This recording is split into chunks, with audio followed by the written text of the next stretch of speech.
Where Angels Fear to Tread. Written by E.M. Forster.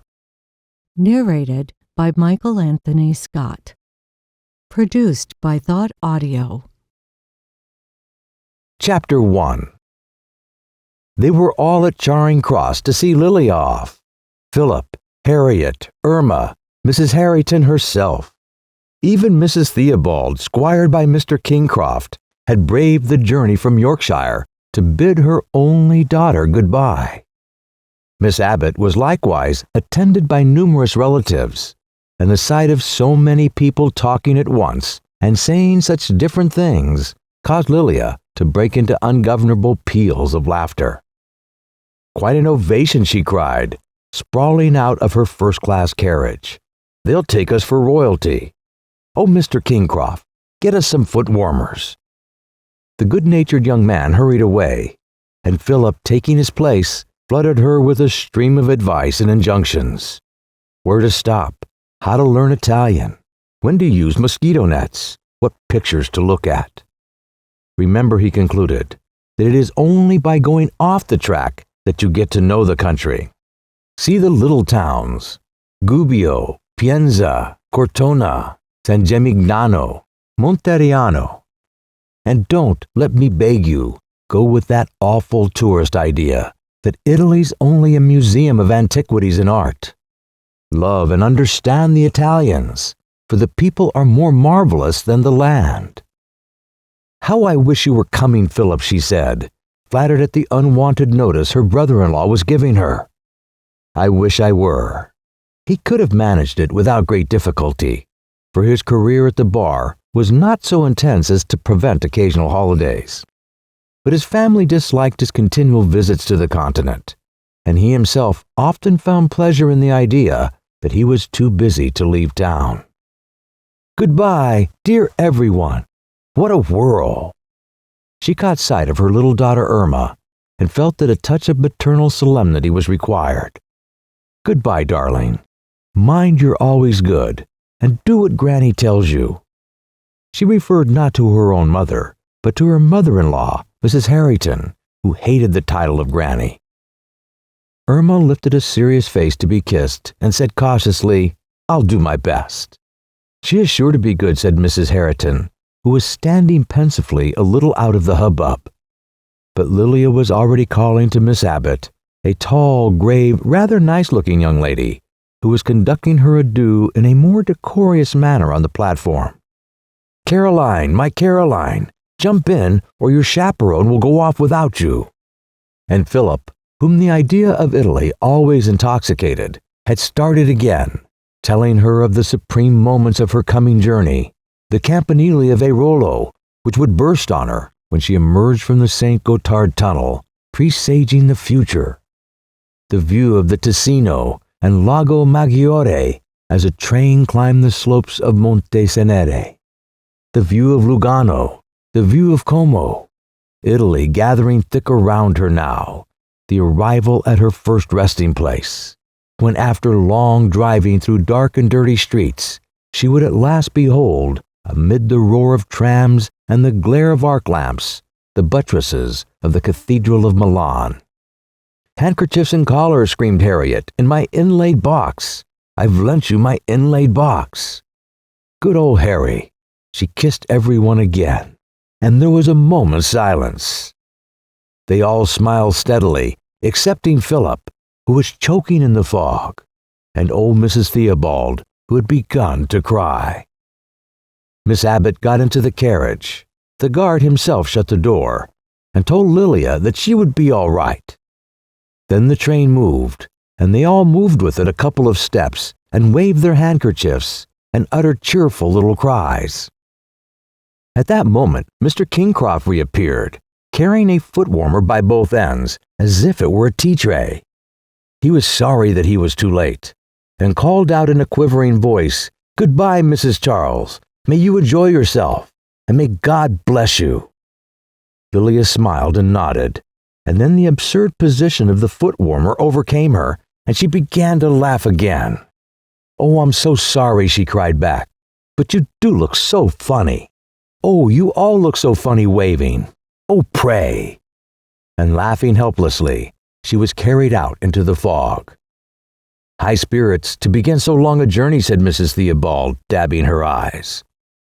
Mr. Kingcroft solemnly moved his head in token of agreement. "I wish," said he, "that Mrs. Charles had gotten the foot warmer.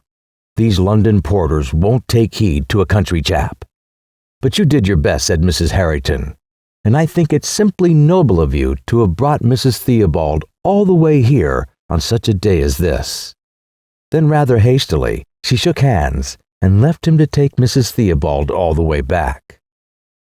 Sawston, her own home, was within easy reach of London, and they were not late for tea.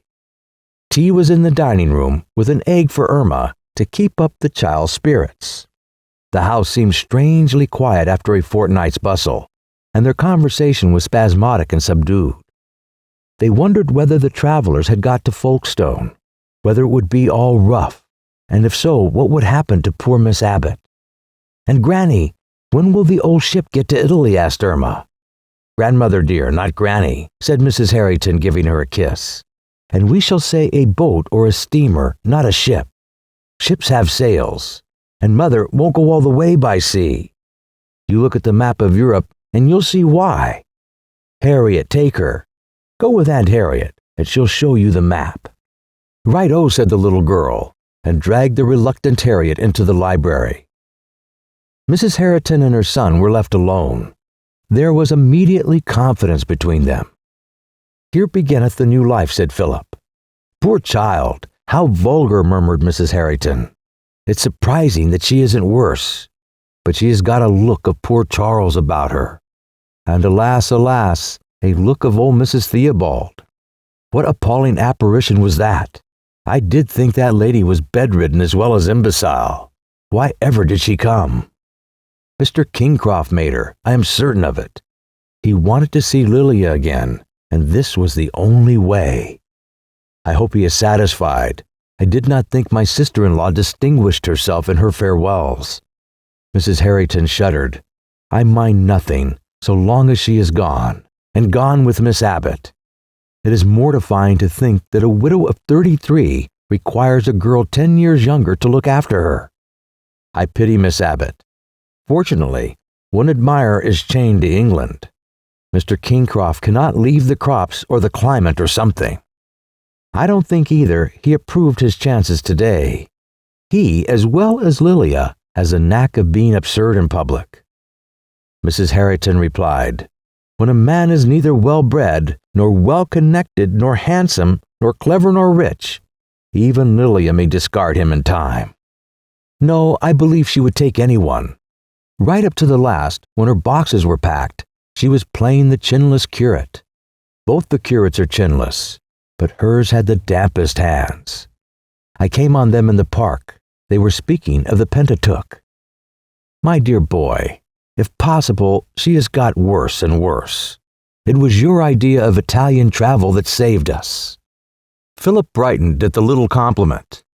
The odd part is that she was quite eager, always asking me for information. And of course, I was very glad to give it. I admit she is a Philistine, appallingly ignorant, and her taste in art is false. Still, to have any taste at all is something. And I do believe that Italy really purifies and ennobles all who visit her. She is a school as well as the playground of the world. It is really to Lilia's credit that she wants to go there. She would go anywhere, said his mother, who had heard enough of the praises of Italy. I and Caroline Abbott had the greatest difficulty in dissuading her from the Riviera. No, mother, no. She was really keen on Italy.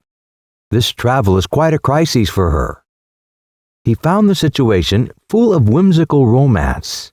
There was something half attractive, half repellent in the thought of this vulgar woman journeying to places he loved and revered. Why should she not be transfigured?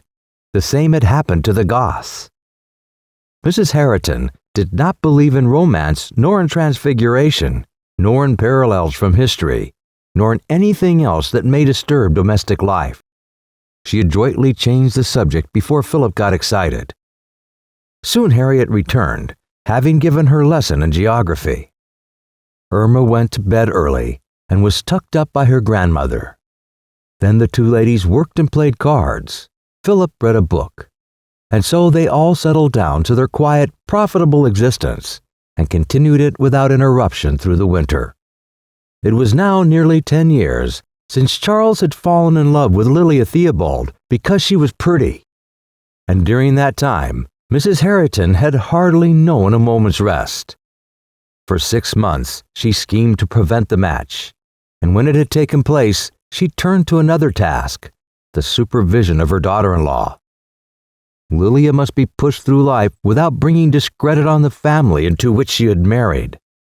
She was aided by Charles, by her daughter Harriet, and as soon as he was old enough, by the clever one of the family, Philip. The birth of Irma made things still more difficult, but fortunately old Mrs. Theobald, who had attempted interference, began to break up. It was an effort to her to leave Whitby, and Mrs. Herriton discouraged the effort as far as possible. That curious duel, which is fought over every baby, was fought and decided early. Irma belonged to her father's family, not to her mother's. Charles died, and the struggle recommenced. Lilia tried to assert herself and said that she would go to take care of Mrs. Theobald. It required all Mrs. Herriton's kindness to prevent her. A house was finally taken for her at Sawston, and there for 3 years she lived with Irma, continually subject to the refining influences of her late husband's family. During one of her rare Yorkshire visits, trouble began again. Lilia confided to a friend that she liked a Mr. Kingcroft extremely, but that she was not exactly engaged to him. The news came round to Mrs. Herriton, who at once wrote, begging for information, and pointing out that Lilia must either be engaged or not, since no intermediate state existed. It was a good letter and flurried Lilia extremely. She left Mr. Kingcroft without even the pressure of a rescue party.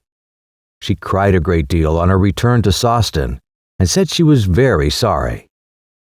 Mrs. Herriton took the opportunity of speaking more seriously about the duties of widowhood and motherhood than she had ever done before. But somehow things never went easily after. Lilia would not settle down in her place among Sawston's matrons. She was a bad housekeeper, always in the throes of some domestic crisis, which Mrs. Herriton, who kept her servants for years, had to step across and adjust. She let Irma stop away from school for insufficient reasons, and she allowed her to wear rings. She learnt to bicycle for the purpose of waking the place up, and coasted down the high street one Sunday evening, falling off at the turn by the church. If she had not been a relative, it would have been entertaining. But even Philip, who in theory loved outraging English conventions, rose to the occasion and gave her a talking which she remembered to her dying day. It was just then, too, that they discovered that she still allowed Mr. Kingcroft to write to her as a gentleman friend and to send presents to Irma. Philip thought of Italy, and the situation was saved. Caroline, charming, sober Caroline Abbott, who lived 2 turnings away, was seeking a companion for a year's travel. Lilia gave up her house, sold half her furniture, left the other half in Irma with Mrs. Herriton, and had now departed amid universal approval for a change of scene. She wrote to them frequently during the winter, more frequently than she wrote to her mother. Her letters were always prosperous. Florence she found perfectly sweet. Naples a dream, but very whiffy. In Rome, one had simply to sit still and feel. Philip, however, declared that she was improving. He was particularly gratified when in the early spring she began to visit the smaller towns that he had recommended. In a place like this, she wrote, one really does feel in the heart of things and off the beaten track. Looking out of a Gothic window every morning, it seems impossible that the Middle Ages have passed away. The letter was from Monteriano and concluded with a not unsuccessful description of the wonderful little town. It is something that she is contented, said Mrs. Herriton. but no one could live 3 months with Caroline Abbott and not be the better for it. Just then, Irma came in from school, and she read her mother's letter to her, carefully correcting any grammatical errors, for she was a loyal supporter of parental authority. Irma listened politely, but soon changed the subject to hockey, in which her whole being was absorbed. They were to vote for colors that afternoon, yellow and white or yellow and green. What did her grandmother think? Of course, Mrs. Herriton had an opinion, which she sedately expounded, in spite of Harriet, who said that colors were unnecessary for children, and of Philip, who said that they were ugly. She was getting proud of Irma, who had certainly greatly improved, and could no longer be called that most appalling of things, a vulgar child. She was anxious to form her before her mother returned. She had no objection to the leisurely movements of the travelers, and even suggested that they should overstay their year if it suited them. Lilia's next letter was also from Monteriano, and Philip grew quite enthusiastic. "They've stopped there over a week," he cried. "Why, I should have done it as much myself. They must be really keen, for the hotel's none too comfortable." "I cannot understand people," said Harriet. "What can they be doing all day? And there is no church there, I suppose." "There is Santa Deodata, one of the most beautiful churches in Italy." "Of course I mean an English church," said Harriet stiffly. "Lilia promised me that she would always be in a large town on Sundays. If she goes to a service at Santa Deodata's, she will find more beauty and serenity than there is in all the back kitchens of Europe." The back kitchen was his nickname for St. James's, a small depressing edifice much patronized by his sister. She always resented any slight on it, and Mrs. Herriton had to intervene. "Now, dears, don't. Listen to Lilia's letter. We love this place, and I do not know how I shall ever thank Philip for telling me it. It is not only so quaint, but one sees the Italians unspoiled in all their simplicity and charm here. The frescoes are wonderful. Caroline, who grows sweeter every day, is very busy sketching." "Everyone to his taste," said Harriet, who always delivered a platitude as if it was an epigram. She was curiously virulent about Italy, which she had never visited, her only experience of the continent being an occasional 6 weeks in the Protestant parts of Switzerland. "Oh, Harriet is a bad lot," said Philip, as soon as she left the room. His mother laughed and told him not to be naughty, and the appearance of Irma, just off to school, prevented further discussion. Not only in tracts is a child a peacemaker. "One moment, Irma," said her uncle. "I'm going to the station. I'll give you the pleasure of my company." They started together. Irma was gratified, but conversation flagged, for Philip had not the art of talking to the young. Mrs. Herriton sat a little longer at the breakfast table, rereading Lilia's letter. Then she helped the cook to clear, ordered dinner, and started the housemaid turning out the drawing room, Tuesday being its day. The weather was lovely, and she thought she would do a little gardening, as it was quite early. She called Harriet, who had recovered from the insult to St. James's, and together they went to the kitchen garden and began to sow some early vegetables. "We will save the peas to the last. They are the greatest fun," said Mrs. Herriton, who had the gift of making work a treat. She and her elderly daughter always got on very well, though they had not a great deal in common. Harriet's education had been almost too successful. As Philip once said, she had bolted all the cardinal virtues and couldn't digest them. Though pious and patriotic, and a great moral asset for the house, she lacked that pliancy and tact which her mother so much valued, and had expected her to pick up for herself. Harriet, if she had been allowed, would have driven Lilia to an open rupture, and what was worse, she would have done the same to Philip 2 years before, when he returned full of passion for Italy, and ridiculing Sawston and its ways. "It's a shame, Mother," she had cried. "Philip laughs at everything. The book club, the debating society, the progressive whist, the bazaars. People won't like it. We have our reputation. A house divided against itself cannot stand. Mrs. Herriton replied in the memorable words, "Let Philip say what he likes, and he will let us do what we like." And Harriet had acquiesced. They sowed the duller vegetables first, and a pleasant feeling of righteous fatigue stole over them as they addressed themselves to the peas. Harriet stretched a string to guide the row straight, and Mrs. Herriton scratched a furrow with a pointed stick. At the end of it, she looked at her watch. "It's 12. The second post's in. Run and see if there are any letters." Harriet did not want to go. "Let's finish the peas. There won't be any letters." "No, dear, please go. Also the peas, but you shall cover them up, and mind the birds won't see 'em." Mrs. Herriton was very careful to let those peas trickle evenly from her hand, and at the end of the row, she was conscious that she had never sown better. They were expensive, too. "Actually, old Mrs. Theobald," said Harriet, returning. "Read me the letter. My hands are dirty. How intolerable the crested paper is." Harriet opened the envelope.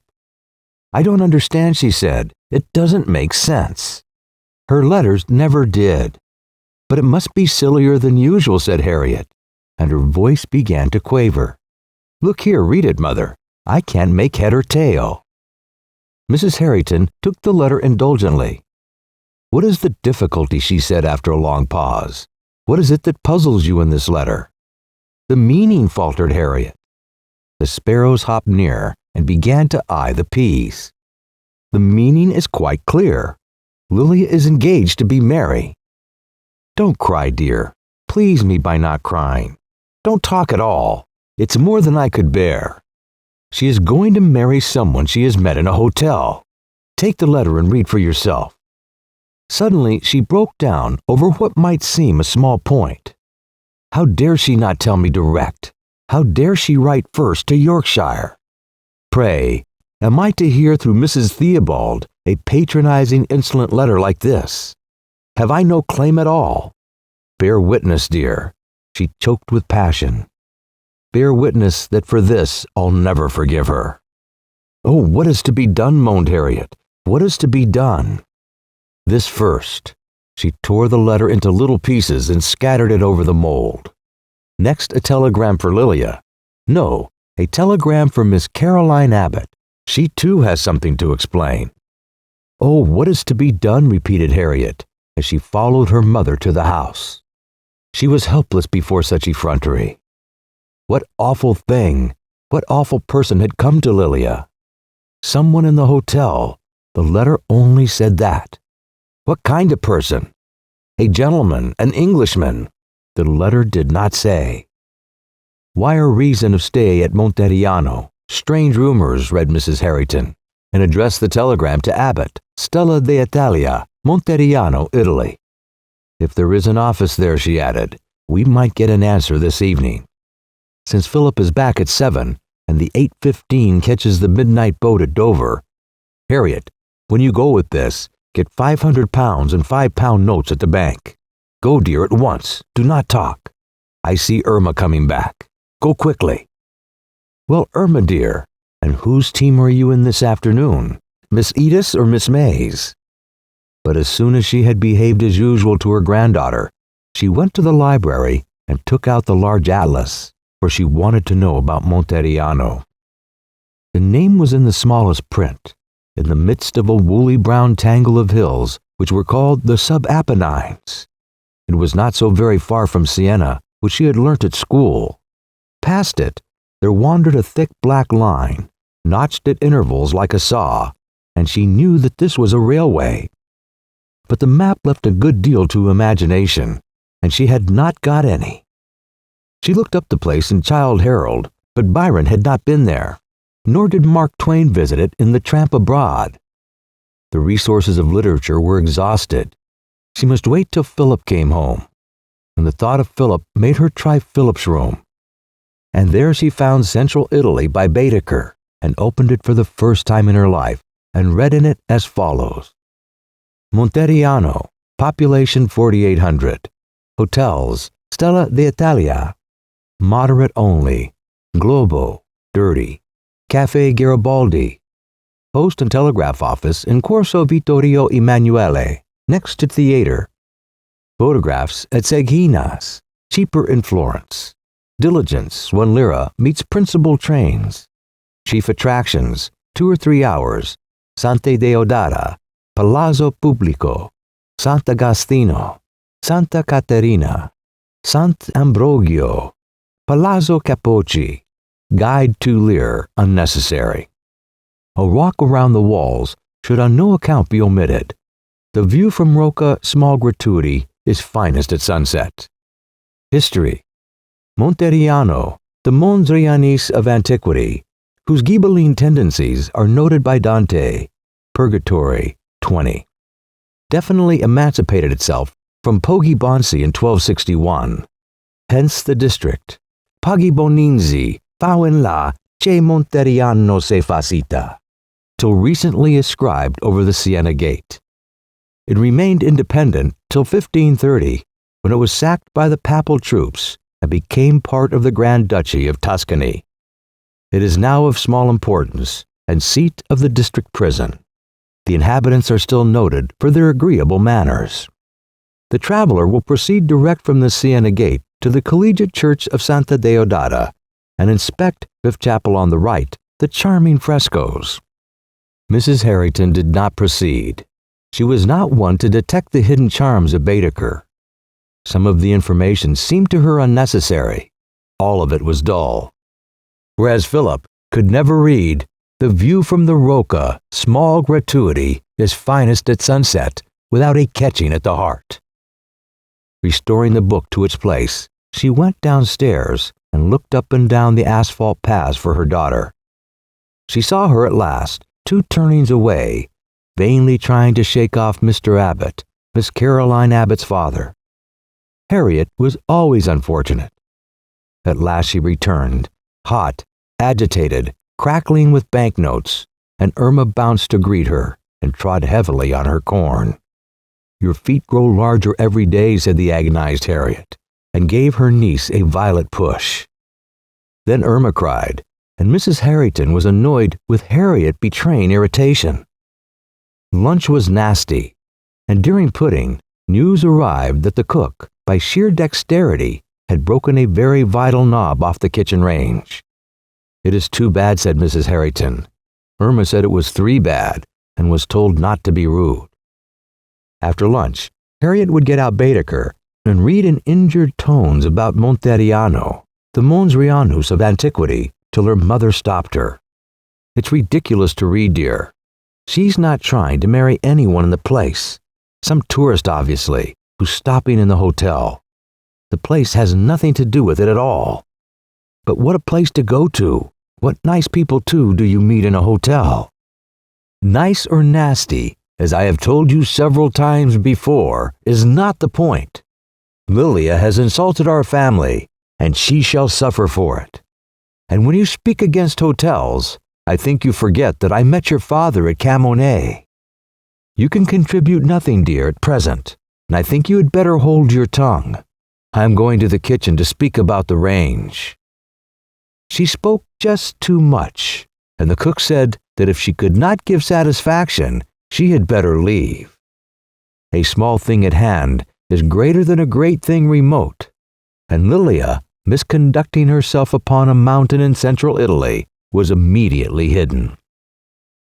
Mrs. Herriton flew to a registry office, failed, flew to another, failed again, came home, was told by the housemaid that things seemed so unsettled that she had better leave as well, had tea, wrote 6 letters, was interrupted by cook and housemaid, both weeping, asking her pardon and imploring to be taken back.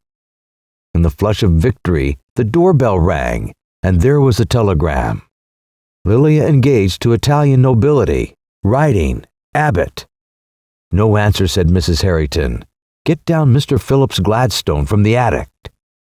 She would not allow herself to be frightened by the unknown. Indeed, she knew a little now. The man was not an Italian noble, otherwise the telegram would have said so. It must have been written by Lilia.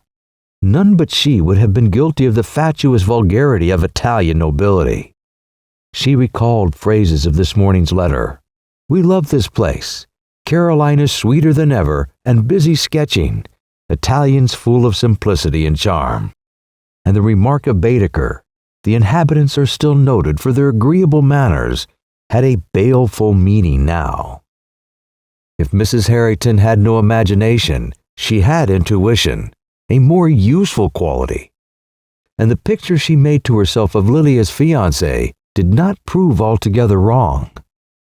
So Philip was received with the news that he must start in half an hour for Monteriano. He was in a painful position. For 3 years he had sung the praises of the Italians, but he had never contemplated having one as a relative. He tried to soften the thing down to his mother, but in his heart of hearts he agreed with her when she said, "The man may be a duke or he may be an organ grinder. That is not the point. If Lilia marries him, she insults the memory of Charles. She insults Irma. She insults us. Therefore I forbid her, and if she disobeys, we have done with her forever." "I will do all I can," said Philip in a low voice. It was the first time he had had anything to do.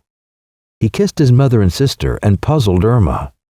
The hall was warm and attractive as he looked back into it from the cold March night.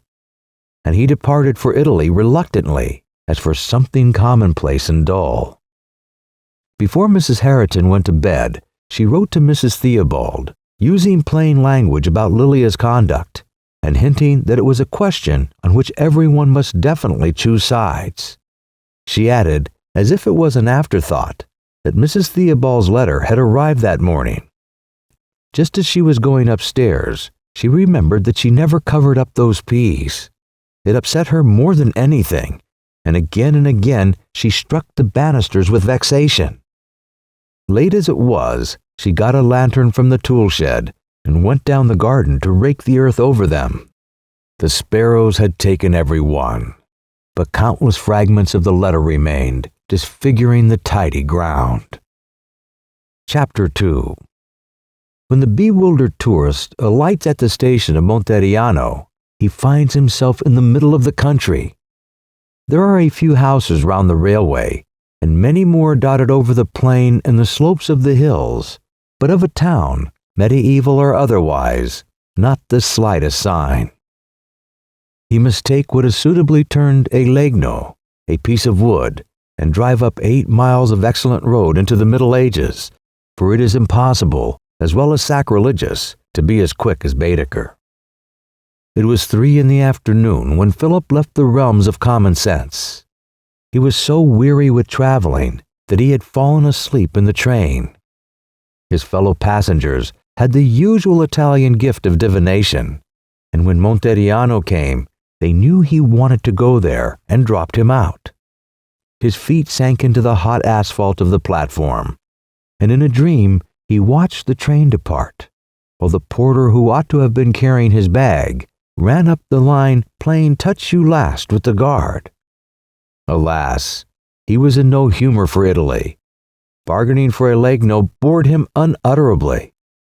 The man asked 6 lire, and though Philip knew that for 8 miles it should scarcely be more than 4, yet he was about to give what he was asked, and so make the man discontented and unhappy for the rest of the day.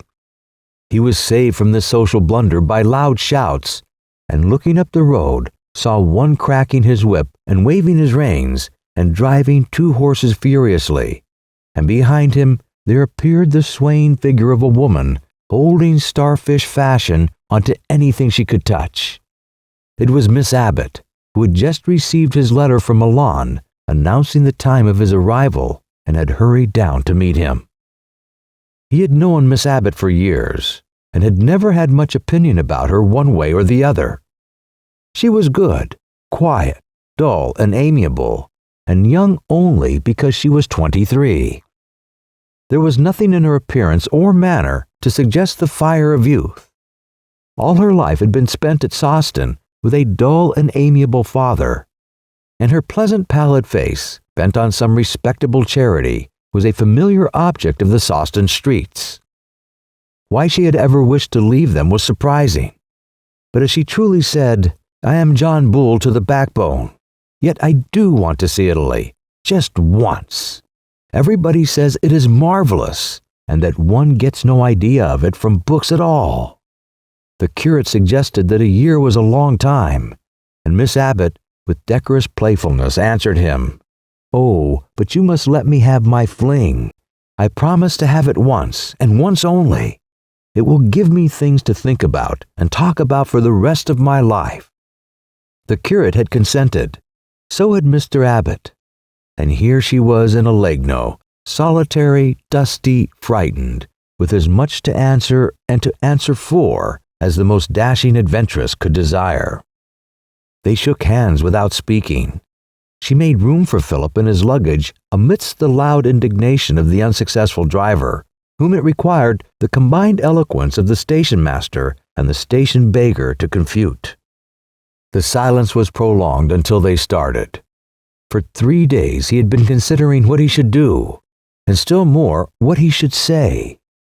He had invented a dozen imaginary conversations, in all of which his logic and eloquence procured him certain victory.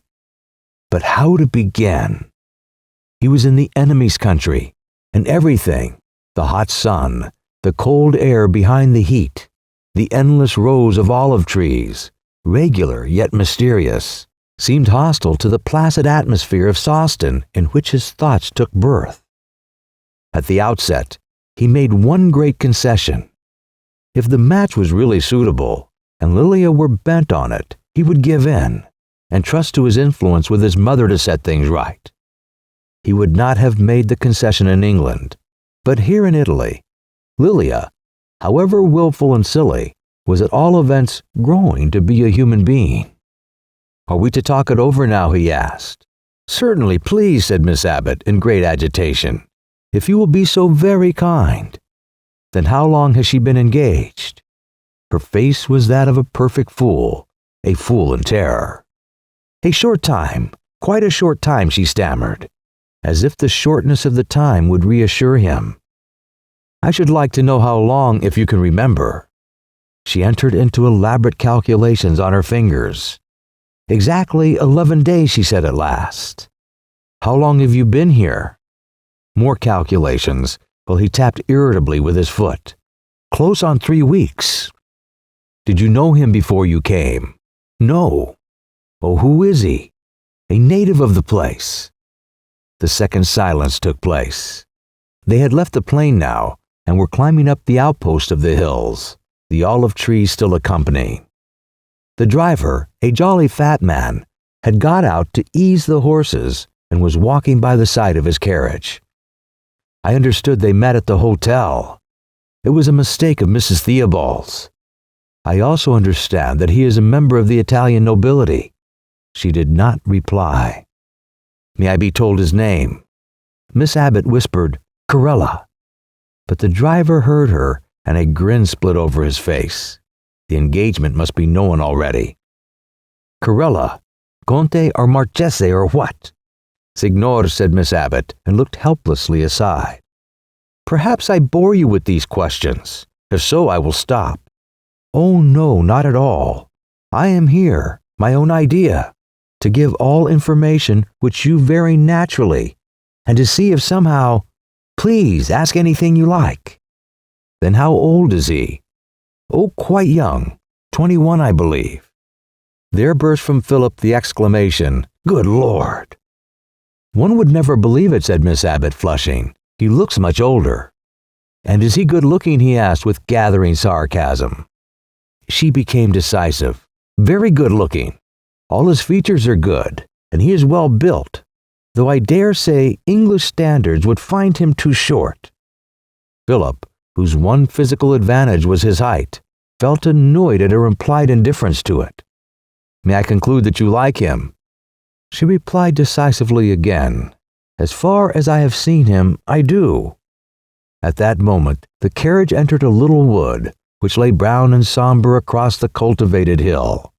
The trees of the wood were small and leafless, but noticeably for this, that their stems stood in violets as rocks stand in the summer sea. There are such violets in England, but not so many. Nor are there so many in art, for no painter has the courage. The cart ruts were channels, the hollow lagoons. Even the dry white margin of the road was splashed, like a causeway soon to be submerged under the advancing tide of spring. Philip paid no attention at the time. He was thinking what to say next. But his eyes had registered the beauty, and next March he did not forget that the road to Monteriano must traverse innumerable flowers. As far as I have seen him, I do like him, repeated Miss Abbott after a pause. He thought she sounded a little defiant and crushed her at once. What is he, please? You haven't told me that. What's his position? She opened her mouth to speak, and no sound came from it. Philip waited patiently. She tried to be audacious and failed pitiably. No position at all. He is kicking his heels, as my father would say. You see, he has only just finished his military service. As a private. I suppose so. There is general conscription. He was in the Bersaglieri, I think. Isn't that the crack regiment? The men in it must be short and broad. They must also be able to walk 6 miles an hour. She looked at him wildly, not understanding all that he said, but feeling that he was very clever. Then she continued her defense of Signor Corella. And now, like most young men, he is looking out for something to do. Meanwhile, like most young men, he lives with his people, father, mother, 2 sisters, and a tiny tot of a brother. There was a grating sprightliness about her that drove him nearly mad. He determined to silence her at last. One more question, and only one more. What is his father? His father, said Miss Abbott. Well, I don't suppose you'll think it a good match, but that's not the point. I mean, the point is not... the social differences. Love, after all, not but what Philip ground his teeth together and said nothing. Gentlemen sometimes judge hardly, but I feel that you, and at all events your mother, so really good in every sense, so really unworldly after all, love marriages are made in heaven. Yes, Miss Abbott, I know, but I am anxious to hear heaven's choice. You arouse my curiosity. Is my sister-in-law to marry an angel? Mr. Herriton, don't. Please, Mr. Herriton. A dentist. His father's a dentist. Philip gave a cry of personal disgust and pain. He shuddered all over and edged away from his companion. A dentist. A dentist at Monteriano. A dentist in fairyland. False teeth and laughing gas and the tilting chair at a place which knew the Etruscan League and the Pax Romana and Alaric himself and the Countess Matilda and the Middle Ages, all fighting in holiness, and the Renaissance, all fighting in beauty. He thought of Lilia no longer. He was anxious for himself. He feared that romance might die. Romance only dies with life. No pair of pincers will ever pull it out of us. But there is a spurious sentiment which cannot resist the unexpected and the incongruous and the grotesque. A touch will loosen it, and the sooner it goes from us, the better. It was going from Philip now, and therefore he gave the cry of pain. I cannot think what is in the air, he began. If Lilia was determined to disgrace us, she might have found a less repulsive way. A boy of medium height with a pretty face, the son of a dentist at Monteriano. Have I put it correctly? May I surmise that he has not got 1 penny? May I surmise that his social position is nil? Furthermore, stop, I will tell you no more. Really, Miss Abbott, it is a little late for reticence. You have equipped me admirably. I tell you not another word, she cried, with a spasm of terror. Then she got out her handkerchief and seemed as if she would shed tears. After a silence, which he intended to symbolize to her the dropping of a curtain on the scene, he began to talk of other subjects. They were among olives again, and the wood with its beauty and wildness had passed away. But as they climbed higher, the country opened out, and there appeared, high on a hill to the right, Monteriano. The hazy green of the olives rose up to its walls, and it seemed to float in isolation between trees and sky, like some fantastic ship city of a dream. Its color was brown, and it revealed not a single house, nothing but the narrow circle of the walls, and behind them 17 towers, all that was left of the 52 that had filled the city in her prime. Some were only stumps, some were inclining stiffly to their fall, some were still erect, piercing like masts into the blue. It was impossible to praise it as beautiful, but it was also impossible to damn it as quaint. Meanwhile, Philip talked continually, thinking this to be great evidence of resource and tact. It showed Miss Abbott that he had probed her to the bottom, but he was able to conquer his disgust, and by sheer force of intellect, continued to be as agreeable and amusing as ever. He did not know that he talked a good deal of nonsense, and that the sheer force of his intellect was weakened by the sight of Monteriano, and by the thought of dentistry within those walls. The town above them swung to the left, to the right, to the left again, as the road wound upward through the trees, and the towers began to glow in the descending sun.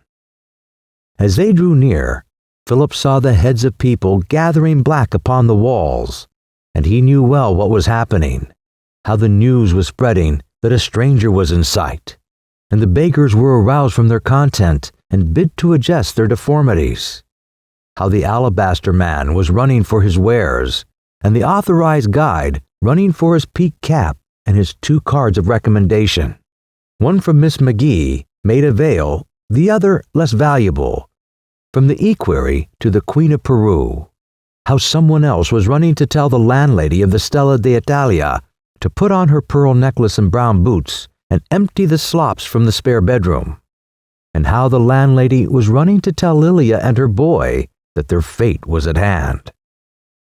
Perhaps it was a pity Philip had talked so profusely. He had driven Miss Abbott half demented, but he had given himself no time to concert a plan. The end came so suddenly. They emerged from the trees onto the terrace before the walk, with the vision of half Tuscany radiant in the sun behind them, and then they turned in through the Siena gate, and their journey was over. The Dogana men admitted them with an air of gracious welcome, and they clattered up the narrow dark street, greeted by that mixture of curiosity and kindness which makes each Italian arrival so wonderful. He was stunned and knew not what to do. At the hotel, he received no ordinary reception. The landlady wrung him by the hand. One person snatched his umbrella, another his bag. People pushed each other out of his way. The entrance seemed blocked with a crowd. Dogs were barking, bladder whistles being blown, women waving their handkerchiefs, excited children screaming on the stairs, and at the top of the stairs was Lilia herself, very radiant, with her best blouse on. "Welcome," she cried, "welcome to Monteriano." He greeted her, for he did not know what else to do, and a sympathetic murmur rose from the crowd below. "You told me to come here," she continued, "and I don't forget it. Let me introduce you to Signor Corella." Philip discerned in the corner behind her a young man who might eventually prove handsome and well-made, but certainly did not seem so then. He was half enveloped in the drapery of a cold, dirty curtain, and nervously stuck out a hand, which Philip took and found thick and damp, and there were more murmurs of approval from the stairs. "Well, Din-Din's nearly ready," said Lilia. "Your room's down the passage, Philip. You needn't go changing." He stumbled away to wash his hands, utterly crushed by her effrontery. "Dear Caroline," whispered Lilia as soon as he had gone, "what an angel you've been to tell him. He takes it so well, but you must have had a mauvais quart d'heure." Miss Abbott's long terror suddenly turned into acidity. "I've told nothing," she snapped. "It's all for you, and if it only takes a quarter of an hour, you'll be lucky." Dinner was a nightmare. They had the smelly dining room to themselves. Lilia, very smart and vociferous, was at the head of the table. Miss Abbott, also in her best, sat by Philip, looking, to his irritated nerves, more like the tragedy confidant every moment. The scion of the Italian nobility, Signor Corella, sat opposite.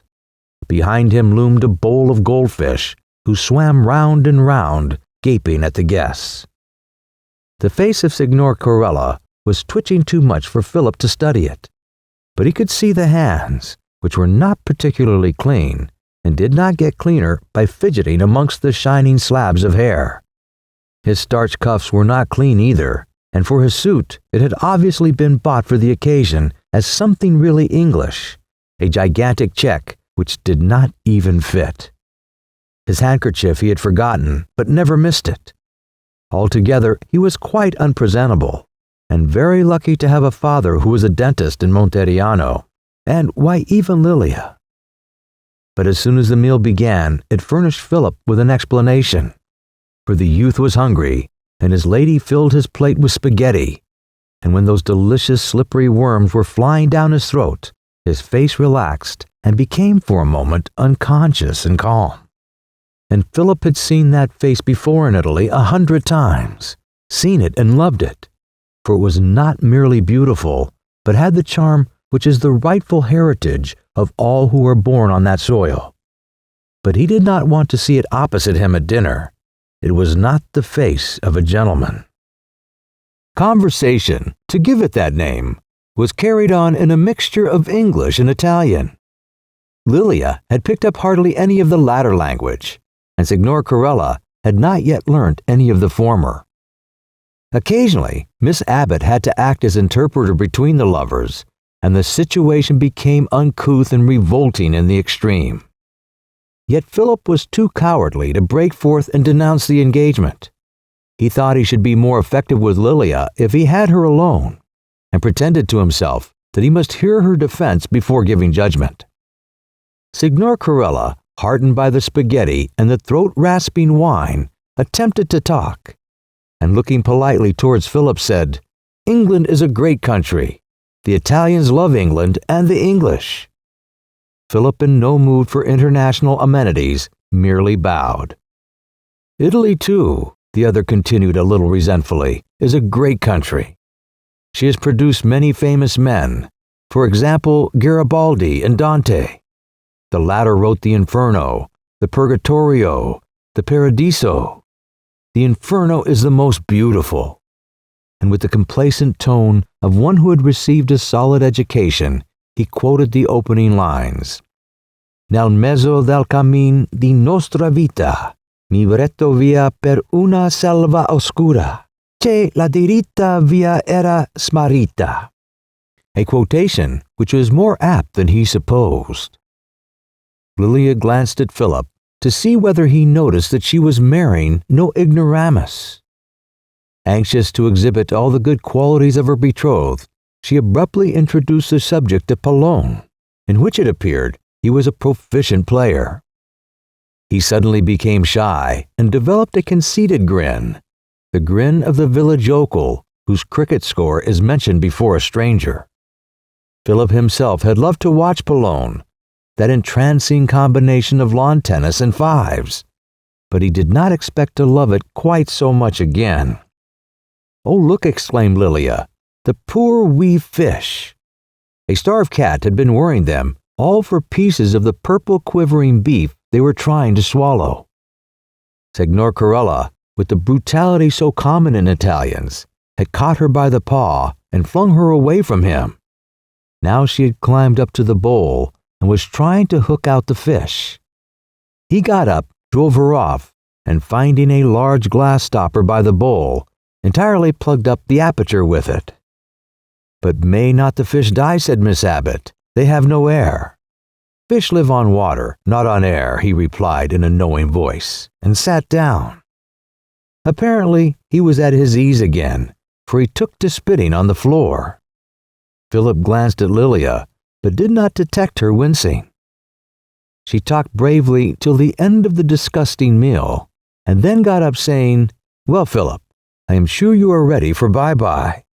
We shall meet at 12 o'clock lunch tomorrow, if we don't meet before. They give us café later in our rooms." It was a little too impudent. Philip replied, "I should like to see you now, please, in my room, as I have come all the way on business." He heard Miss Abbott gasp. Signor Corella, who was lighting a rank cigar, had not understood. It was as he expected. When he was alone with Lilia, he lost all nervousness. The remembrance of his long intellectual supremacy strengthened him, and he began volubly, "My dear Lilia, don't let's have a scene. Before I arrived, I thought I might have to question you. It is unnecessary. I know everything. Miss Abbott has told me a certain amount, and the rest I see for myself." "See for yourself," she exclaimed. And he remembered afterwards that she had flushed crimson. "That he is probably a ruffian and certainly a cad." "There are no cads in Italy," she said quickly. He was taken aback. It was one of his own remarks. And she further upset him by adding, "He is the son of a dentist. Why not?" "Thank you for the information. I know everything, as I told you before. I am also aware of the social position of an Italian who pulls teeth in a minute provincial town." He was not aware of it, but he ventured to conclude that it was pretty low. Nor did Lilia contradict him, but she was sharp enough to say, "Indeed, Philip, you surprise me. I understood you went in for equality and so on. And I understood that Signor Corella was a member of the Italian nobility. Well, we put it like that in the telegram, so as not to shock dear Mrs. Herriton. But it is true. He is a younger branch. Of course, families ramify. Just as in yours, there is your cousin Joseph." She adroitly picked out the only undesirable member of the Herriton clan. "Gino's father is courtesy itself, and rising rapidly in his profession. This very month he leaves Monteriano and sets up at Poggibonsi. And for my own poor part, I think what people are is what matters, and I don't suppose you'll agree. And I should like you to know that Gino's uncle is a priest, the same as a clergyman at home." Philip was aware of the social position of an Italian priest, and said so much about it that Lilia interrupted him with, "Well, his cousin's a lawyer at Rome." "What kind of lawyer?" "Why, a lawyer just like you are, except that he has lots to do and can never get away." The remark hurt more than he cared to show. He changed his method, and in a gentle, conciliating tone, delivered the following speech. "The whole thing is like a bad dream, so bad that it cannot go on. If there was one redeeming feature about the man, I might be uneasy. As it is, I can trust to time. For the moment, Lilia, he has taken you in, but you will find him out soon. It is not possible that you, a lady, accustomed to ladies and gentlemen, will tolerate a man whose position is, well, not equal to the son of the servant's dentist in Coronation Place. I am not blaming you now, but I blame the glamour of Italy. I have felt it myself, you know, and I greatly blame Miss Abbott." "Caroline? Why blame her? What's all this to do with Caroline?" "Because we expected her to—" He saw that answer would involve him in difficulties, and waving his hand continued, "So I am confident, and you in your heart agree, that this engagement will not last. Think of your life at home. Think of Irma. And I also say think of us, for you know, Lilia, that we count you more than a relation. I should feel I was losing my own sister if you did this, and my mother would lose a daughter." She seemed touched at last, for she turned away her face and said, "I can't break it off now." "Poor Lilia," said he, genuinely moved. "I know it may be painful, but I have come to rescue you, and bookworm though I may be, I am not frightened to stand up to a bully. He's merely an insolent boy. He thinks he can keep you to your word by threats. He will be different when he sees he has a man to deal with." What follows should be prefaced with some simile, the simile of a powder mine, a thunderbolt, an earthquake, for it blew Philip up in the air and flattened him on the ground and swallowed him up in the depths. Lilia turned on her gallant defender and said, "For once in my life, I'll thank you to leave me alone. I'll thank your mother, too. For 12 years you trained me and tortured me, and I'll stand it no more. Do you think I'm a fool? Do you think I never felt? Ah, when I came to your house a poor young bride, how you all looked me over, never a kind word, and discussed me, and thought I might just do. And your mother corrected me, and your sister snubbed me, and you said funny things about me to show how clever you were. And when Charles died, I was still to run in strings for the honor of your beastly family, and I was to be cooped up at Sawston and learn to keep house, and all my chances spoilt of marrying again. No thank you, no thank you. Bully, insolent boy, who's that prey but you? But thank goodness, I can stand up against the world now, for I've found Gino, and this time I marry for love. The coarseness and truth of her attack alike overwhelmed him, but her supreme insolence found him words, and he too burst forth. Yes, and I forbid you to do it. You despise me perhaps, and think I'm feeble, but you're mistaken. You are ungrateful and impertinent and contemptible. But I will save you in order to save Irma and our name. There is going to be such a row in this town that you and he will be sorry you came to it. I shall shrink from nothing, for my blood is up. It is unwise of you to laugh. I forbid you to marry Corella, and I shall tell him so now. Do, she cried. Tell him so now. Have it out with him. Gino, Gino, come in. Avanti. Fray Filippo forbids the banns. Gino appeared so quickly that he must have been listening outside the door. Fra Filippo's blood's up. He shrinks from nothing. Oh, take care he doesn't hurt you. She swayed about in vulgar imitation of Philip's walk, and then, with a proud glance at the square shoulders of her betrothed, flounced out of the room. Did she intend them to fight? Philip had no intention of doing so, and no more it seemed had Gino, who stood nervously in the middle of the room with twitching lips and eyes. Please sit down, Signor Corella, said Philip in Italian. Mrs. Herriton is rather agitated, but there is no reason we should not be calm. Might I offer you a cigarette? Please sit down. He refused the cigarette and the chair, and remained standing in the full glare of the lamp. Philip, not averse to such assistance, got his own face into shadow. For a long time he was silent. It might impress Gino, and it also gave him time to collect himself. He would not this time fall into the error of blustering, which he had caught so unaccountably from Lilia. He would make his power felt by restraint.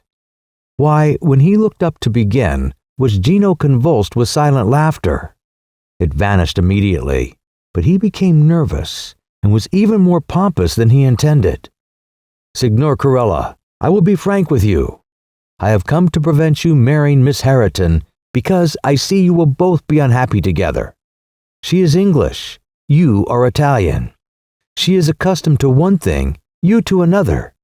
And pardon me if I say it, she is rich, and you are poor. I am not marrying her because she is rich, was the sulky reply. I never suggested that for a moment, said Philip courteously. You are honorable, I am sure, but are you wise? And let me remind you that we want her with us at home. Her little daughter will be motherless. Our home will be broken up. If you grant my request, you will earn our thanks, and you will not be without a reward for your disappointment. Reward? What reward? He bent over the back of a chair and looked earnestly at Philip. They were coming to terms pretty quickly. Poor Lilia. Philip said slowly, What about 1,000 lire? His soul went forth into one exclamation, and then he was silent with gaping lips. Philip would have given double. He had expected a bargain. You can have them tonight. He found words and said, It is too late. But why? Because his voice broke. Philip watched his face, a face without refinement perhaps, but not without expression.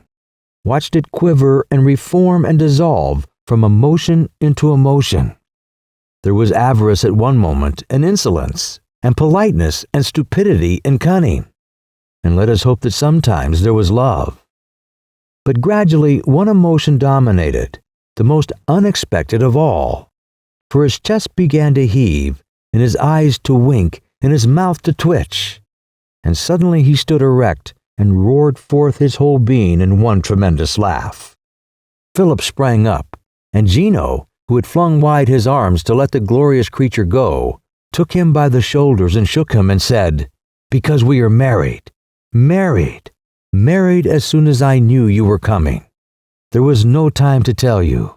Oh, oh, you have come all the way for nothing. Oh, and oh, your generosity." Suddenly he became grave and said, "Please pardon me, I am rude. I am no better than a peasant, and I—" Here he saw Philip's face, and it was too much for him. He gasped and exploded, and crammed his hands into his mouth, and spat them out in another explosion, and gave Philip an aimless push, which toppled him onto the bed. He uttered a horrified "oh," and then gave up, and bolted away down the passage, shrieking like a child to tell the joke to his wife. For a time, Philip lay on the bed, pretending to himself that he was hurt grievously. He could scarcely see for temper, and in the passage he ran against Miss Abbott, who promptly burst into tears. "I sleep at the Globo," he said to her, "and start for Sawston tomorrow morning early. He has assaulted me. I could prosecute him, but shall not." "I can't stop here," she sobbed. "I dare not stop here. You will have to take me with you." Chapter 3. Opposite the Volterra gate of Monteriano, outside the city, is a very respectable whitewashed mud wall with a coping of red crinkled tiles to keep it from dissolution.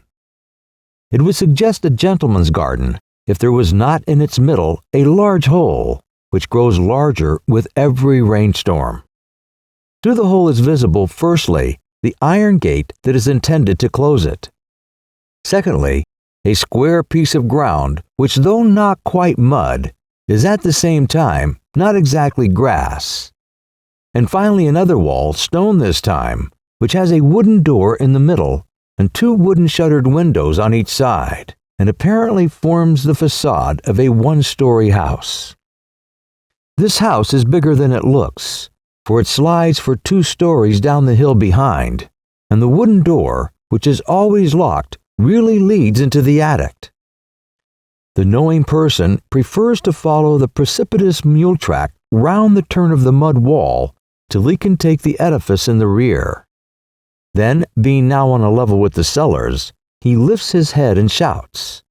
If his voice sounds like something light, a letter for example, or some vegetables, or a bunch of flowers, a basket is let out of the first floor windows by a string, into which he puts his burdens and departs. But if he sounds like something heavy, such as a log of wood, or a piece of meat, or a visitor, he is interrogated, and then bidden or forbidden to ascend. The ground floor and the upper floor of that battered house are alike deserted, and the inmates keep the central portion. Just as in a dying body, all life retires to the heart. There is a door at the top of the first flight of stairs, and if the visitor is admitted, he will find a welcome which is not necessarily cold. There are several rooms, some dark and mostly stuffy. A reception room adorned with horsehair chairs, woolwork stools, and a stove that is never lit. German bad taste without German domesticity broods over that room. Also a living room, which insensibly glides into a bedroom where the refining influence of hospitality is absent, and real bedrooms. And last but not least, the loggia, where you can live day and night if you feel inclined, drinking vermouth and smoking cigarettes, with leagues of olive trees and vineyards and blue-green hills to watch you. It was in this house that the brief and inevitable tragedy of Lilia's married life took place. She made Gino buy it for her, because it was there she had first seen him sitting on the mud wall that faced the Volterra gate. She remembered how the evening sun had struck his hair, and how he had smiled down at her, and being both sentimental and unrefined, was determined to have the man and the place together. Things in Italy are cheap for an Italian, and though he would have preferred a house in the Piazza, or better still, a house at Siena, or bliss above bliss, a house at Leghorn, he did as she asked, thinking that perhaps she showed her good taste in preferring so retired an abode. The house was far too big for them, and there was a general concourse of his relatives to fill it up. His father wished to make it a patriarchal concern, where all the family should have their rooms and meet together for meals, and was perfectly willing to give up the new practice at Poggibonsi and preside. Gino was quite willing too, for he was an affectionate youth who liked a large home circle, and he told it as a pleasant bit of news to Lilia, who did not attempt to conceal her horror. At once he was horrified too, saw that the idea was monstrous, abused himself to her for having suggested it, rushed off to tell his father that it was impossible. His father complained that prosperity was already corrupting him and making him unsympathetic and hard. His mother cried. His sisters accused him of blocking their social advance. He was apologetic and even cringing until they turned on Lilia. Then he turned on them, saying that they could not understand, much less associate with, the English lady who was his wife, that there should be one master in that house, himself. Lilia praised and petted him on his return, calling him brave and a hero and other endearing epithets. But he was rather blue when his clan left Monteriano in much dignity, a dignity which was not at all impaired by the acceptance of a check. They took the check not to Poggibonsi after all, but to Empoli, a lively, dusty town some 20 miles off. There they settled down in comfort, and the sisters said they had been driven to it by Gino. The check was of course Lilia's, who was extremely generous, and was quite willing to know anybody so long as she had not to live with them, relations-in-law being on her nerves. She liked nothing better than finding out some obscure and distant connection. There were several of them, and acting the Lady Bountiful, leaving behind her bewilderment, and too often discontent. Gino wondered how it was that all his people, who had formerly seemed so pleasant, had suddenly become plaintive and disagreeable. He put it down to his lady wife's magnificence, in comparison which all seemed common. Her money flew apace in spite of the cheap living. She was even richer than he expected, and he remembered with shame how he had once regretted his inability to accept the 1,000 lire that Philip Herriton offered him in exchange for her. It would have been a short-sighted bargain. Lily enjoyed settling into the house with nothing to do except give orders to smiling workpeople and a devoted husband as interpreter. She wrote a jaunty account of her happiness to Mrs. Herriton, and Harriet answered the letter, saying 1. That all future communications should be addressed to the solicitors. 2. Would Lilia return an inlaid box which Harriet had lent her, but not given, to keep handkerchiefs and collars in. Look what I'm giving up to live with you, she said to Gino, never omitting to lay stress on her condescension. He took her to mean the inlaid box, and said that she need not give it up at all. Silly fellow, no, I mean the life. Those Herritons are very well connected. They lead Sawston society. But what do I care, so long as I have my silly fellow? She always treated him as a boy, which he was, and as a fool, which he was not, thinking herself so immeasurably superior to him that she neglected opportunity after opportunity of establishing her rule. He was good-looking and indolent, therefore he must be stupid. He was poor, therefore he would never dare to criticize his benefactress. He was passionately in love with her, therefore she could do exactly as she liked. It mayn't be heaven below, she thought, but it's better than Charles. And all the time the boy was watching her and growing up. She was reminded of Charles by a disagreeable letter from the solicitors, bidding her disgorge a large sum of money for Irma, in accordance with her late husband's will. It was just like Charles's suspicious nature to have provided against a second marriage. Gino was equally indignant, and between them they composed a stingy reply, which had no effect. He then said that Irma had better come out and live with them. The air is good, so is the food. She will be happy here, and we shall not have to part with the money. But Lilia had not the courage even to suggest this to the Herritons, and an expected terror seized her at the thought of Irma or any English child being educated at Monteriano. Gino became terribly depressed over the solicitor's letter, more depressed than she thought necessary.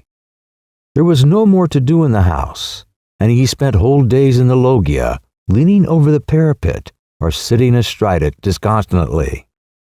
"Oh, you idle boy," she cried, pinching his muscles. "Go and play Pallone." "I am a married man," he answered without raising his head. "I do not play games any more. Go and see your friends then." "I have no friends now." "Silly, silly, silly. You can't stop indoors all day." "I want to see no one but you." He spat onto an olive tree.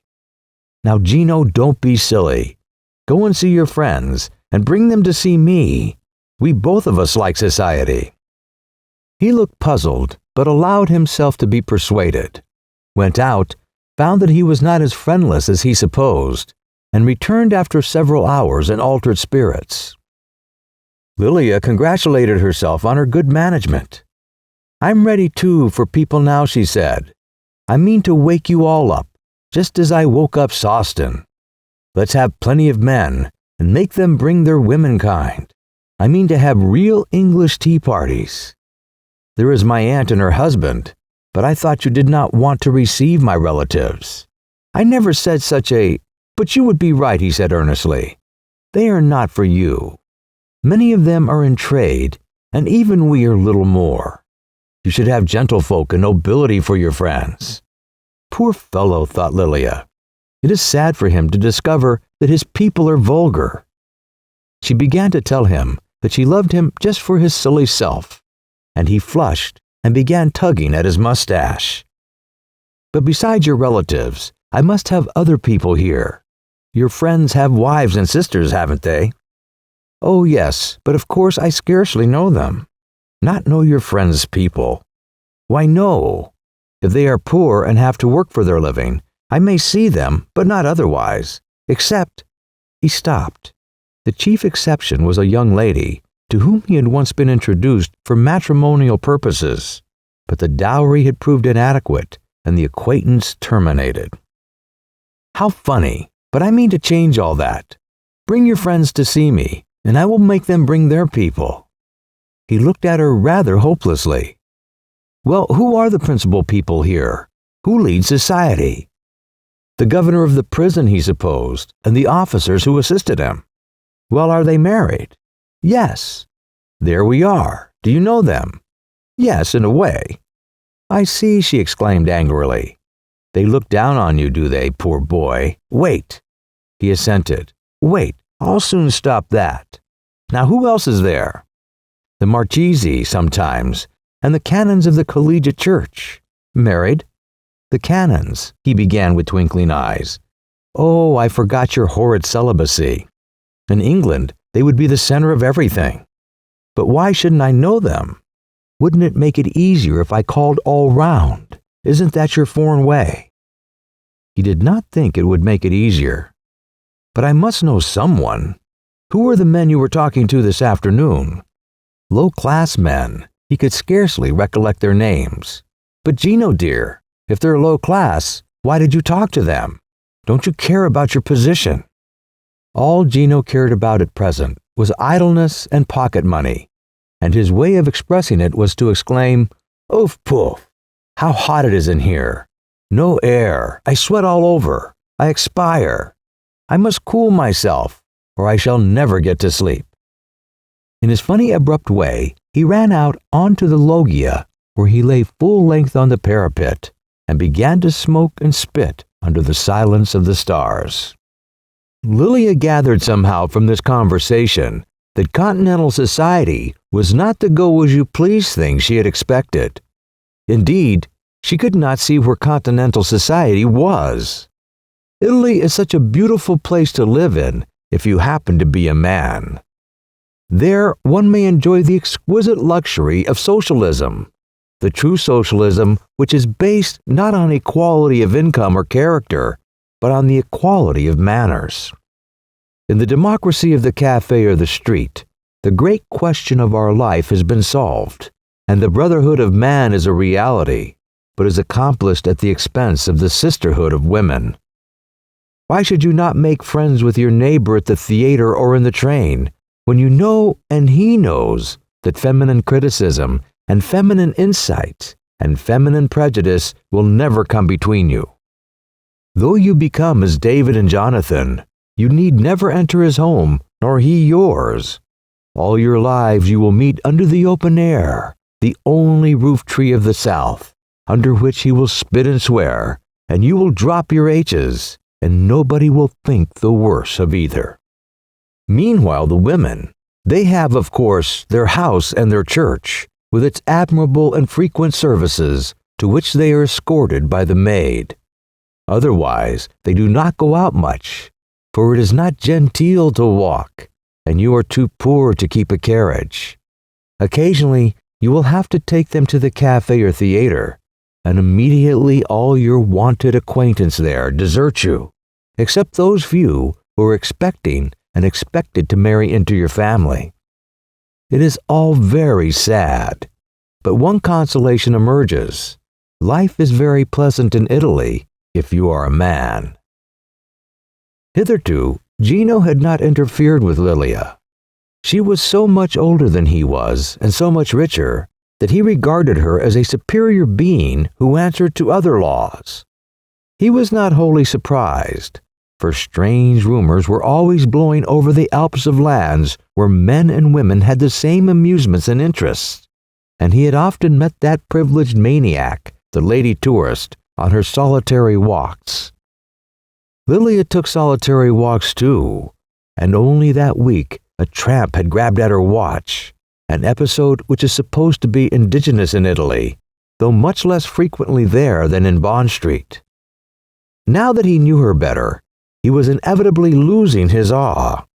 No one could live with her and keep it, especially when she had been so silly as to lose a gold watch and chain. As he lay thoughtful along the parapet, he realized for the first time the responsibilities of moneyed life. He must save her from dangers, physical and social, for after all, she was a woman. And I, he reflected, though I am young, am at all events a man, and know what is right. He found her still in the living room, combing her hair, for she had something of the slattern in her nature, and there was no need to keep up appearances. You must not go out alone, he said gently. It is not safe. If you want to walk, Perfetta shall accompany you. Perfetta was a widowed cousin, too humble for social aspirations, who was living with them as factotum. Very well, smiled Lilia, very well, as if she were addressing a solicitous kitten. But for all that, she never took a solitary walk again, with one exception, till the day of her death. Days passed, and no one called except poor relatives. She began to feel dull. Didn't he know the sindaco or the bank manager? Even the landlady of the Stella d'Italia would be better than no one. She, when she went into the town, was pleasantly received, but people naturally found a difficulty in getting on with a lady who could not learn their language. And the tea party, under Gino's adroit management, receded ever and ever before her. He had a good deal of anxiety over her welfare, for she did not settle down in the house at all. But he was comforted by a welcome and unexpected visitor. As he was going one afternoon for the letters, they were delivered at the door, but it took longer to get them at the office. Someone humorously threw a cloak over his head, and when he disengaged himself, he saw his very dear friend Spiridione Tessi of the custom house at Chiasso, whom he had not met for 2 years. What joy! What salutations! so that all the passers-by smiled with approval on the amiable scene. Spiro Dione's brother was now station master at Bologna, and thus he himself could spend his holiday traveling over Italy at the public expense. Hearing of Gino's marriage, he had come to see him on his way to Siena, where lived his own uncle, lately moneyed too. "They all do it," he exclaimed, "myself excepted." He was not quite 23. "But tell me more. She is English. That is good, very good. An English wife is very good indeed. And is she rich?" "Immensely rich." "Blonde or dark?" "Blonde." "Is it possible?" "It pleases me very much," said Gino simply. "If you can remember, I always desired a blonde." 3 or 4 men had collected and were listening. "We all desire one," said Spiro Dione. "But you, Gino, deserve your good fortune. For you are a good son, a brave man, and a true friend. And from the very first moment I saw you, I wished you well."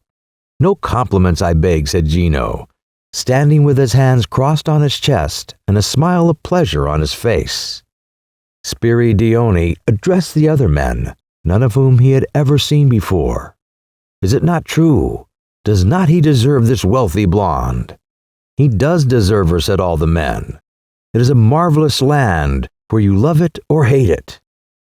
There were no letters, and of course they sat down at the Café Garibaldi by the Collegiate Church, quite a good café that for so small a city.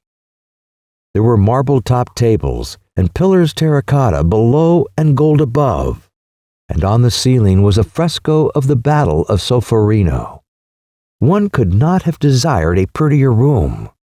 They had vermouth and little cakes with sugar on the top, which they chose gravely at the counter, pinching them first to be sure they were fresh. And though vermouth is barely alcoholic, Spiro Dione drenched his with soda water to be sure that it should not get into his head. They were in high spirits, and elaborate compliments alternated curiously with gentle horseplay. But soon they put up their legs on a pair of chairs and began to smoke.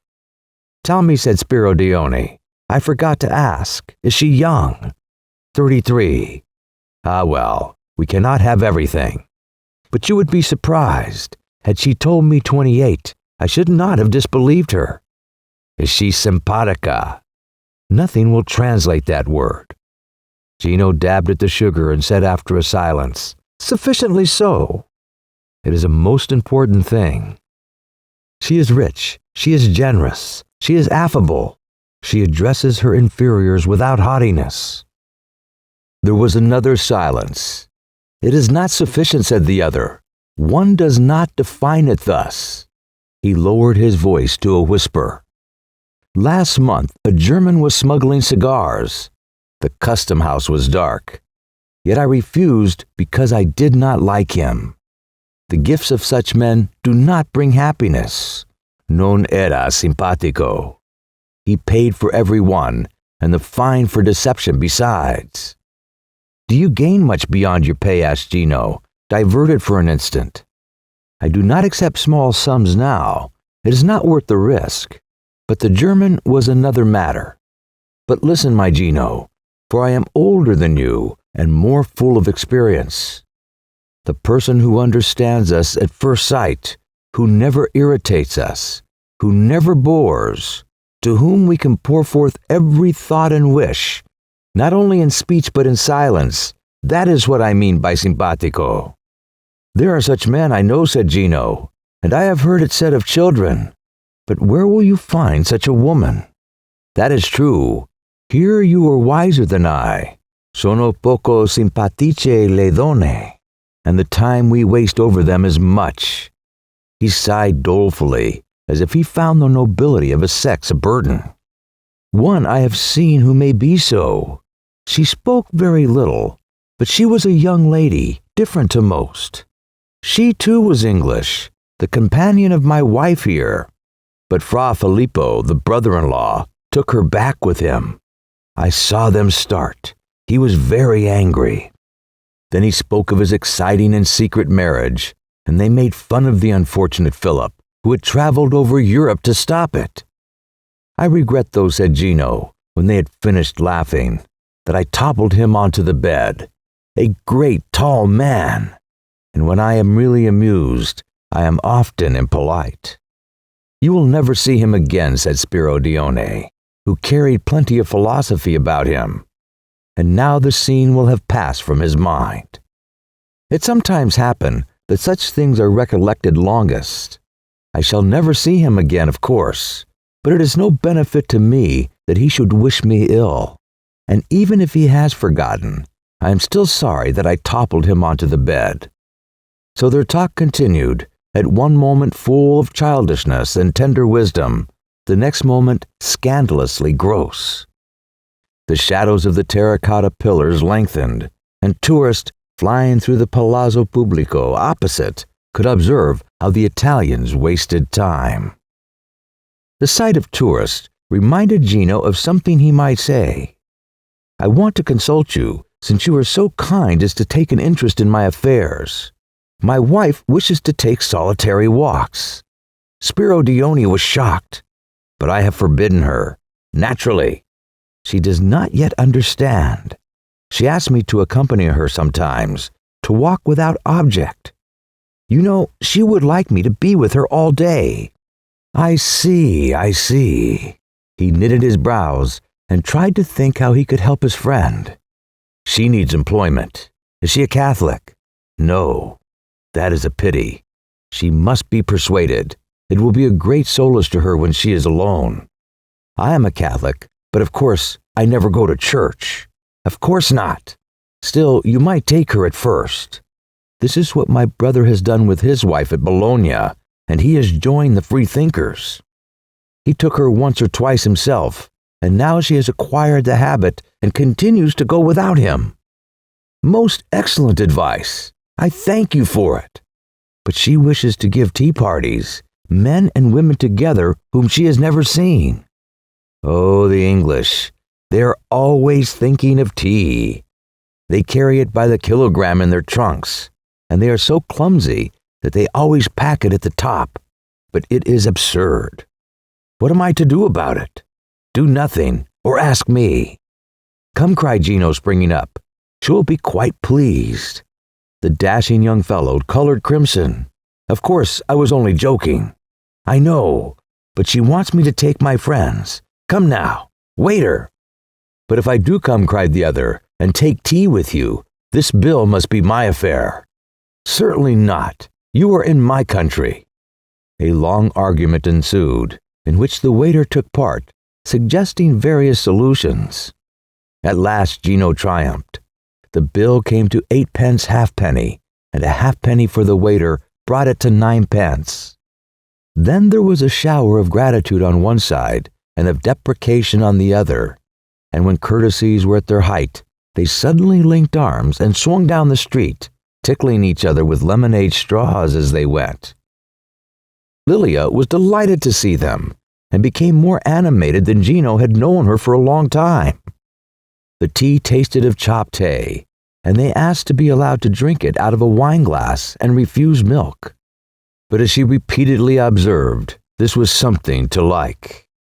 Spiro Dione's manners were very agreeable. He kissed her hand on introduction, and as his profession had taught him a little English, conversation did not flag. Do you like music? She asked. Passionately, he replied. I have not studied scientific music, but the music of the heart, yes. So she played on the humming piano very badly, and he sang not so badly. Gino got out a guitar and sang too, sitting out on the loggia. It was a most agreeable visit. Gino said he would just walk his friend back to his lodgings. As they went, he said, without the least trace of malice or satire in his voice, I think you are quite right. I shall not bring people to the house any more. I do not see why an English wife should be treated differently. This is Italy.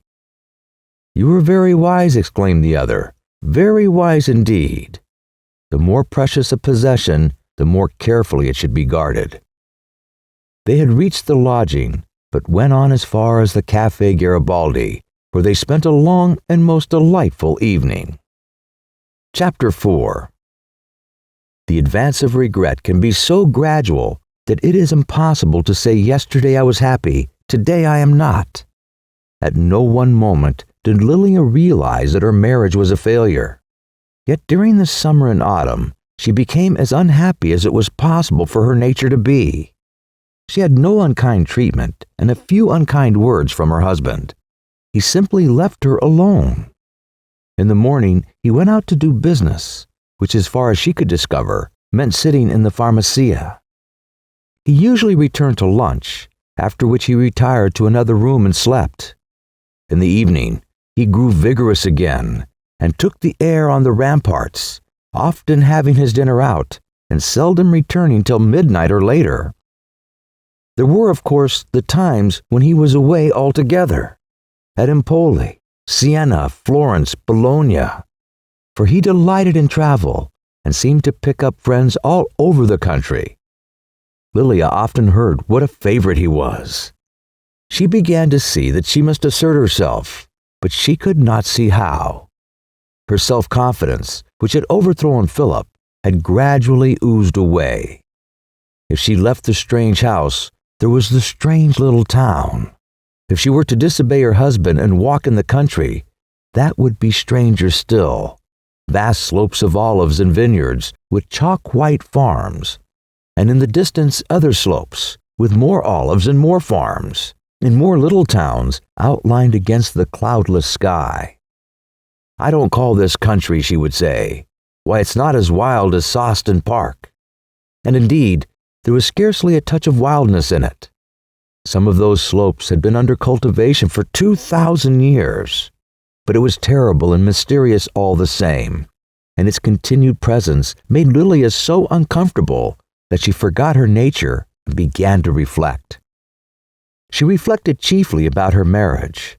The ceremony had been hasty and expensive, and the rites, whatever they were not those of the Church of England. Lilia had no religion in her, but for hours at a time she would be seized with a vulgar fear that she was not married properly, and that her social position in the next world might be as obscure as it was in this. It might be safer to do the thing thoroughly, and one day she took the advice of Spiro Dione and joined the Roman Catholic Church, or as she called it, Santa Deodatus. Gino approved. He too thought it safer, and it was fun confessing, though the priest was a stupid old man, and the whole thing was a good slap in the face for the people at home. The people at home took the slap very soberly. Indeed, there were few left for her to give it to. The Herritons were out of the question. They would not even let her write to Irma, though Irma was occasionally allowed to write to her. Mrs. Theobald was rapidly subsiding into dotage, and as far as she could be definite about anything, had definitely sided with the Herritons. And Miss Abbott did likewise. Night after night did Lilia curse this false friend, who had agreed with her that the marriage would do, and that the Herritons would come round to it, and then at the first hint of opposition had fled back to England shrieking and distraught. Miss Abbott headed the long list of those who should never be written to, and who should never be forgiven. Almost the only person who was not on that list was Mr. Kingcroft, who had unexpectedly sent an affectionate and inquiring letter. He was quite sure never to cross the Channel, and Lilia drew freely on her fancy in the reply. At first, she had seen a few English people, for Monteriano was not the end of the earth. One or two inquisitive ladies, who had heard at home of her quarrel with the Herritons, came to call. She was very sprightly, and they thought her quite unconventional, and Gino a charming boy. So all that was to the good. But by May, the season, such as it was, had finished, and there would be no one till next spring. As Mrs. Herriton had often observed, Lilia had no resources. She did not like music, or reading, or work. Her one qualification for life was rather blowsy high spirits, which turned querulous or boisterous according to circumstances. She was not obedient, but she was cowardly, and in the most gentle way, which Mrs. Herriton might have envied, Gino made her do what he wanted. At first it had been rather fun to let him get the upper hand, but it was galling to discover that he could not do otherwise. He had a good strong will when he chose to use it, and would not have had the least scruple in using bolts and locks to put it into effect. There was plenty of brutality deep down in him, and one day Lilia nearly touched it. It was the old question of going out alone. "I always do it in England. This is Italy." "Yes, but I'm older than you, and I'll settle." "I am your husband," he said, smiling. They had finished their midday meal, and he wanted to go and sleep. Nothing would rouse him up, until at last Lilia, getting more and more angry, said, "And I've got the money." He looked horrified. Now was the moment to assert herself. She made the statement again. He got up from his chair. "And you'd better mend your manners," she continued, "for you'll find it awkward if I stop drawing checks." She was no reader of character, but she quickly became alarmed. As she said to Perfetta afterwards, none of his clothes seemed to fit. Too big in one place, too small in another. His figure, rather than his face, altered, the shoulders falling forward till his coat wrinkled across the back and pulled away from his wrist. He seemed all arms. He edged round the table to where she was sitting, and she sprang away and held the chair between them, too frightened to speak or to move. He looked at her with round, expressionless eyes, and slowly stretched out his left hand. Perfetta was heard coming up from the kitchen. It seemed to wake him up, and he turned away and went to his room without a word. "What has happened?" cried Lilia, nearly fainting. "He is ill, ill." Perfetta looked suspicious when she heard the account. "What did you say to him?" She crossed herself. "Hardly anything," said Lilia, and crossed herself also. Thus did the two women pay homage to their outraged male. It was clear to Lilia at last that Gino had married her for money, but he had frightened her too much to leave any place for contempt. His return was terrifying, for he was frightened too, imploring her pardon, lying at her feet, embracing her, murmuring, "It was not I," striving to define things which he did not understand. He stopped in the house for 3 days, positively ill with physical collapse. But for all his suffering, he had tamed her, and she never threatened to cut off supplies again. Perhaps he kept her even closer than convention demanded, but he was very young, and he could not bear it to be said of him that he did not know how to treat a lady or to manage a wife. And his own social position was uncertain. Even in England, a dentist is a troublesome creature whom careful people find difficult to class. He hovers between the professions and the trades. He may be only a little lower than the doctors, or he may be down among the chemists, or even beneath them. The son of the Italian dentist felt this too. For himself, nothing mattered. He made friends with the people he liked, for he was that glorious, invariable creature, a man. But his wife should visit nowhere rather than visit wrongly. Seclusion was both decent and safe. The social ideals of North and South had their brief contention, and this time the South had won. It would have been well if he had been as strict over his own behavior as he was over hers, but the incongruity never occurred to him for a moment.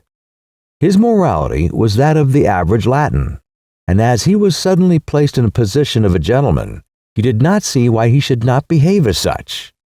Of course, had Lilia been different, had she asserted herself and got a grip on his character, he might possibly, though not probably, have been made a better husband as well as a better man, and at all events he could have adopted the attitude of the Englishman, whose standard is higher even when his practice is the same.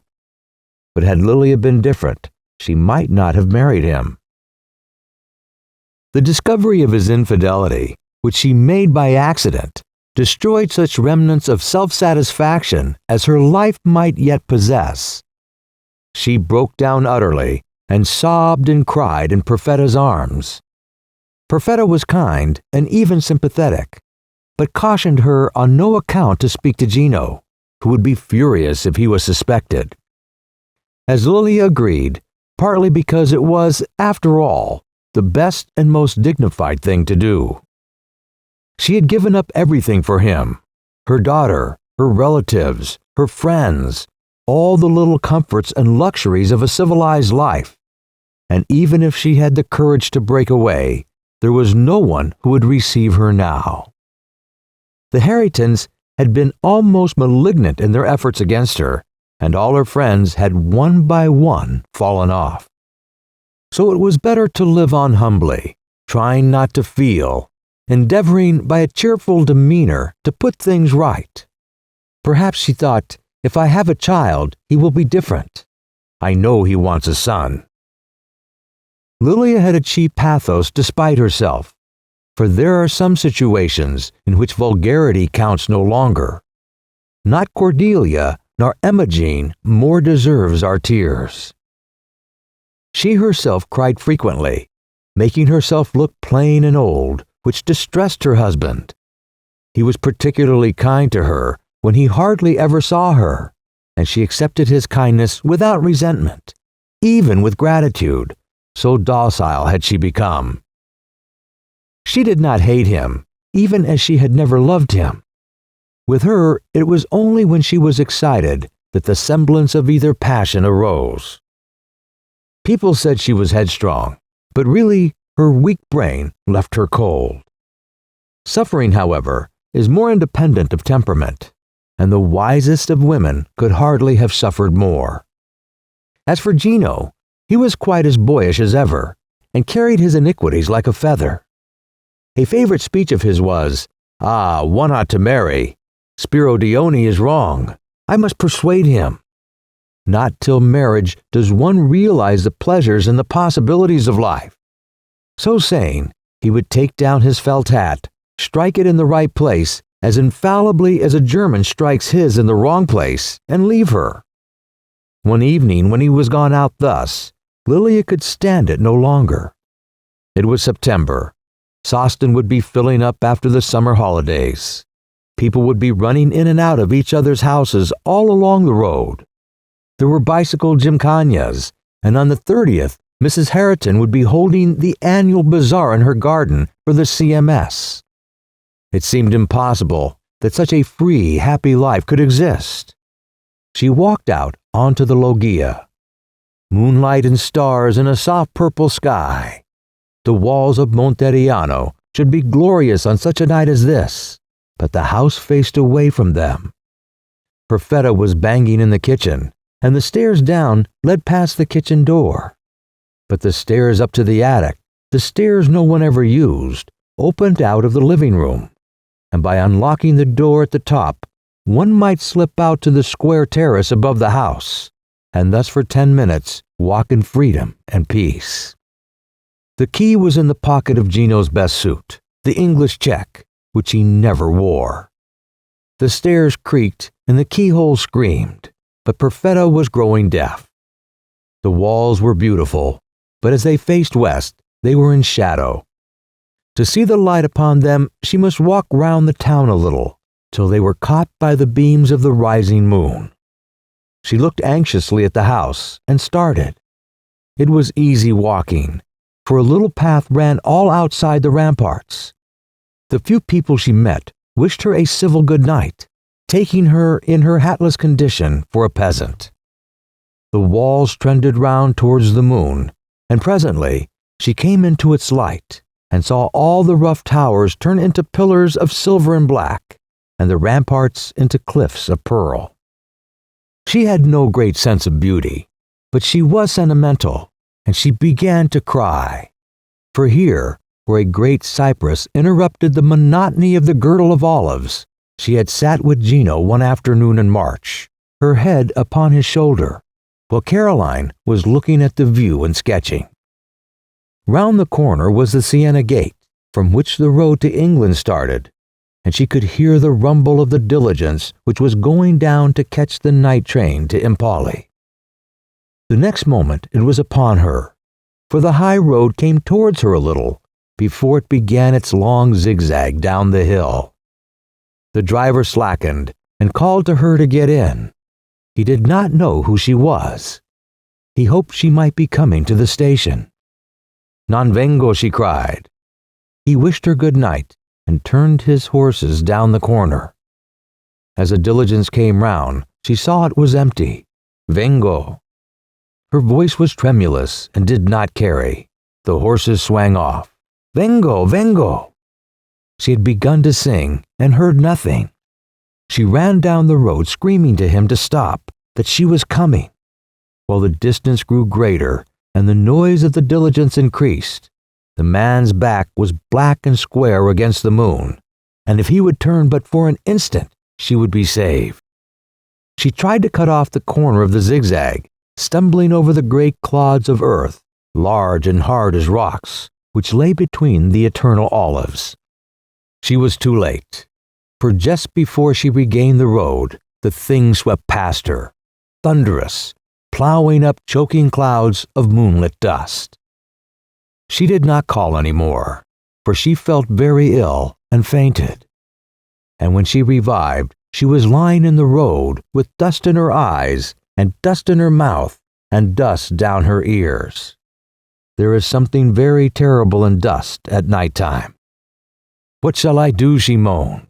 He will be so angry.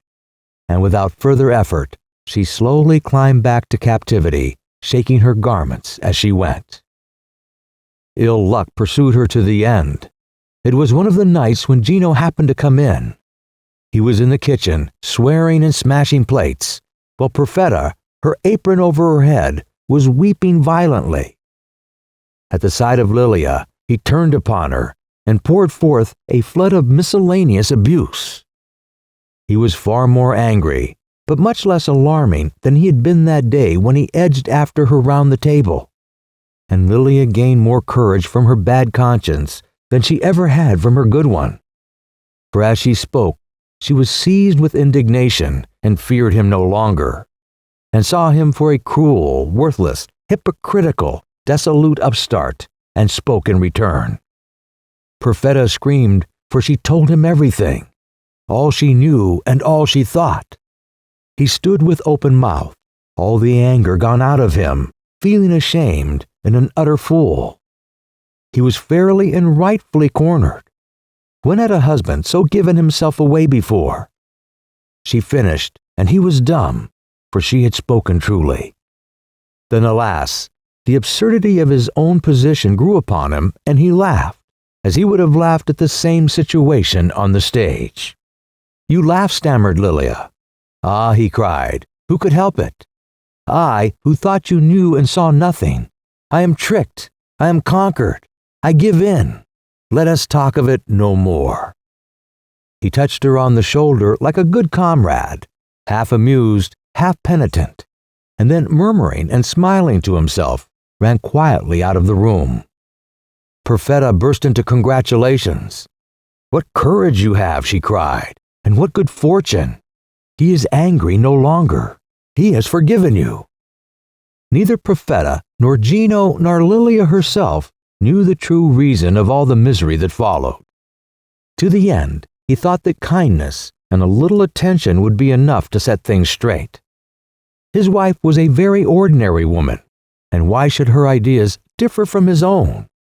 No one realized that more than personalities were engaged, that the struggle was national, that the generations of ancestors, good, bad, or indifferent, forbade the Latin man to be chivalrous to the Northern woman, the Northern woman to forgive the Latin man. All this might have been foreseen. Mrs. Herriton foresaw it from the first. Meanwhile, Lilia prided herself on her high personal standard, and Gino simply wondered why she did not come round. He hated discomfort and yearned for sympathy, but shrank from mentioning his difficulties in the town in case they were put down to his own incompetence. Spiro Dione was told, and replied in a philosophical but not very helpful letter. His other great friend, whom he trusted more, was still serving in Eritrea or some other desolate outpost.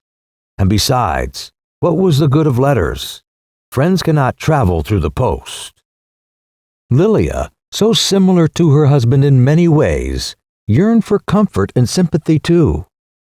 The night he laughed at her, She wildly took up paper and pen and wrote page after page, analyzing his character, enumerating his iniquities, reporting whole conversations, tracing all the causes and the growth of her misery.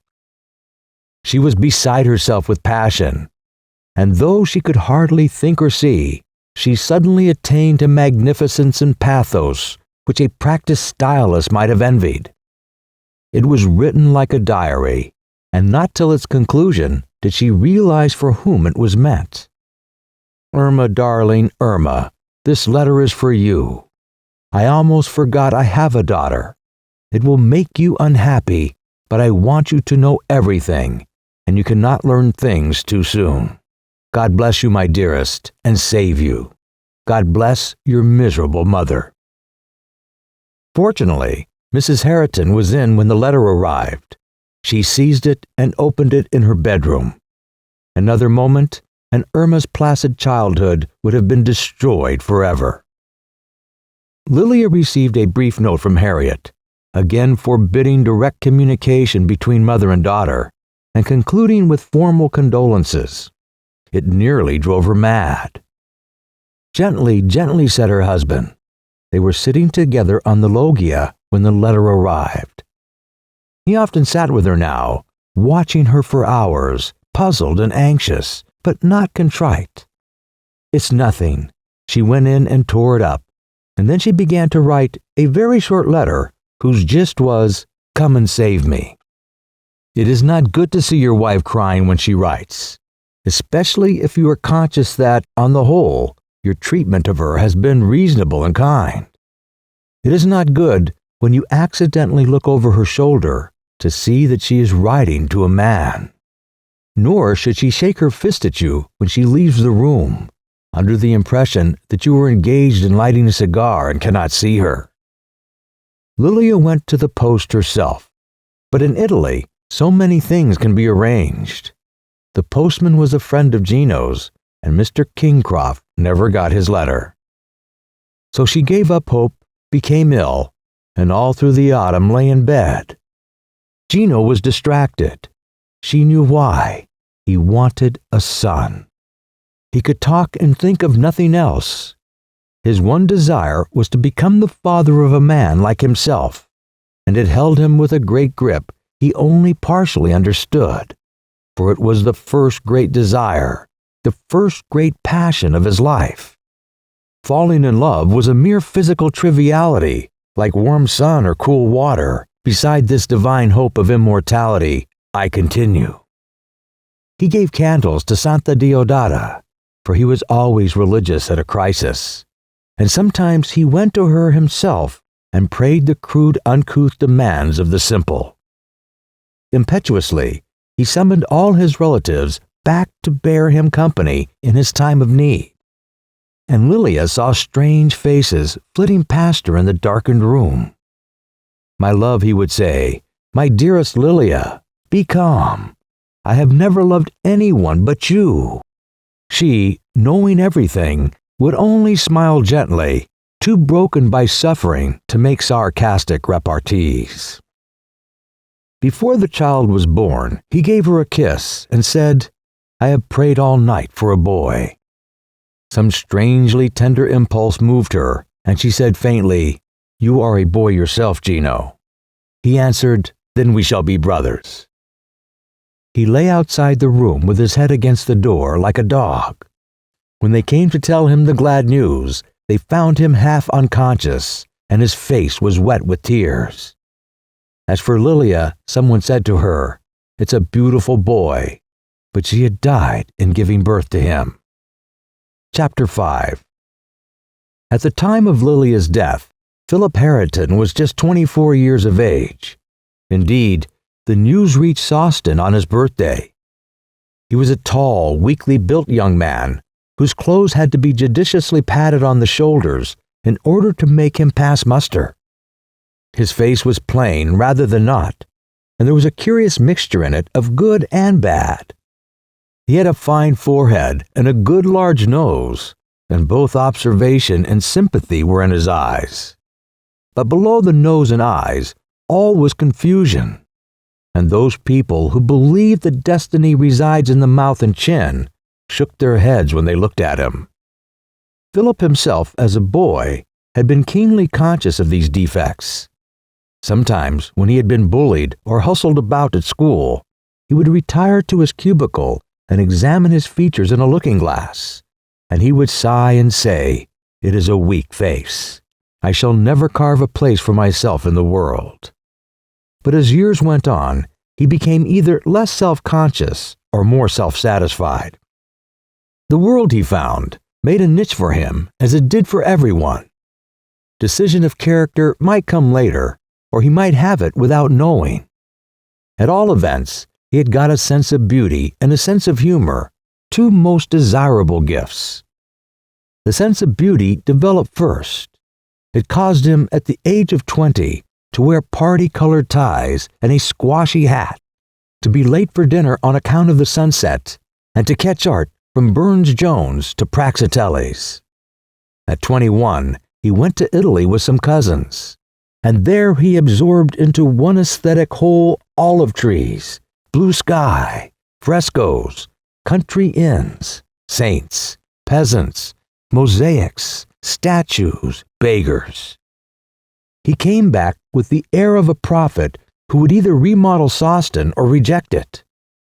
All the energies and enthusiasms of a rather friendless life had passed into the championship of beauty. In a short time it was over. Nothing had happened either in Sawston or within himself. He had shocked half a dozen people, squabbled with his sister, and bickered with his mother. He concluded that nothing could happen, not knowing that human love and love of truth sometimes conquer where love of beauty fails. A little disenchanted, a little tired, but aesthetically intact, he resumed his placid life, relying more and more on his second gift, the gift of humor. If he could not reform the world, he could at all events laugh at it, thus attaining at least an intellectual superiority. Laughter, he read and believed, was a sign of good moral health, and he laughed on contentedly till Lilia's marriage toppled contentment down forever. Italy, the land of beauty, was ruined for him. She had no power to change men and things who dwelt in her. She too could produce avarice, brutality, stupidity, and what was worse, vulgarity. It was on her soil and through her influence that a silly woman had married a cad. He hated Gino, the betrayer of his life's ideal, and now that the sordid tragedy had come, it filled him with pangs, not of sympathy, but of final disillusion.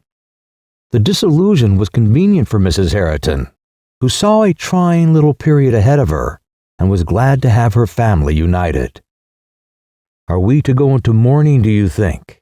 She always asked her children's advice where possible. Harriet thought that they should. She had been detestable to Lilia while she lived, but she always felt that the dead deserve attention and sympathy. After all, she has suffered. That letter kept me awake for nights. The whole thing is like one of those horrible modern plays where no one is in the right. But if we have mourning, it will mean telling Irma. "Of course we must tell Irma," said Philip. "Of course," said his mother. "But I think we can still not tell her about Lilia's marriage." "I don't think that, and she must have suspected something by now." So one would have supposed, but she never cared for her mother, and little girls of 9 don't reason clearly. She looks on it as a long visit, and it is important, most important, that she should not receive a shock. All a child's life depends on the ideal it has of its parents. Destroy that, and everything goes. Morals, behavior, everything. Absolute trust in someone else is the essence of education. That is why I have been so careful about talking of poor Lilia before her. But you forget this wretched baby. Waters and Adamson write that there is a baby. Mrs. Theobald must be told, but she doesn't count. She is breaking up very quickly. She doesn't even see Mr. Kingcroft now. He, thank goodness I hear, has at last consoled himself with someone else. The child must know sometime, persisted Philip, who felt a little displeased, though he could not tell with what. The later the better. Every moment she is developing. I must say it seems rather hard luck, doesn't it? On Irma, why? On us, perhaps. We have morals and behavior also, and I don't think this continual secrecy improves them. There's no need to twist the thing round to that, said Harriet, rather disturbed. Of course there isn't, said her mother. Let's keep to the main issue. This baby's quite beside the point. Mrs. Theobald will do nothing, and it's no concern of ours. It will make a difference in the money, surely, said he. No, dear, very little. Poor Charles provided for every kind of contingency in his will. The money will come to you and Harriet as Irma's guardians. Good. Does the Italian get anything? He will get all hers, but you know what that is. Good. So those are our tactics, to tell no one about the baby, not even Miss Abbott. Most certainly this is the proper course, said Mrs. Herriton, preferring course to tactics for Harriet's sake. And why ever should we tell Caroline? She was so mixed up in the affair. Poor silly creature. The less she hears about it, the better she will be pleased. I have come to be very sorry for Caroline. She, if anyone, has suffered and been penitent. She burst into tears when I told her a little, only a little, of that terrible letter. I never saw such genuine remorse. We must forgive her and forget. Let the dead bury their dead. We will not trouble her with them. Philip saw that his mother was scarcely logical, but there was no advantage in saying so. Here beginneth the new life then. Do you remember, mother, that was what we said when we saw Lilia off? Yes, dear, but now it is really a new life, because we are all at accord. Then you were still infatuated with Italy. It may be full of beautiful pictures and churches, but we cannot judge a country by anything but its men. That is quite true, he said sadly. And as these tactics were now settled, he went out and took an aimless and solitary walk. By the time he came back, two important things had happened. Irma had been told of her mother's death, and Miss Abbott, who had called for a subscription, had been told also. Irma had wept loudly, had asked a few sensible questions and a good many silly ones, and had been content with evasive answers. Fortunately, the school prize-giving was at hand, and that, together with the prospect of new black clothes, kept her from meditating on the fact that Lilia, who had been absent so long, would now be absent forever. As for Caroline, said Mrs. Herriton, I was almost frightened. She broke down utterly. She cried even when she left the house. I comforted her as best I could, and I kissed her. It is something that the breach between her and ourselves is now entirely healed. Did she ask no questions? As to the nature of Lilia's death, I mean. She did, but she has a mind of extraordinary delicacy. She saw that I was reticent, and she did not press me. You see, Philip, I can say to you what I could not say before Harriet. Her ideas are so crude. Really, we do not want it known in Sawston that there is a baby. All peace and comfort would be lost if people came inquiring after it. His mother knew how to manage him. He agreed enthusiastically. And a few days later, when he chanced to travel up to London with Miss Abbott, he had all the time the present thrill of one who was better informed. Their last journey together had been from Monteriano back across Europe. It had been a ghastly journey, and Philip, from the force of association, rather expected something ghastly now. He was surprised. Miss Abbott, between Sawston and Charing Cross, revealed qualities which he had never guessed her to possess. Without being exactly original, she did show a commendable intelligence.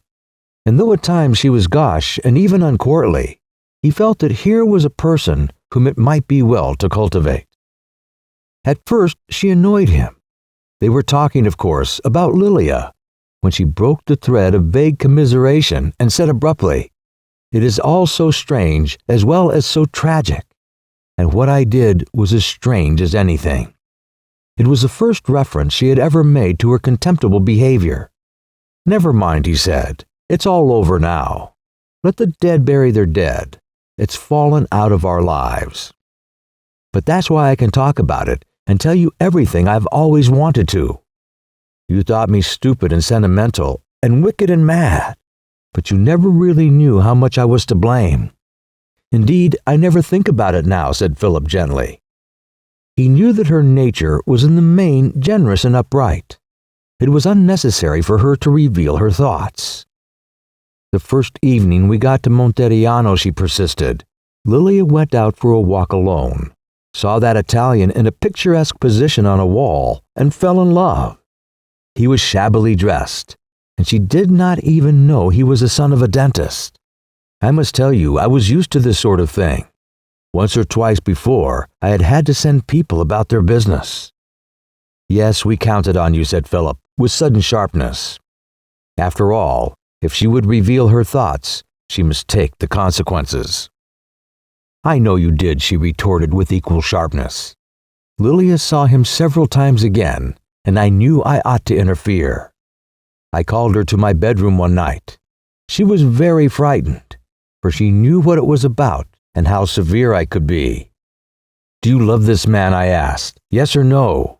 She said yes, and I said, 'Why don't you marry him if you think you'll be happy?'" "Really, really," exploded Philip, as exasperated as if the thing had happened yesterday. "You knew Lilia all your life, apart from everything else, as if she could choose what could make her happy. Had you ever let her choose?" she flashed out. "I'm afraid that's rude," she added, trying to calm herself. "Let us rather say unhappily expressed," said Philip, who always adopted a dry satirical manner when he was puzzled. "I want to finish. Next morning I found Signor Corella and said the same to him. He was willing, that's all. And the telegram." He looked scornfully out of the window. Hitherto, her voice had been hard, possibly in self-accusation, possibly in defiance. Now it became unmistakably sad. "Ah, the telegram. That was wrong. Lilia there was more cowardly than I was. We should have told you the truth. It lost me my nerve, at all events. I came to the station meaning to tell you everything then, but we had started with a lie, and I got frightened. And at the end, when you left, I got frightened again and came with you. Did you really mean to stop? For a time, at all events. Would that have suited a newly married pair? It would have suited them. Lilian needed me, and as for him, I can't help feeling I might have got influence over him. I am ignorant of these matters," said Philip, "but I should have thought that would have increased the difficulty of the situation." The crisp remark was wasted on her. She looked hopelessly at the raw, overbuilt country and said, "Well, I have explained. But pardon me, Miss Abbott. Of most of your conduct, you have given a description rather than an explanation." He had fairly caught her and expected that she would gape and collapse. To his surprise, she answered with some spirit. "An explanation may bore you, Mr. Herriton. It drags in other topics." "Oh, never mind. I hated Sawston, you see." He was delighted. "So did and do I. That's splendid. Go on." "I hated the idleness, the stupidity, the respectability, the petty unselfishness." "Petty selfishness," he corrected. Sawston psychology had long been his specialty. "Petty unselfishness," she repeated. "I had got an idea that everyone here spent their lives in making little sacrifices for objects they didn't care for, to please people they didn't love, that they never learnt to be sincere, and what's as bad, never learnt how to enjoy themselves. That's what I thought at Monteriano." "Why, Miss Abbott," he cried, "you should have told me this before. Think it still. I agree with lots of it. Magnificent." "Now Lilia," she went on, "though there were things about her I didn't like, had somehow kept the power of enjoying herself with sincerity. And Gino, I thought, was splendid and young and strong not only in body, and sincere as the day. If they wanted to marry, why shouldn't they do so? Why shouldn't she break with the deadening life where she had got into a groove, and would go on in it, getting more and more worse than happy, apathetic till she died. Of course I was wrong. She only changed one groove for another, a worse groove. And as for him, well, you know more about him than I do. I can never trust myself to judge characters again, but I still feel he cannot have been quite bad when we first met him. Lilia, that I should dare to say it, must have been cowardly. He was only a boy, just going to turn into something fine, I thought, and she must have mismanaged him. So that is the one time I have gone against what is proper, and there are the results. You have an explanation now. And much of it has been most interesting, though I don't understand everything. Did you ever think of the disparity of their social position? We were mad, drunk with rebellion. We had no common sense. As soon as you came, you saw and foresaw everything. Oh, I don't think that. He was vaguely displeased at being credited with common sense. For a moment, Miss Abbott had seemed to him more unconventional than himself. I hope you see, she concluded, why I have troubled you with this long story. Women, I heard you say the other day, are never at ease till they tell their faults out loud. Lilia is dead, and her husband gone to the bad, all through me. You see, Mr. Herriton, it makes me specially unhappy. It's the only time I've ever gone into what my father calls real life, and look what I've made of it. All that winter, I seemed to be waking up to beauty and splendor, and I don't know what. And when the spring came, I wanted to fight against the things I hated, mediocrity and dullness, and spitefulness and society. I actually hated society for a day or two at Monteriano. I didn't see that all these things are invincible, and that if we go against them, they will break us to pieces. Thank you for listening to so much nonsense. Oh, I quite sympathize with what you say, said Philip encouragingly. It isn't nonsense, and a year or two ago, I should have been saying it to you. But I feel differently now, and I hope that you also will change. Society is invincible, to a certain degree, but your real life is your own, and nothing can touch it. There is no power on earth that can prevent your criticizing and despising mediocrity. Nothing that can stop you retreating into splendor and beauty, into the thoughts and beliefs that make the real life, the real you. I have never had the experience yet. Surely I and my life must be where I live. Evidently, she had the usual feminine incapacity for grasping philosophy, but she had developed quite a personality, and he must see more of her. There is another great consolation against invincible mediocrity, he said, the meeting a fellow victim. I hope that this is only the first of many discussions that we shall have together. She made a suitable reply. The train reached Charing Cross, and they parted. He to go to a matinee, she to buy petticoats for the corpulent poor. Her thoughts wandered as she bought them. The gulf between herself and Mr. Herriton, which she had always known to be great, now seemed to her immeasurable. These events and conversations took place at Christmas time. The new life initiated by them lasted some 7 months. Then a little incident, a mere little vexatious incident, brought it to a close. Irma collected picture postcards, and Mrs. Herriton or Harriet always glanced first at all that came, lest the child should get hold of something vulgar. On this occasion, the subject seemed perfectly inoffensive, a lot of ruined factory chimneys. And Harriet was about to hand it to her niece when her eye was caught by the words on the margin. She gave a shriek and flung the card into the grate. Of course, no fire was alight in July, and Irma only had to run and pick it out again. "How dare you?" screamed her aunt. "You wicked girl! Give it here!" Unfortunately, Mrs. Herriton was out of the room. Irma, who was not in awe of Harriet, danced round the table, reading as she did so, "View of the superb city of Monteriano from your little brother." Stupid Harriet caught her, boxed her ears, and tore the postcard into fragments. Irma howled with pain and began shouting indignantly, "Who is my little brother? Why have I never heard of him before?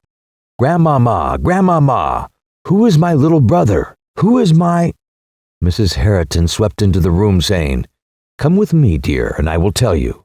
Now it is time for you to know." Irma returned from the interview sobbing, though, as a matter of fact, she had learnt very little. But that little took hold of her imagination. She had promised secrecy, she knew not why. But what harm in talking of the little brother to those who had heard of him already? "Aunt Harriet," she would say, "Uncle Phil, Grandmama, what do you suppose my little brother is doing now? Has he begun to play? Do Italian babies talk sooner than us? Or would he be an English baby born abroad? Oh, I do long to see him and be the first to teach him the 10 Commandments and the Catechism." The last remark always made Harriet look grave. "Really," exclaimed Mrs. Herriton, "Irma is getting too tiresome. She forgot poor Lilias so soon." "A little brother is more to her than a dead mother," said Philip dreamingly.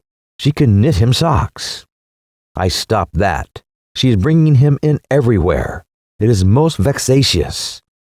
The other night, she asked if she might include him in the people she mentioned specially in her prayers. What did you say?" "Of course I allowed her," she replied coldly. "She has a right to mention anyone she chooses. But I was annoyed with her this morning, and I fear that I showed it. And what happened this morning? She asked if she could pray for her new father, for the Italian. Did you let her? I got up without saying anything. You must have felt just as you did when I wanted to pray for the devil." "He is a devil," cried Harriet. "No, Harriet, he is too vulgar." "I will thank you not to scoff against religion," was Harriet's retort. "Think of that poor baby. Irma is right to pray for him. What an entrance into life for an English child." "My dear sister, I can assure you, firstly, the beastly baby is Italian. It was promptly christened at Santa Deodatus, and a powerful combination of saints watch over." "Don't, dear. And Harriet, don't be so serious. I mean, not so serious when you are with Irma. She will be worse than ever if she thinks we have something to hide." Harriet's conscience could be quite as tiresome as Philip's unconventionality. Mrs. Herriton soon made it easy for her daughter to go for 6 weeks to the Tyrol. Then she and Philip began to grapple with Irma alone. Just as they had got things a little quiet, the beastly baby sent another picture postcard, a comic one, not particularly proper. Irma received it while they were out, and all the trouble began again. "I cannot think," said Mrs. Herriton, "what his motive is in sending them." 2 years before, Philip would have said that the motive was to give pleasure. Now he, like his mother, tried to think of something sinister and subtle. Do you suppose that he guesses the situation? How anxious we are to hush the scandal up? That is quite possible. He knows that Irma will worry us about the baby. Perhaps he hopes that we shall adopt it to quiet her. Hopeful indeed. At the same time, he has the chance of corrupting the child's morals.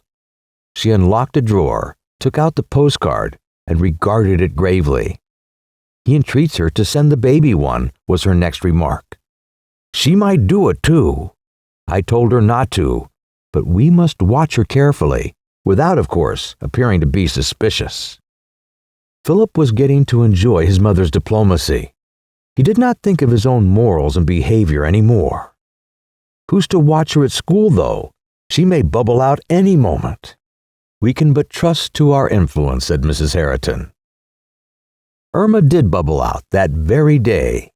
She was proof against a single postcard, not against 2. A new little brother is a valuable sentimental asset to a schoolgirl, and her school was then passing through an acute phase of baby worship.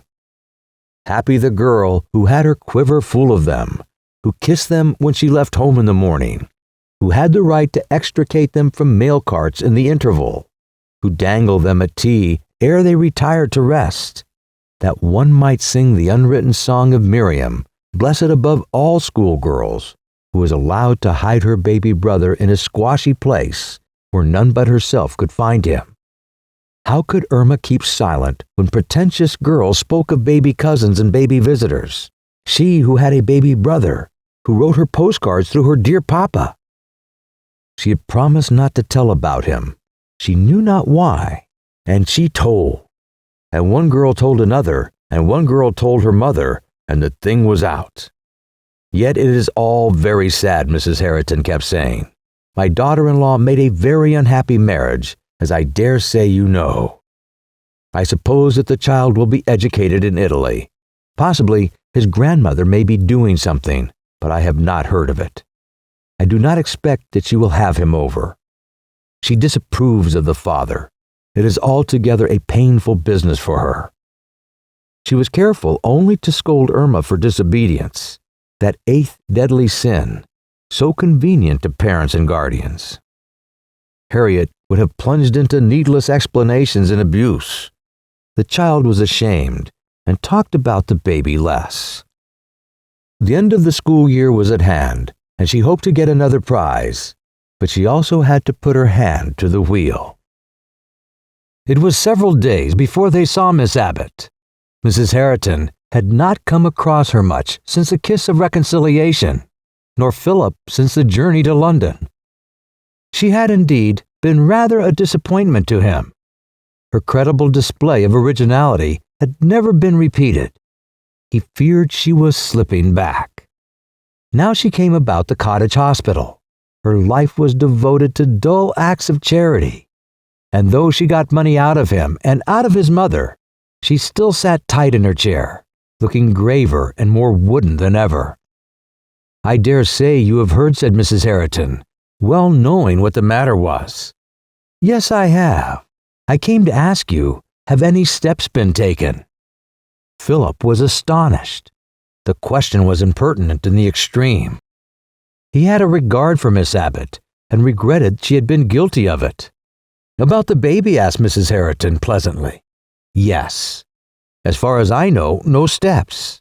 Mrs. Theobald may have decided on something, but I have not heard of it. I was meaning, had you decided on anything? The child is no relation of ours, said Philip. It is therefore scarcely for us to interfere. His mother glanced at him nervously. Poor Lilia was almost a daughter to me once. I know what Miss Abbott means. But now things have altered. Any initiative would naturally come from Mrs. Theobald. But does not Mrs. Theobald always take any initiative from you? Asked Miss Abbott. Mrs. Herriton could not help coloring. I sometimes have given her advice in the past. I should not presume to do so now. Then is nothing to be done for the child at all. It is extraordinarily good of you to take this unexpected interest, said Philip. The child came into the world through my negligence, replied Miss Abbott. It is natural I should take an interest in it. My dear Caroline, said Mrs. Herriton, you must not brood over the thing. Let bygones be bygones. The child should worry you even less than it worries us. We never even mention it. It belongs to another world. Miss Abbott got up without replying and turned to go. Her extreme gravity made Mrs. Herriton uneasy.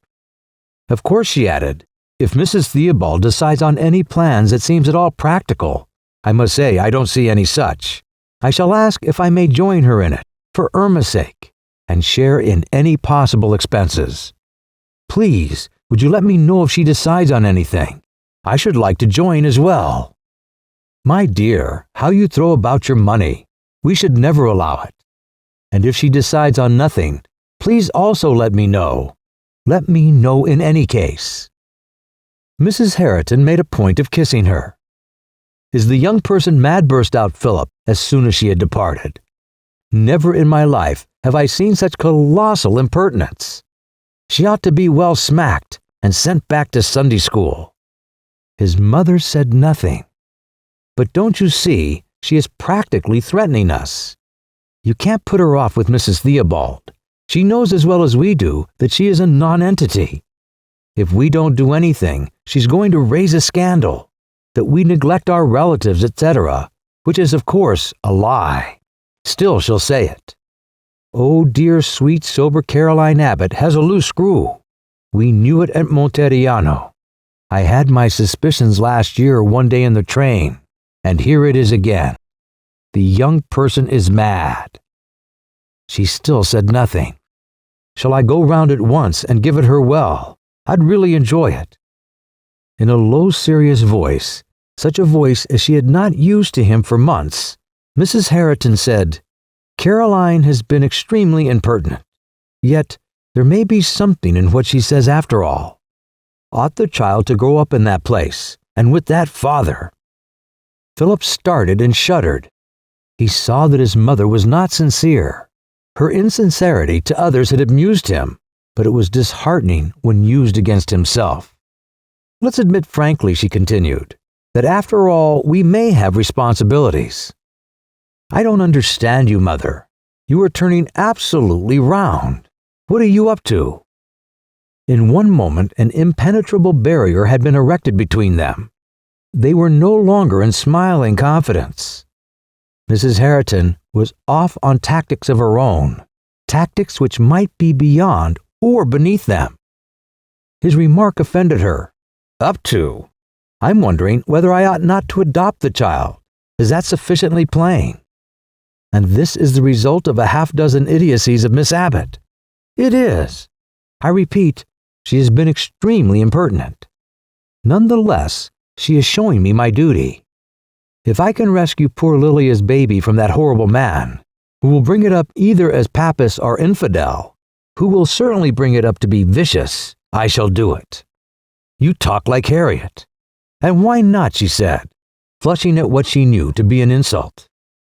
"Say, if you choose, that I talk like Irma. That child has seen the thing more clearly than any of us. She longs for her little brother. She shall have him.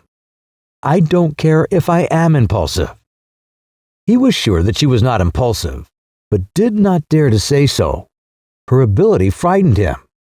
All his life, he had been her puppet. She let him worship Italy and reform Sawston, just as she had let Harriet be Low Church. She had let him talk as much as he liked, but when she wanted a thing, she always got it. And though she was frightening him, she did not inspire him with reverence. Her life, he saw, was without meaning. To what purpose was her diplomacy, her insincerity, her continued repression of vigor? Did they make anyone better or happier? Did they even bring happiness to herself? Harriet with her gloomy, peevish creed, Lilia with her clutches after pleasure, were after all more divine than this well-ordered, active, useless machine. Now that his mother had wounded his vanity, he could criticize her thus, but he could not rebel. To the end of his days, he could probably go on doing what she wanted. He watched with a cold interest the duel between her and Miss Abbott. Mrs. Herriton's policy only appeared gradually.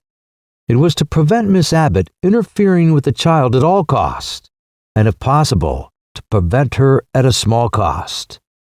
Pride was the only solid element in her disposition. She could not bear to seem less charitable than others. "I am planning what can be done," she would tell people, "and that kind Caroline Abbott is helping me. It is no business of either of us, but we are getting to feel that the baby must not be left entirely to that horrible man. It would be unfair to little Irma. After all, he is her half-brother. No, we have come to nothing definite." Miss Abbott was equally civil, but not to be appeased by good intentions. The child's welfare was a sacred duty to her, not a matter of pride or even of sentiment. By it alone, she felt, could she undo a little of the evil that she had permitted to come into the world. To her imagination, Monteriano had become a magic city of vice, beneath whose towers no person could grow up happy or pure. Sawston, with its semi-detached houses and snobby schools, its book teas and bazaars, was certainly petty and dull. At times she found it even contemptible. But it was not a place of sin. And at Sawston, either with the Herritons or with herself, the baby should grow up. As soon as it was inevitable, Mrs. Herriton wrote a letter for Waters and Adamson to send to Gino, the oddest letter. Philip saw a copy of it afterwards. Its ostensible purpose was to complain of the picture postcards. Right at the end, in a few nonchalant sentences, she offered to adopt the child, provided that Gino would undertake never to come near it, and would surrender some of Lilia's money for its education. "What do you think of it?" she asked her son. "It would not do to let him know that we are anxious for it." "Certainly he will never suppose that. But what effect will the letter have on him? When he gets it, he will do a sum. If it is less expensive in the long run to part with a little money and to be clear of the baby, he will part with it. If he would lose, he will adopt the tone of the loving father. Dear, you're shockingly cynical." After a pause, she added, "How would the sum work out?" "I don't know, I'm sure. But if you wanted to ensure the baby being posted by return, you should have sent a little sum to him." "Oh, I'm not cynical. At least I only go by what I know of him. But I am weary of the whole show. Weary of Italy. Weary, weary, weary. Sawston's a kind, pitiful place, isn't it? I will go walk in it and seek comfort." He smiled as he spoke, for the sake of not appearing serious. When he had left her, she began to smile also. It was to the Abbotts that he walked. Mr. Abbott offered him tea, and Caroline, who was keeping up her Italian in the next room, came in to pour it out. He told them that his mother had written to Signor Corella, and they both uttered fervent wishes for her success. "Very fine of Mrs. Herriton, very fine indeed," said Mr. Abbott, who, like everyone else, knew nothing of his daughter's exasperating behavior. "I'm afraid it will mean a lot of expense. She will get nothing out of Italy without paying." "There are sure to be incidental expenses," said Philip cautiously. Then he turned to Miss Abbott and said, "Do you suppose we shall have difficulty with the man?" "It depends," she replied, with equal caution. "From what you saw of him, should you conclude that he would make an affectionate parent?" "I don't go by what I saw of him, but by what I know of him." "Well, what do you conclude from that?" "That he is a thoroughly wicked man." "Yes, thoroughly wicked men have loved their children. Look at Rodrigo Borgia, for example. I have also seen examples of that in my district." With this remark, the admirable young woman rose and returned to keep up her Italian. She puzzled Philip extremely. He could understand enthusiasm, but she did not seem the least enthusiastic. He could understand pure cussedness, but it did not seem to be that either. Apparently, she was deriving neither amusement nor profit from the struggle. Why then had she undertaken it?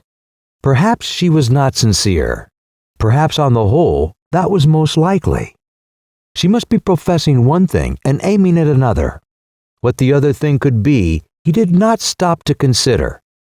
Insincerity was becoming his stock explanation for anything unfamiliar, whether that thing was a kindly action or a high ideal. "She fences well," he said to his mother afterwards.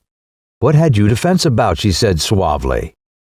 Her son might know her tactics, but she refused to admit that he knew. She still pretended to him that the baby was the one thing she wanted and had always wanted, and that Miss Abbott was her valued ally. And when next week the reply came from Italy, she showed him no face of triumph. "Read the letter," she said. "We have failed." Gino wrote in his own language, but the solicitors had sent a laborious English translation, where pregiatissima signora was rendered as most praiseworthy madam, and every delicate compliment and superlatives are delicate in Italian, would have felled an ox. For a moment, Philip forgot the matter in the manner. This grotesque memorial of the land he had loved moved him almost to tears. He knew the originals of these lumbering phrases. He also had sent sincere auguries. He also had addressed letters. Who writes at home from the Café Garibaldi? "I didn't know I was still such an ass," he thought. "Why can't I realize that it's merely tricks of expression? A bounder's a bounder, whether he lives in Sawston or Monteriano." "Isn't it disheartening?" said his mother. He then read that Gino could not accept the generous offer. his paternal heart would not permit him to abandon this symbol of his deplored spouse. As for the picture postcards, it displeased him greatly that they had been obnoxious. He would send no more. Would Mrs. Herriton, with her notorious kindness, explain this to Irma, and thank her for those which Irma, courteous miss, had sent to him? "The sum works out against us," said Philip, "or perhaps he is putting up the price." "No," said Mrs. Herriton decidedly, "it is not that. For some perverse reason, he will not part with the child. I must go and tell poor Caroline. She will be equally distressed." She returned from the visit in the most extraordinary condition. Her face was red. She panted for breath. There were dark circles round her eyes. "The impudence," she shouted. "The cursed impudence! Oh, I'm swearing. I don't care. That beastly woman, how dare she interfere? Philip dear, I'm sorry. It's no good. You must go." "Go where? Do sit down. What happened?" This outburst of violence from his elegant ladylike mother pained him dreadfully. He had not known that it was in her. "She won't accept. Won't accept the letter as final. You must go to Monteriano." "I won't," he shouted back. "I've been and I failed. I'll never see the place again. I hate Italy." "If you don't go, she will." "Abbott?" "Yes, going alone. Would start this evening. I offered to write. She said it was too late. Too late. The child, if you please, Irma's brother, to live with her, to be brought up by her and her father at our very gates, to go to school like a gentleman. She paying. Oh, you're a man. It doesn't matter for you. You can laugh. But I know what people say, and that woman goes to Italy this evening."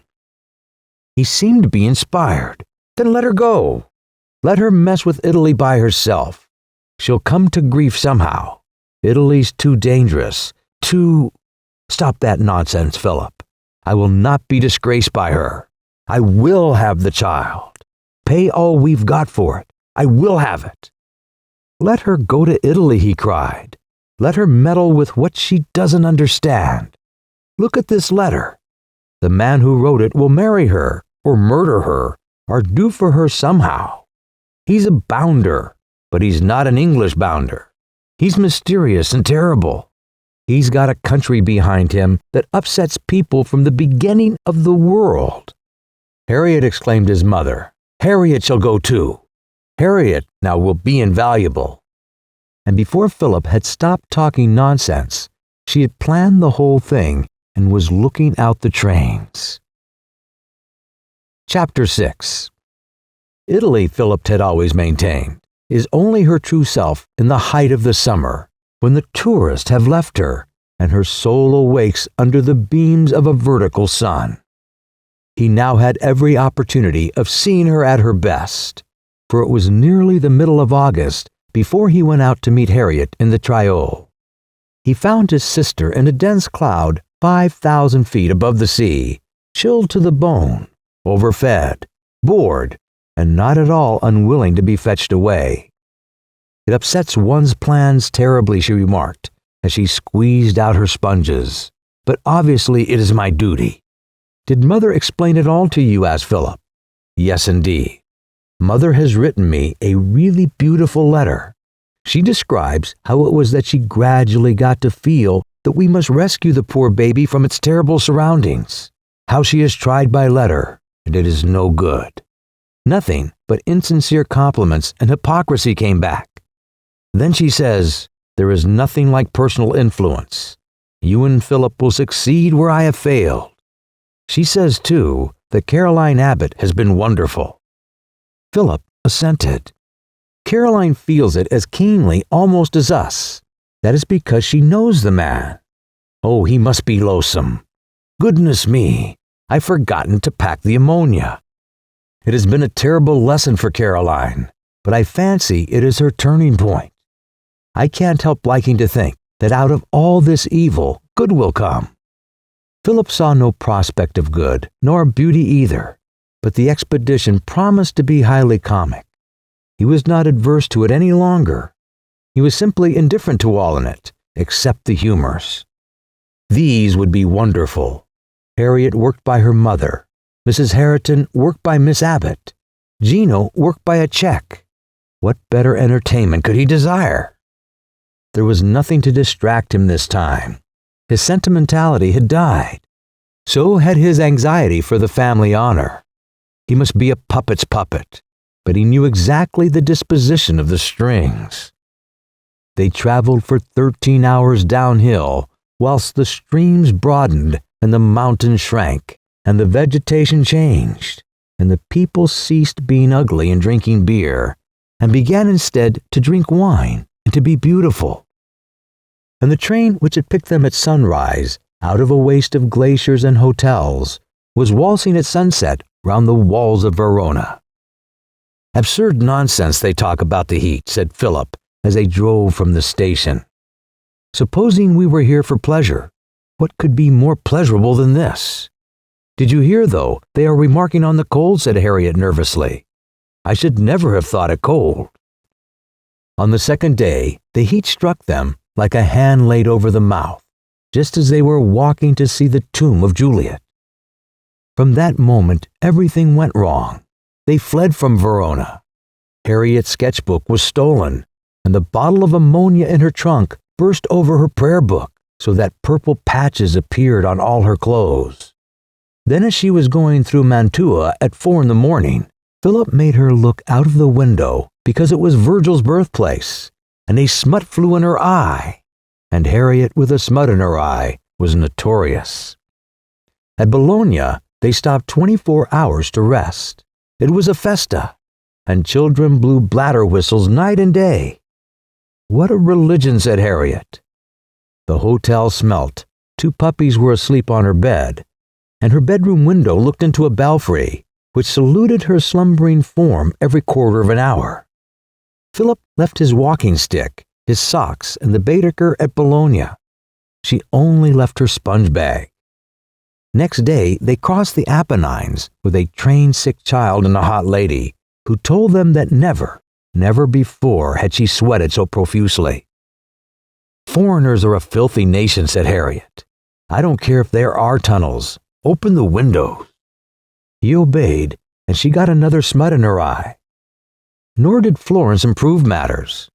Eating, walking, even a cross word would bathe them both in boiling water. Philip, who was slighter of build and less conscientious, suffered less. But Harriet had never been to Florence, and between the hours of 8 and 11, she crawled like a wounded creature through the streets, and swooned before various masterpieces of art. It was an irritable couple who took tickets to Monteriano. Singles or returns, said he. A single for me, said Harriet peevishly.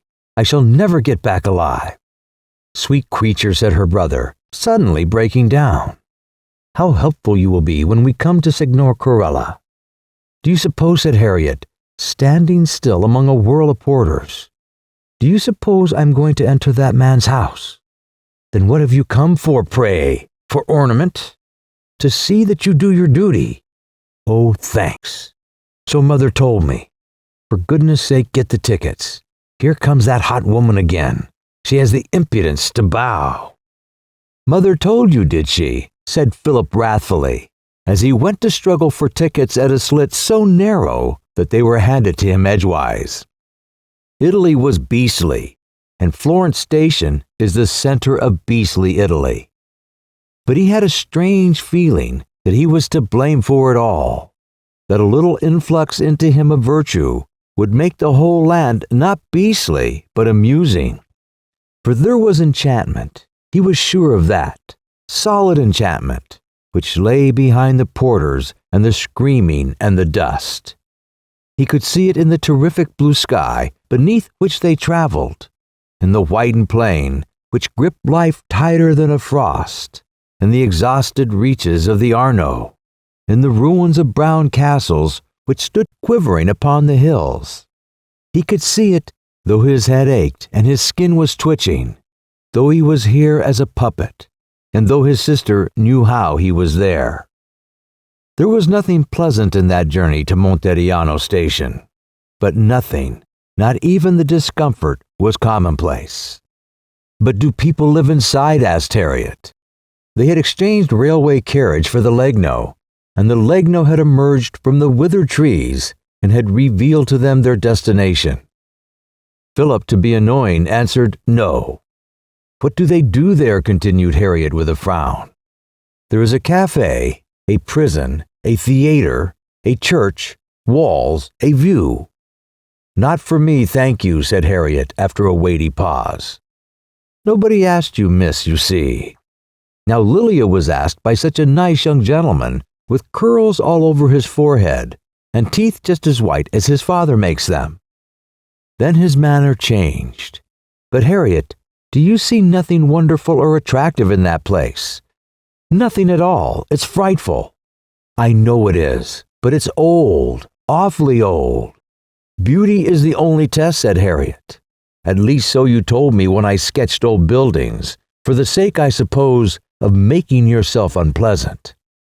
Oh, I'm perfectly right, but at the same time, I don't know. So many things have happened here. People have lived so hard and so splendidly, I can't explain. I shouldn't think you could.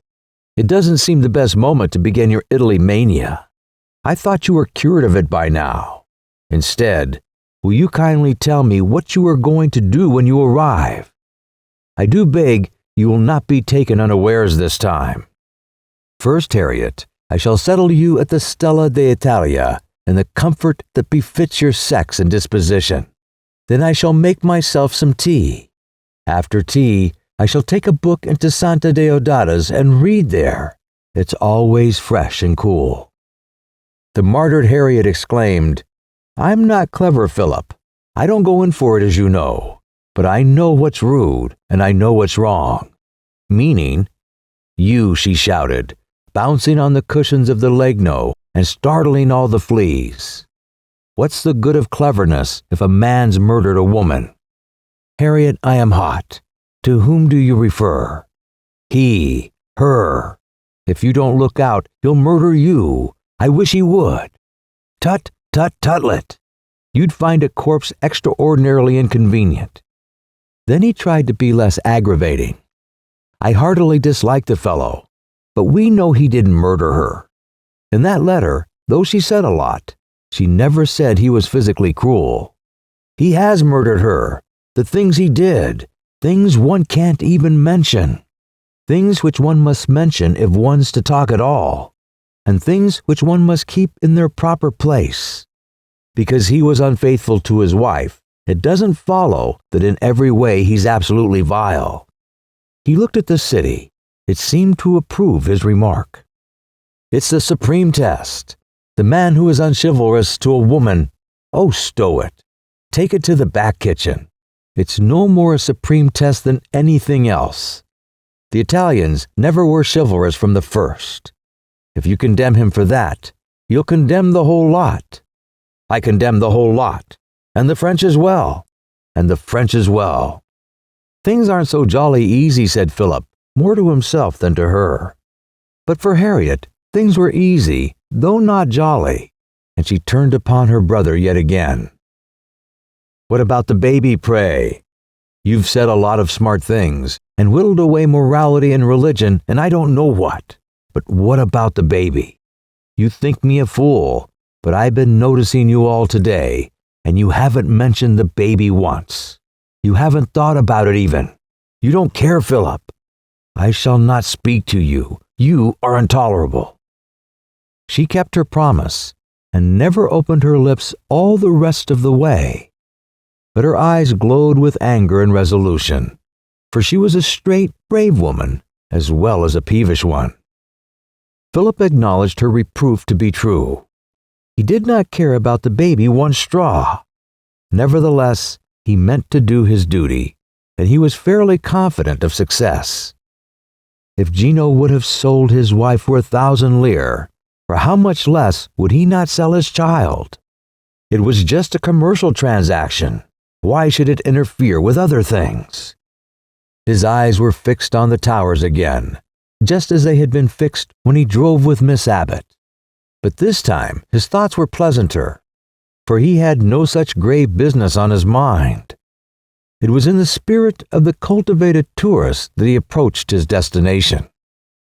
One of the towers, rough as any other, was topped by a cross, the tower of the collegiate church of Santa Deodata. She was a holy maiden of the Dark Ages, the city's patron saint, and sweetness and barbarity mingled strangely in her story.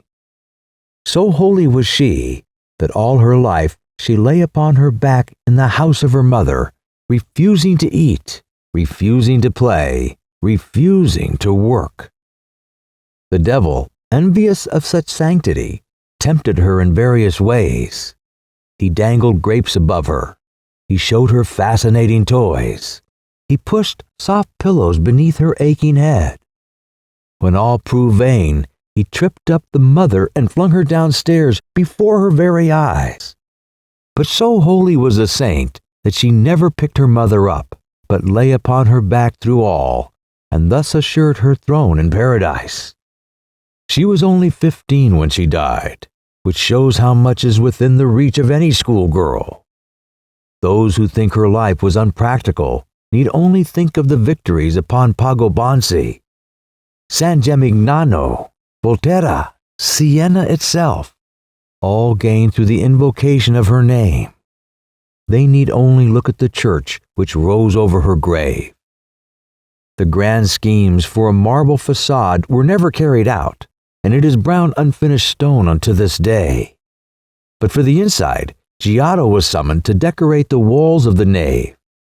Giotto came, that is to say, he did not come, German research having decisively proved. But at all events, the nave is covered with frescoes, and so are 2 chapels in the left transept, and the arch into the choir, and there are scraps in the choir itself.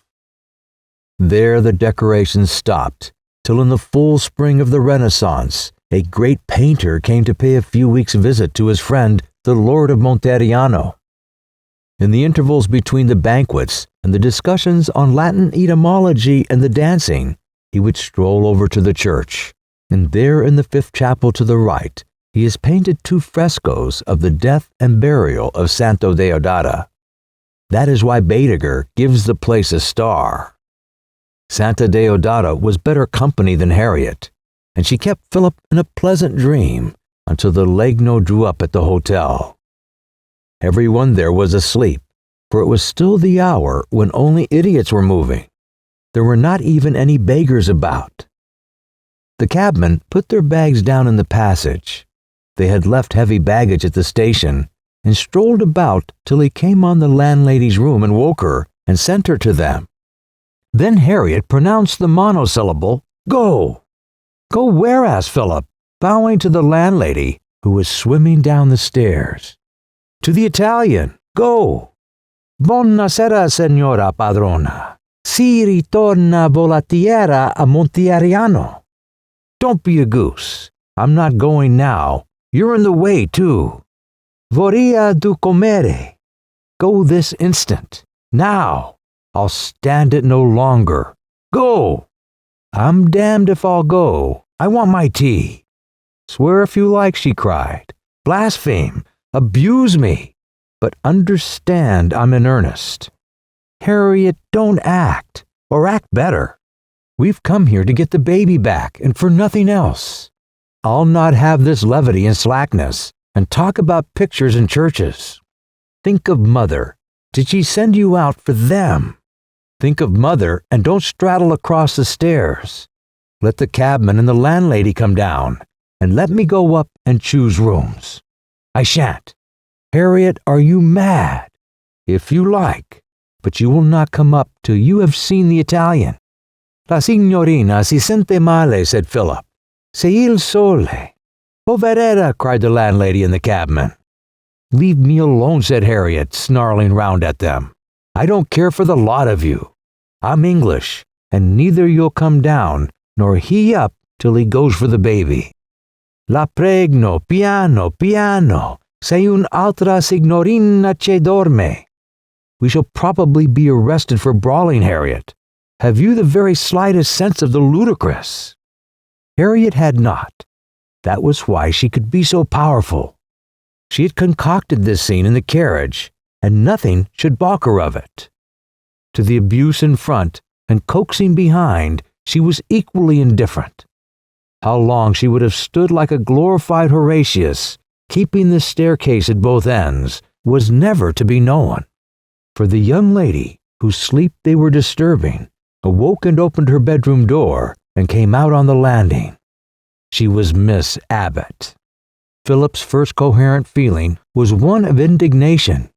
To be run by his mother and hectored by his sister was as much as he could stand. The intervention of a third female drove him suddenly beyond politeness. He was about to say exactly what he thought about the thing from beginning to end. But before he could do so, Harriet also had seen Miss Abbott. She uttered a shrill cry of joy. "You, Caroline, here of all people!" And in spite of the heat, she darted up the stairs and imprinted an affectionate kiss upon her friend. Philip had an inspiration. "You will have a lot to tell Miss Abbott, Harriet, and she may have so much to tell you. So I'll pay my call on Signor Corella, as you suggested, and see how things stand." Miss Abbott uttered some noise of greeting or alarm. He did not reply to it or approach nearer to her.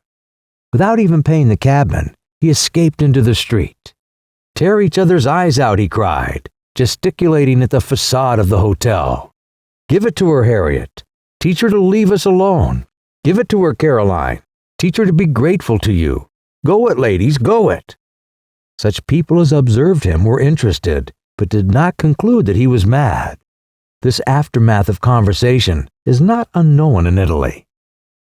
He tried to think how amusing it was, but it would not do. Miss Abbott's presence affected him too personally. Either she suspected him of dishonesty, or else she was being dishonest herself. He preferred to suppose the latter. Perhaps she had seen Gino, and they had prepared some elaborate mortification for the Herritons. Perhaps Gino had sold the baby cheap to her for a joke. It was just the kind of joke that would appeal to him. Philip still remembered the laughter that had greeted his fruitless journey, and the uncouth push that had toppled him onto the bed. And whatever it might mean, Miss Abbott's presence spoiled the comedy. She would do nothing funny. During this short meditation, he had walked through the city and was out on the other side. "Where does Signor Corella live?" he asked the man at the dogana. "I'll show you," said a little girl, springing out of the ground as Italian children will. "She will show you," said the dogana men, nodding reassuringly. "Follow her always, always, and you will come to no harm. She is a trustworthy guide. She is my daughter, cousin, sister." Philip knew these relatives well. They ramify, if need be, all over the peninsula. "Do you chance to know whether Signor Corella is in?" he asked her. She had just seen him go in. Philip nodded. He was looking forward to the interview this time. It would be an intellectual duet with a man of no great intellect. What was Miss Abbott up to? This was one of the things he was going to discover. While she had it out with Harriet, he would have it out with Gino. He followed the dogana's relative softly, like a diplomatist. He did not follow her long, for this was the Volterra gate, and the house was exactly opposite to it. In half a minute, they had scrambled down the mule track and reached the only practical entrance. Philip laughed, partly at the thought of Lilia in such a building, partly in the confidence of victory. Meanwhile, the dogana's relative lifted up her voice and gave a shout. For an impressive interval, there was no reply. Then the figure of a woman appeared high up on the loggia. "This is Perfetta," said the girl. "I want to see Signor Corella," cried Philip. "Out, out," echoed the girl complacently. Why on earth did you say he was in? He could have strangled her for temper. He had been just ripe for an interview. Just the right combination of indignation and acuteness. Blood hot, brain cool. but nothing ever did go right in Monteriano. When will he be back? He called to Perfetta. It was really too bad. She did not know. He was away on business. He might be back this evening. He might not. He had gone to Poggibonsi. At the sound of this word, the little girl put her fingers to her nose and swept them at the plain. She sang as she did so, even as her foremothers had sung 700 years back.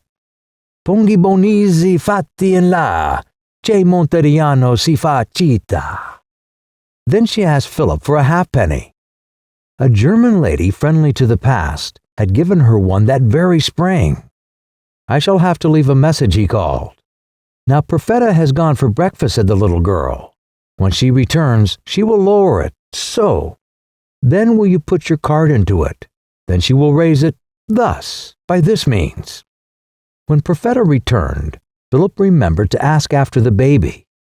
It took longer to find than the basket, and he stood perspiring in the evening sun, trying to avoid the smell of the drains and to prevent the little girl from singing against Poggibonsi. The olive trees beside him were draped with a weekly, or more probable the monthly, wash. What a frightful spotty blouse! He could not think where he had seen it. Then he remembered it was Lilias. She had brought it to hack about in at Sawston, and had taken it to Italy, because in Italy anything does. He had rebuked her for the sentiment. Beautiful as an angel, bellowed Perfetta, holding out something which must be Lilia's baby. But who am I addressing? Thank you, here is my card. He had written on it a civil request to Gino for an interview next morning. But before he placed it in the basket and revealed his identity, he wished to find something out. Has a young lady happened to call here lately? A young English lady? Perfetta begged his pardon. She was a little deaf. A young lady, pale, large, tall. She did not quite catch. A young lady! Perfetta is deaf when she chooses, said the Dogana's relative. At last, Philip admitted the peculiarity and strode away. He paid off the detestable child at the Volterra gate. She got 2 nickel pieces and was not pleased, partly because it was too much, partly because he did not look pleased when he gave it to her. He caught her fathers and cousins winking at each other as he walked past them. Monteriano seemed in one conspiracy to make him look a fool. He felt tired and anxious and muddled, and not sure of anything except that his temper was lost. In this mood, he returned to the Stella d'Italia, and there, as he was ascending the stairs, Miss Abbott popped out of the dining room on the first floor and beckoned to him mysteriously. I was going to make myself some tea, he said, with his hand still on the banisters. I should be grateful. So he followed her into the dining room and shut the door. You see, she began, Harriet knows nothing.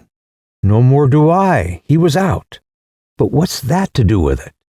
He presented her with an unpleasant smile. She fenced well, as he had noticed before. He was out. You find me as ignorant as you have left Harriet. What do you mean? Please, Mr. Herriton, don't be mysterious. There isn't the time. Any moment, Harriet may be down, and we shan't have decided how to behave to her. Sawston was different. We had to keep up appearances. But here we must speak out, and I think I can trust you to do it. Otherwise, we'll never start clear. Pray, let us start clear, said Philip, pacing up and down the room. Permit me to begin by asking you a question. In which capacity have you come to Monteriano? Spy or traitor? Spy, she answered, without a moment's hesitation. She was standing by the little Gothic window as she spoke. The hotel had been a palace once, and with her finger she was following the curves of the molding as if they might feel beautiful and strange. Spy, she repeated, for Philip was bewildered at learning her guilt so easily and could not answer a word. Your mother has behaved dishonorably all through. She never wanted the child. No harm in that, but she is too proud to let it come to me. She has done all she could to wreck things. She did not tell you everything. She has told Harriet nothing at all. She has lied or acted lies everywhere. I cannot trust your mother. So I have come here alone, all across Europe. No one knows it. My father thinks I'm in Normandy to spy on Mrs. Herriton. Don't let's argue, for he had begun almost mechanically to rebuke her for impertinence. If you are here to get the child, I will help you. If you are here to fail, I shall get it instead of you. It is hopeless to expect you to believe me, he stammered, but I can assert that we are here to get the child, even if it cost us all we've got. My mother has fixed no money limit whatever. I am here to carry out her instructions. I think that you will approve of them, as you have practically dictated them. I do not approve of them. They are absurd. She nodded carelessly. She did not mind what he said. All she wanted was to get the baby out of Monteriano. Harriet also carries out your instructions, he continued. She, however, approves of them, and does not know that they proceed from you. I think, Miss Abbott, you had better take entire charge of the rescue party. I have asked for an interview with Signor Corella tomorrow morning. Do you acquiesce? She nodded again. Might I ask for details of your interview with him? They might be helpful to me. He had spoken at random. To his delight, she suddenly collapsed. Her hand fell from the window. Her face was red with more than the reflection of evening. My interview? How do you know of it? From Perfetta, if it interests you. Whoever is Perfetta? The woman who must have let you in. In where? Into Signor Corella's house. Mr. Herriton, she exclaimed. How could you believe her? Do you suppose that I would have entered that man's house, knowing about him all that I do? I think you have very odd ideas of what is possible for a lady. I hear you wanted Harriet to go. Very properly she refused. 18 months ago I might have done such a thing, but I trust I have learnt how to behave by now. Philip began to see that there were two Miss Abbotts. The Miss Abbott who could travel alone to Monteriano, and the Miss Abbott who could not enter Gino's house when she got there. It was an amusing discovery. Which of them would respond to his next move? I suppose I misunderstood Perfetta. Where did you have your interview then? Not an interview, an accident. I am very sorry. I meant you to have the chance of seeing him first. Though it is your fault. You are a day late. You were due here yesterday. So I came yesterday, and not finding you, went up to the Rocca. You know that kitchen garden where they let you in, and there is a ladder up to a broken tower, where you can stand and see all the other towers below you in the plain and all the other hills. Yes, I know the Rocca. I told you of it. So I went up in the evening for the sunset. I had nothing to do. He was in the garden. It belongs to a friend of his. And you talked. It was very awkward for me, but I had to talk. He seemed to make me. You see, he thought I was here as a tourist. He thinks so still. He intended to be civil, and I judged it better to be civil also. And of what did you talk? The weather. There will be rain, he says, by tomorrow evening. The other towns, England, myself, and about you a little. And he actually mentioned Lilia. He was perfectly disgusting. He pretended to love her. He offered to show me her grave, the grave of the woman he has murdered. My dear Miss Abbott, he is not a murderer. I have just been driving that into Harriet. And when you know the Italians as well as I do, you will realize that in all that he said to you, he was perfectly sincere. The Italians are essentially dramatic. They look on death and love as spectacles. I doubt that he persuaded himself for the moment that he had behaved admirably, both as a husband and widower. You may be right, said Miss Abbott, impressed for the first time. When I tried to pave the way, so to speak, to hint that he had not behaved as he ought, well, it was no good at all. He couldn't or wouldn't understand. There was something very humorous in the idea of Miss Abbott approaching Gino on the Rocca in the spirit of a district visitor. Philip, whose temper was returning, laughed. Harriet would say he has no sense of sin. Harriet may be right, I am afraid. If so, perhaps he isn't sinful. Miss Abbott was not one to encourage levity. I know what he has done, she said. What he says and what he thinks is of very little importance. Philip smiled at her crudity. I should like to hear, though, what he said about me. Is he preparing a warm reception? Oh, no, not that. I never told him that you and Harriet were coming. You could have taken him by surprise if you liked. He only asked for you, and wished he hadn't been so rude to you 18 months ago. What a memory the fellow has for little things. He turned away as he spoke, for he did not want her to see his face.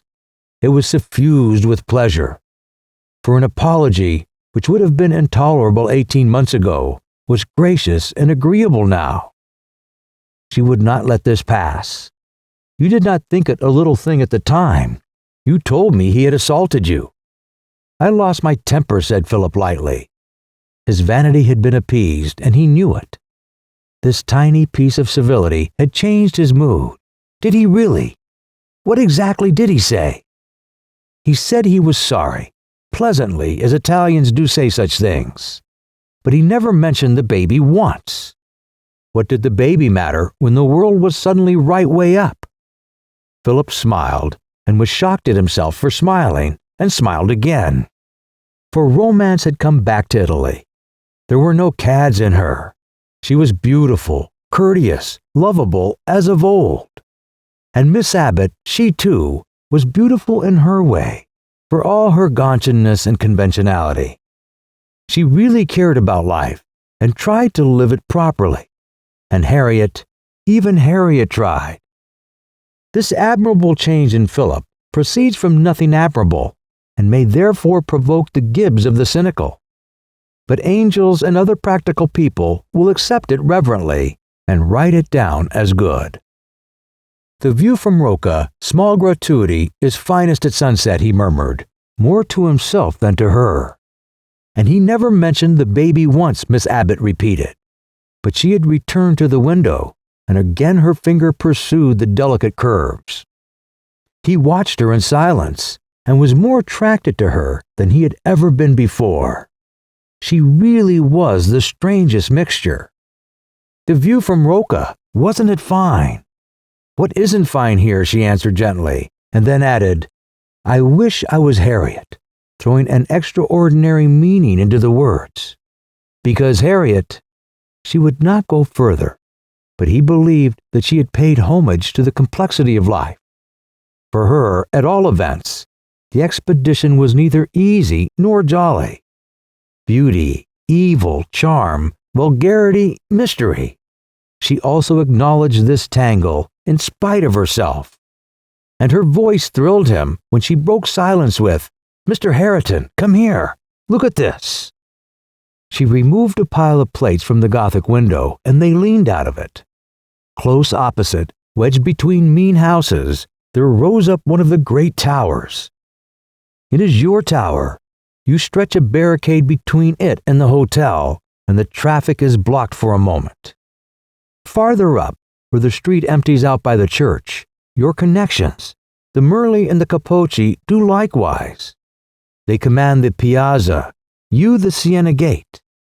No one can move in either, but he shall be instantly slain, either by bows or by crossbows, or by Greek fire. Beware, however, of the back bedroom windows, for they are menaced by the tower of the Aldo Brandecci, and before now, arrows have stuck quivering over the washstand. Guard these windows well, lest there be a repetition of the events of February 1338, when the hotel was surprised from the rear, and your dearest friend, you could just make out that it was he, was thrown at you over the stairs. It reaches up to heaven, said Philip, and down to the other place. The summit of the tower was radiant in the sun, while its base was in shadow and pasted over with advertisements. Is it to be a symbol of the town? She gave no hint that she understood him, but they remained together at the window because it was a little cooler and so pleasant. Philip found a certain grace and lightness in his companion which he had never noticed in England. She was appallingly narrow, but her consciousness of wider things gave to her narrowness a pathetic charm. He did not suspect that he was more graceful too, for our vanity is such that we hold our own characters immutable, and we are slow to acknowledge that they have changed, even for the better. Citizens came out for a little stroll before dinner. Some of them stood and gazed at the advertisements on the tower. "Surely that isn't an opera bill," said Miss Abbott. Philip put on his princeness. Lucia di Lammermoor, by Master Donizetti. Unique representation, this evening.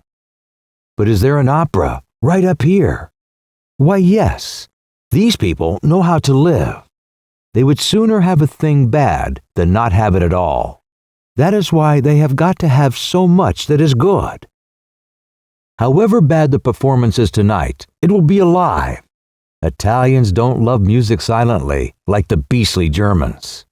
The audience takes its share, sometimes more. Can't we go? He turned on her, but not unkindly. But we're here to rescue a child. He cursed himself for the remark. All the pleasure and the light went out of her face, and she became again Miss Abbott of Sawston.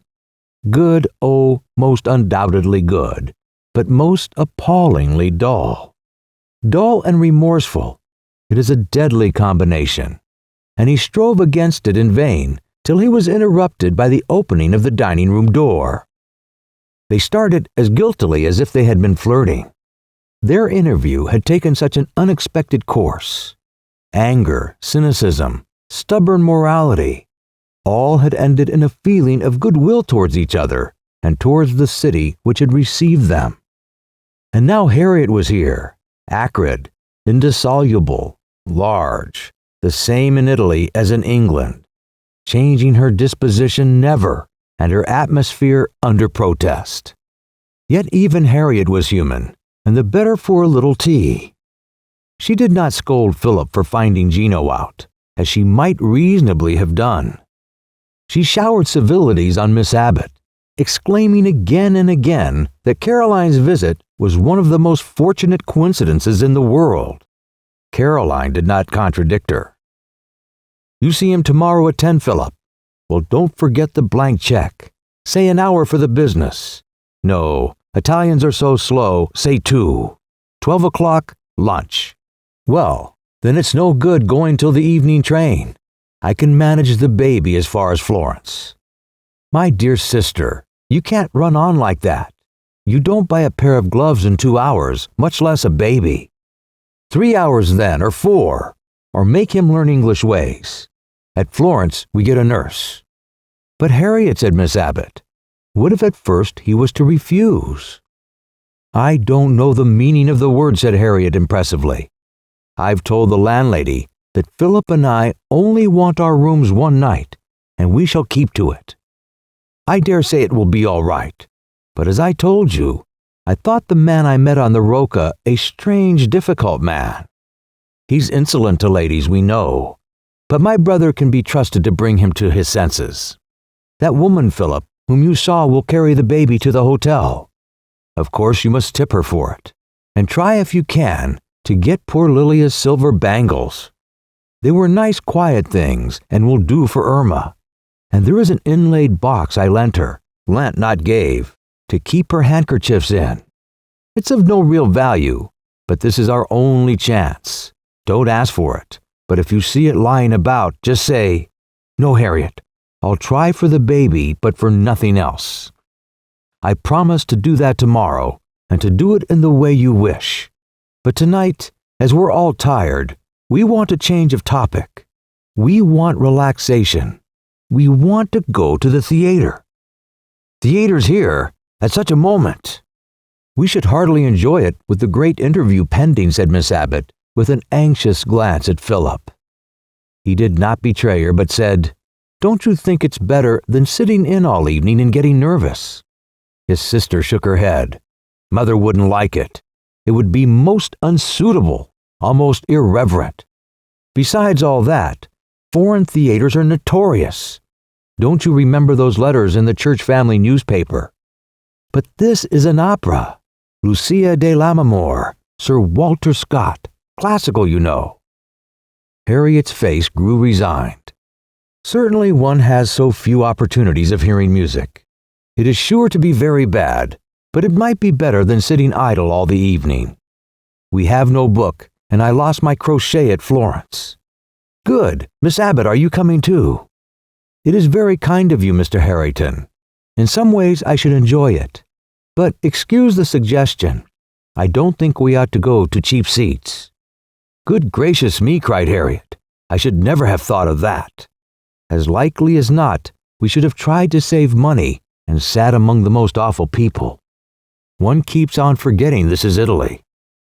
Unfortunately, I have no evening dress, and if the seats— Oh, that'll be all right, said Philip, smiling at his timorous, scrupulous womankind.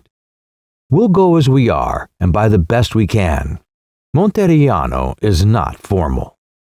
So the strenuous day of resolutions, plans, alarms, battles, victories, defeats, truces, ended at the opera. Miss Abbott and Harriet were both a little shamefaced. They thought of their friends at Sawston, who were supposing them to be now tilting against the powers of evil. What would Mrs. Herriton or Irma or the curates at the back kitchen say if they could see the rescue party at a place of amusement on the very first day of its mission? Philip, too, marveled at his wish to go. He began to see that he was enjoying his time in Monteriano, in spite of the tiresomeness of his companions and the occasional contrariness of himself. He had been to this theater many years before on the occasion of a performance of La Zia di Carlo. Since then it had been thoroughly done up in the tints of beetroot and the tomato, and was in many other ways a credit to the little town. The orchestra had been enlarged. Some of the boxes had terracotta draperies, and over each box was now suspended an enormous tablet, neatly framed, bearing upon it the number of that box. There was also a drop scene representing a pink and purple landscape, wherein sported many a lady lightly clad, and two more ladies lay along the top of the proscenium to steady a large and pallid clock. So rich and so appalling was the effect that Philip could scarcely suppress a cry. There is something majestic in the bad taste of Italy. It is not the bad taste of a country which knows no better. It has not the nervous vulgarity of England or the blinded vulgarity of Germany. It observes beauty and chooses to pass it by, but it attains to beauty's confidence. This tiny theater of Monteriano spraddled and swaggered with the best of them, and these ladies with their clock would have nodded to the young men on the ceiling of the Sistine. Philip had tried for a box, but all the best were taken. It was rather a grand performance, and he had to be content with stalls.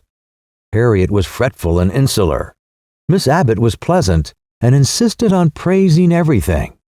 Her only regret was that she had no pretty clothes with her. We do all right, said Philip, amused at her unwonted vanity. Yes, I know, but pretty things pack as easily as ugly ones.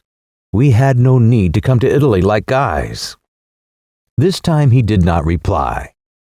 We're here to rescue a baby, for he saw a charming picture, as charming a picture as he had seen for years.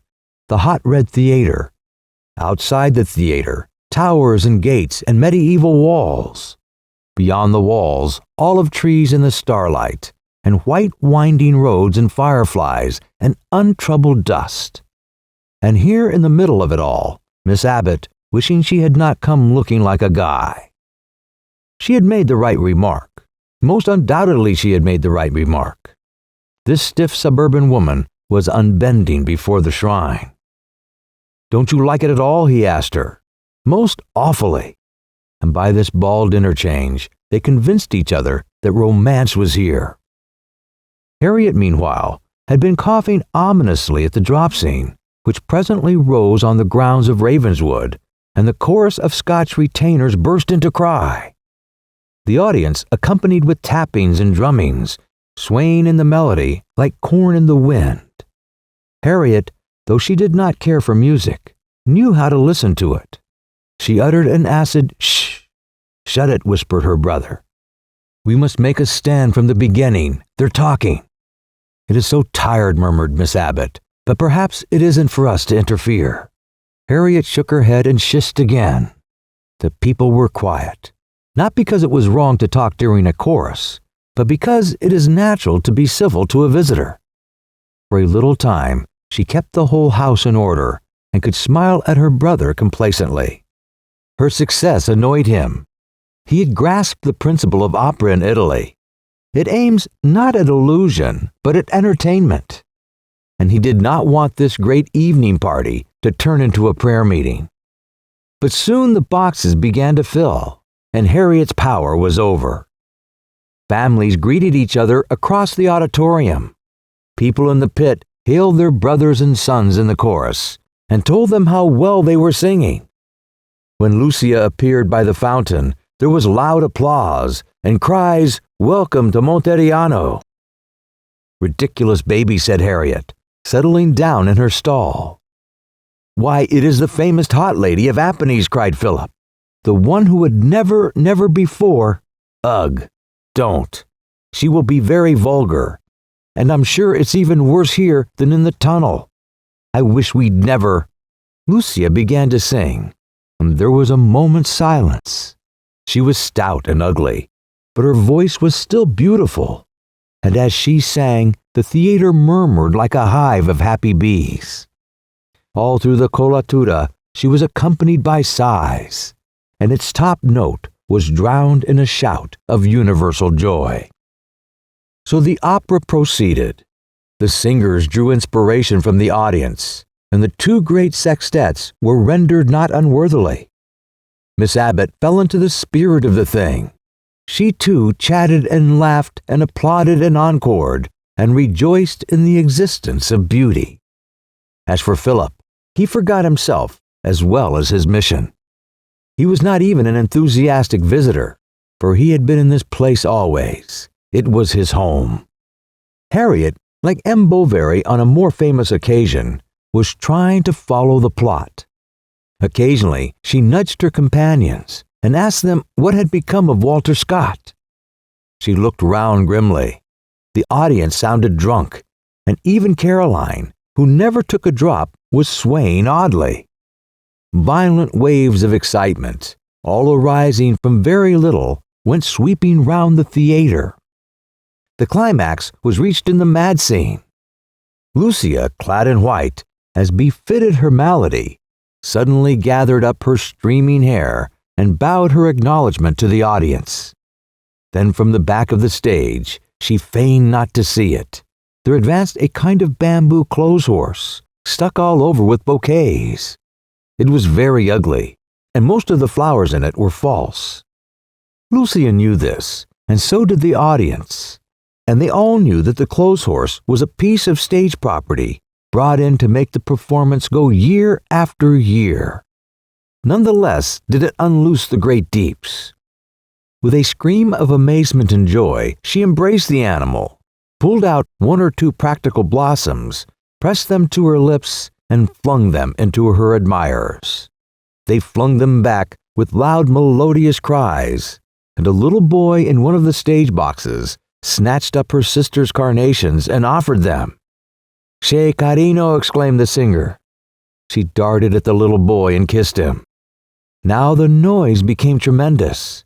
"Silence, silence!" shouted many old gentlemen behind. "Let the divine creature continue." But the young men in the adjacent box were imploring Lucia to extend her civility to them. She refused with a humorous, expressive gesture. One of them hurled a bouquet at her. She spurned it with her foot. Then, encouraged by the roars of the audience, she picked it up and tossed it to them. Harriet was always unfortunate. The bouquet struck her full in the chest, and a little billet doux fell out of it into her lap. "Call this classical," she cried, rising from her seat. "It's not even respectable. Philip, take me out at once." "Whose is it?" shouted her brother. holding up the bouquet in one hand and the billet doux in the other. "Whose is it?" The house exploded, and one of the boxes was violently agitated, as if someone was being hauled to the front. Harriet moved down the gangway and compelled Miss Abbott to follow her. Philip, still laughing and calling, "Whose is it?" brought up the rear. He was drunk with excitement. The heat, the fatigue, and the enjoyment had mounted into his head. "To the left," the people cried. "The enamorado is to the left." He deserted his ladies and plunged towards the box. A young man was flung stomach downwards across the balustrade. Philip handed him up the bouquet and the note. Then his own hands were seized affectionately. It all seemed quite natural. "Why have you not written?" cried the young man. "Why do you take me by surprise?" "Oh, I've written," said Philip hilariously. "I left a note this afternoon." "Silence, silence," cried the audience, who were beginning to have enough. Let the divine creature continue. Miss Abbott and Harriet had disappeared. "No, no," cried the young man. "You don't escape me now." For Philip was trying feebly to disengage his hands. Amiable Use bent out of the box and invited him to enter it. "Gino's friends are ours." "Friends," cried Gino.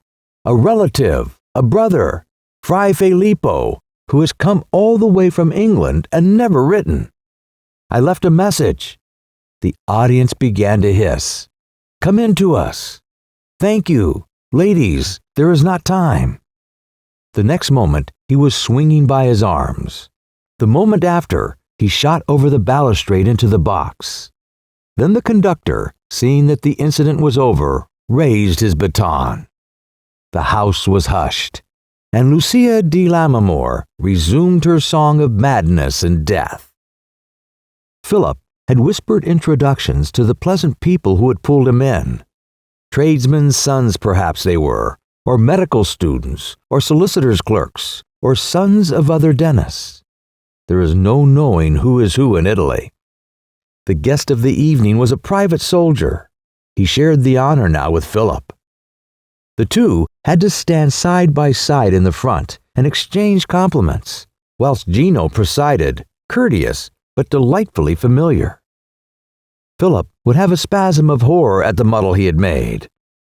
But the spasm would pass, and again he would be enchanted by the kind, cheerful voices, the laughter that was never vapid, and the light caress of the arm across his back. He could not get away till the play was nearly finished, and Edgardo was singing amongst the tombs of ancestors. His new friends hoped to see him at the Garibaldi tomorrow evening. He promised. Then he remembered that if he kept to Harriet's plan, he would have left Monteriano. At 10 o'clock then, he said to Gino, "I want to speak to you alone, at 10. "Certainly," laughed the other. Miss Abbott was sitting up for him when he got back. Harriet, it seemed, had gone straight to bed. "That was he, wasn't it?" she asked. "Yes, rather. I suppose you didn't settle anything." "Why, no. How could I? The fact is, well, I got taken by surprise. But after all, what does it matter? There's no earthly reason why we shouldn't do the business pleasantly. He's a perfectly charming person, and so are his friends. I'm his friend now, his long-lost brother. What's the harm? I tell you, Miss Abbott, it's one thing for England and another for Italy. There we plan and get on high moral horses. Here we find what asses we are, for things go off quite easily, all by themselves. My hat, what a night! Did you ever see a really purple sky and really silver stars before? Well, as I was saying, it's absurd to worry. He's not a porky father. He wants that baby as little as I do. He's been ragging my dear mother, just as he ragged me 18 months ago, and I've forgiven him. Oh, but he has a sense of humor. Miss Abbott, too, had a wonderful evening, nor did she ever remember such stars or such a sky. Her head, too, was full of music, and that night, when she opened the window, her room was filled with warm, sweet air. She was bathed in beauty within and without. she could not go to bed for happiness. Had she ever been so happy before? Yes, once before, and here, a night in March, the night Gino and Lilia had told her of their love, the night whose evil she had come now to undo. She gave a sudden cry of shame. This time, the same place, the same thing, and she began to beat down her happiness, knowing it to be sinful. She was here to fight against this place, to rescue a little soul who was innocent as yet. She was here to champion morality and purity and the holy life of an English home. In the spring, she had sinned through ignorance. She was not ignorant now. "Help me," she cried, and shut the window as if there was magic in the encircling air. But tunes would not go out of her head, and all night long she was troubled by torrents of music, and by applause and laughter, and angry young men who shouted the district out of Baedeker. "Pochi bonzi fatti in là, che Monteriano si facita." Pochi bonzi was revealed to her as they sang, a joyless, straggling place, full of people who pretended. When she woke up, she knew that it had been Sawston. Chapter 7. At about 9 o'clock next morning, Perfetta went out on the loggia, not to look at the view, but to throw some dirty water at it. "Schizo tanto," she wailed, for the water spattered a tall young lady who had for some time been tapping at the lower door. "Is Signor Corella in?" the young lady asked. It was no business of Perfetta's to be shocked, and the style of the visitor seemed to demand the reception room. Accordingly, she opened its shutters, dusted a round patch on one of the horsehair chairs, and bade the lady do herself the inconvenience of sitting down. Then she ran into Monteriano and shouted up and down its streets until such time as her young master should hear her. The reception room was sacred to the dead wife. Her shiny portrait hung upon the wall, similar doubtless in all respects to the one which would be pasted on her tombstone. A little piece of black drapery had been tacked above the frame to lend a dignity to woe. But two of the tacks had fallen out, and the effect was now rakish, as of a drunkard's bonnet. A coon song lay open on the piano, and of the two tables, one supported Baedeker's Central Italy, the other Harriet's inlaid box. And over everything there lay a deposit of heavy white dust, which was only blown off one moment to thicken on another. It is well to be remembered with love. It is not so very dreadful to be forgotten entirely. But if we shall resent anything on earth at all, we shall resent the consecration of a deserted room. Miss Abbott did not sit down, partly because the antimacassars might harbor fleas, partly because she had suddenly felt faint and was glad to cling on to the funnel of the stove. She struggled with herself, for she had need to be very calm. Only if she was very calm might her behavior be justified. She had broken faith with Philip and Harriet. She was going to try for the baby before they did. If she failed, she could scarcely look them in the face again. Harriet and her brother, she reasoned, don't realize what is before them. She would bluster and be rude. He would be pleasant and take it as a joke. Both of them, even if they offered money, would fail. But I began to understand the man's nature.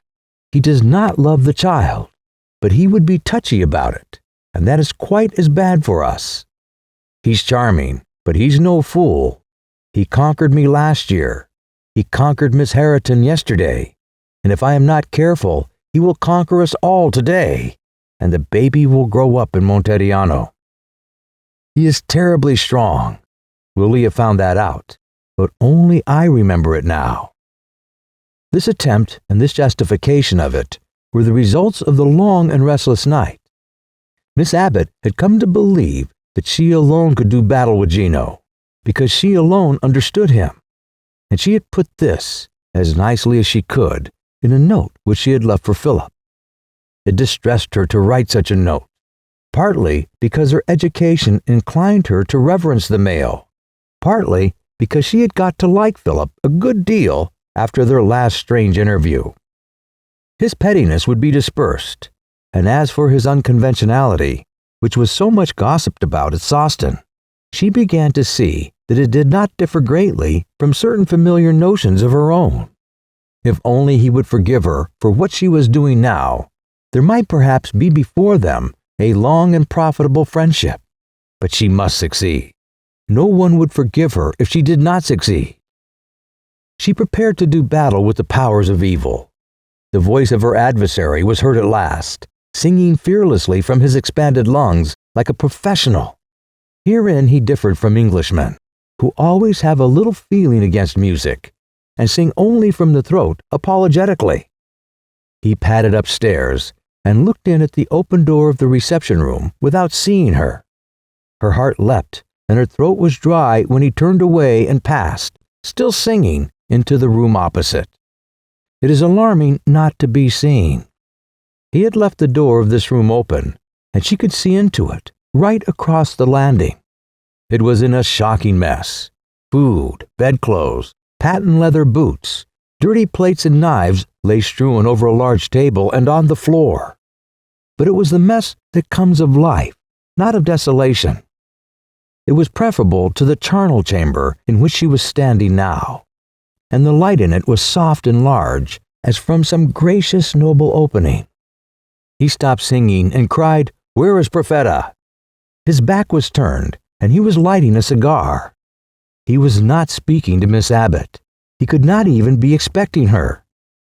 The vista of the landing and the two open doors made him both remote and significant, like an actor on the stage, intimate and unapproachable at the same time. She could no more call out to him than if he was Hamlet. "You know," he continued, "but you will not tell me. Exactly like you." He reclined on the table and blew a fat smoke ring. "And why won't you tell me the numbers? I have dreamt of a red hen. That is 205 and a friend unexpected. He means 82. But I try for Turno this week, so tell me another number." Miss Abbott did not know of the tombola. His speech terrified her. She felt those subtle restrictions which come upon us in fatigue. Had she slept well, she would have greeted him as soon as she saw him. Now it was impossible. He had got into another world. She watched his smoke ring. The air had carried it slowly away from him and brought it out intact upon the landing. 205, 82. In any case, I shall put them on Bara, not on Florence. I cannot tell you why. I have a feeling this week for Bara. Again she tried to speak, but the ring mesmerized her. It had become vast and elliptical, and floated in at the reception room door. "Ah, you don't care if you get the profits. You won't even say, 'Thank you, Gino.' Say it, or I'll drop hot, red hot ashes on you. Thank you, Gino." The ring had extended its pale blue coils towards her. She lost self-control. It enveloped her. As if it was a breath from the pit, she screamed. There he was, wanting to know what had frightened her, how she had got here, why she had never spoken. He made her sit down. He brought her wine, which she refused. She had not one word to say to him. "What is it?" he repeated. "What has frightened you?" He too was frightened, and perspiration came starting through the tan. For it is a serious thing to have been watched. We all radiate something curiously intimate when we believe ourselves to be alone. "Business," she said at last. "Business with me. Most important business." She was lying, white and limp, in the dusty chair. "Before business, you must get well. This is the best wine." She refused it feebly. He poured out a glass. She drank it. As she did so, she became self-conscious. However important the business, it was not proper of her to have called on him or to accept his hospitality. "Perhaps you are engaged," she said, "and I am not very well. You are not well enough to go back, and I am not engaged." She looked nervously at the other room. "Ah, now I understand," he exclaimed. "Now I see what frightened you. But why did you never speak?" And taking her into the room where he lived, he pointed to the baby. She had thought so much about the baby, of its welfare, its soul, its morals, its probable defects. But like most unmarried people, she had only thought of it as a word, just as the healthy man only thinks of the word death, not of death itself. The real thing, lying asleep on a dirty rug, disconcerted her.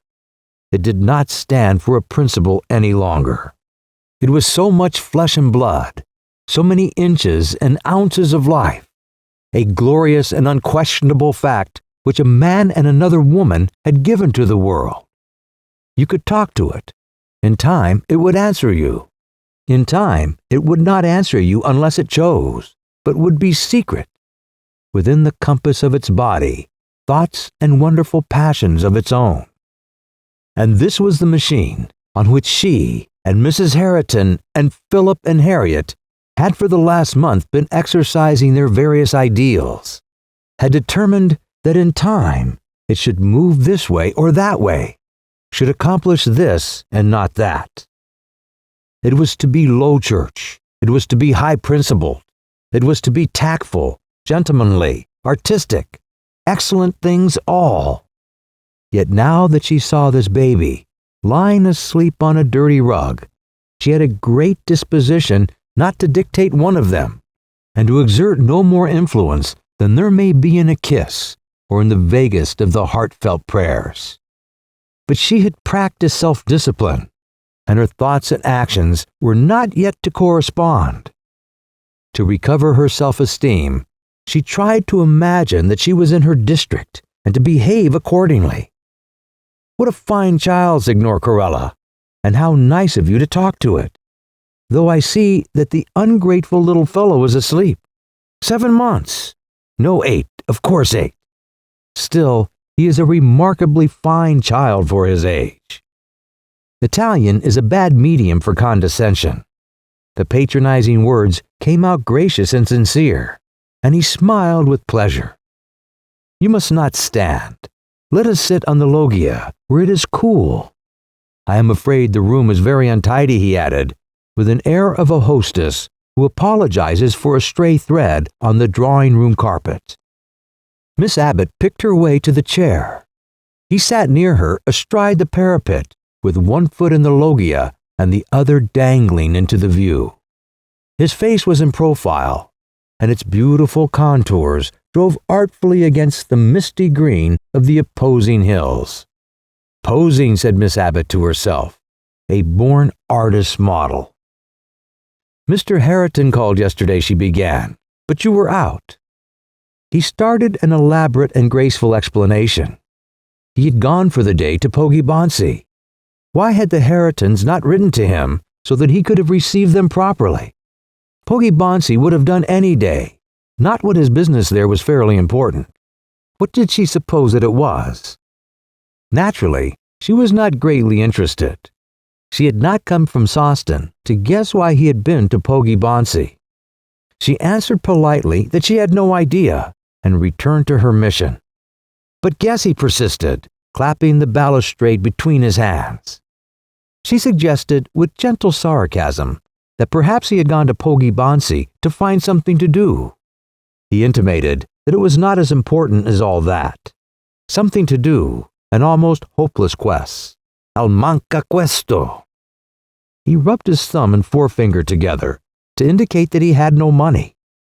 Then he sighed and blew another smoke ring. Miss Abbott took heart and turned diplomatic.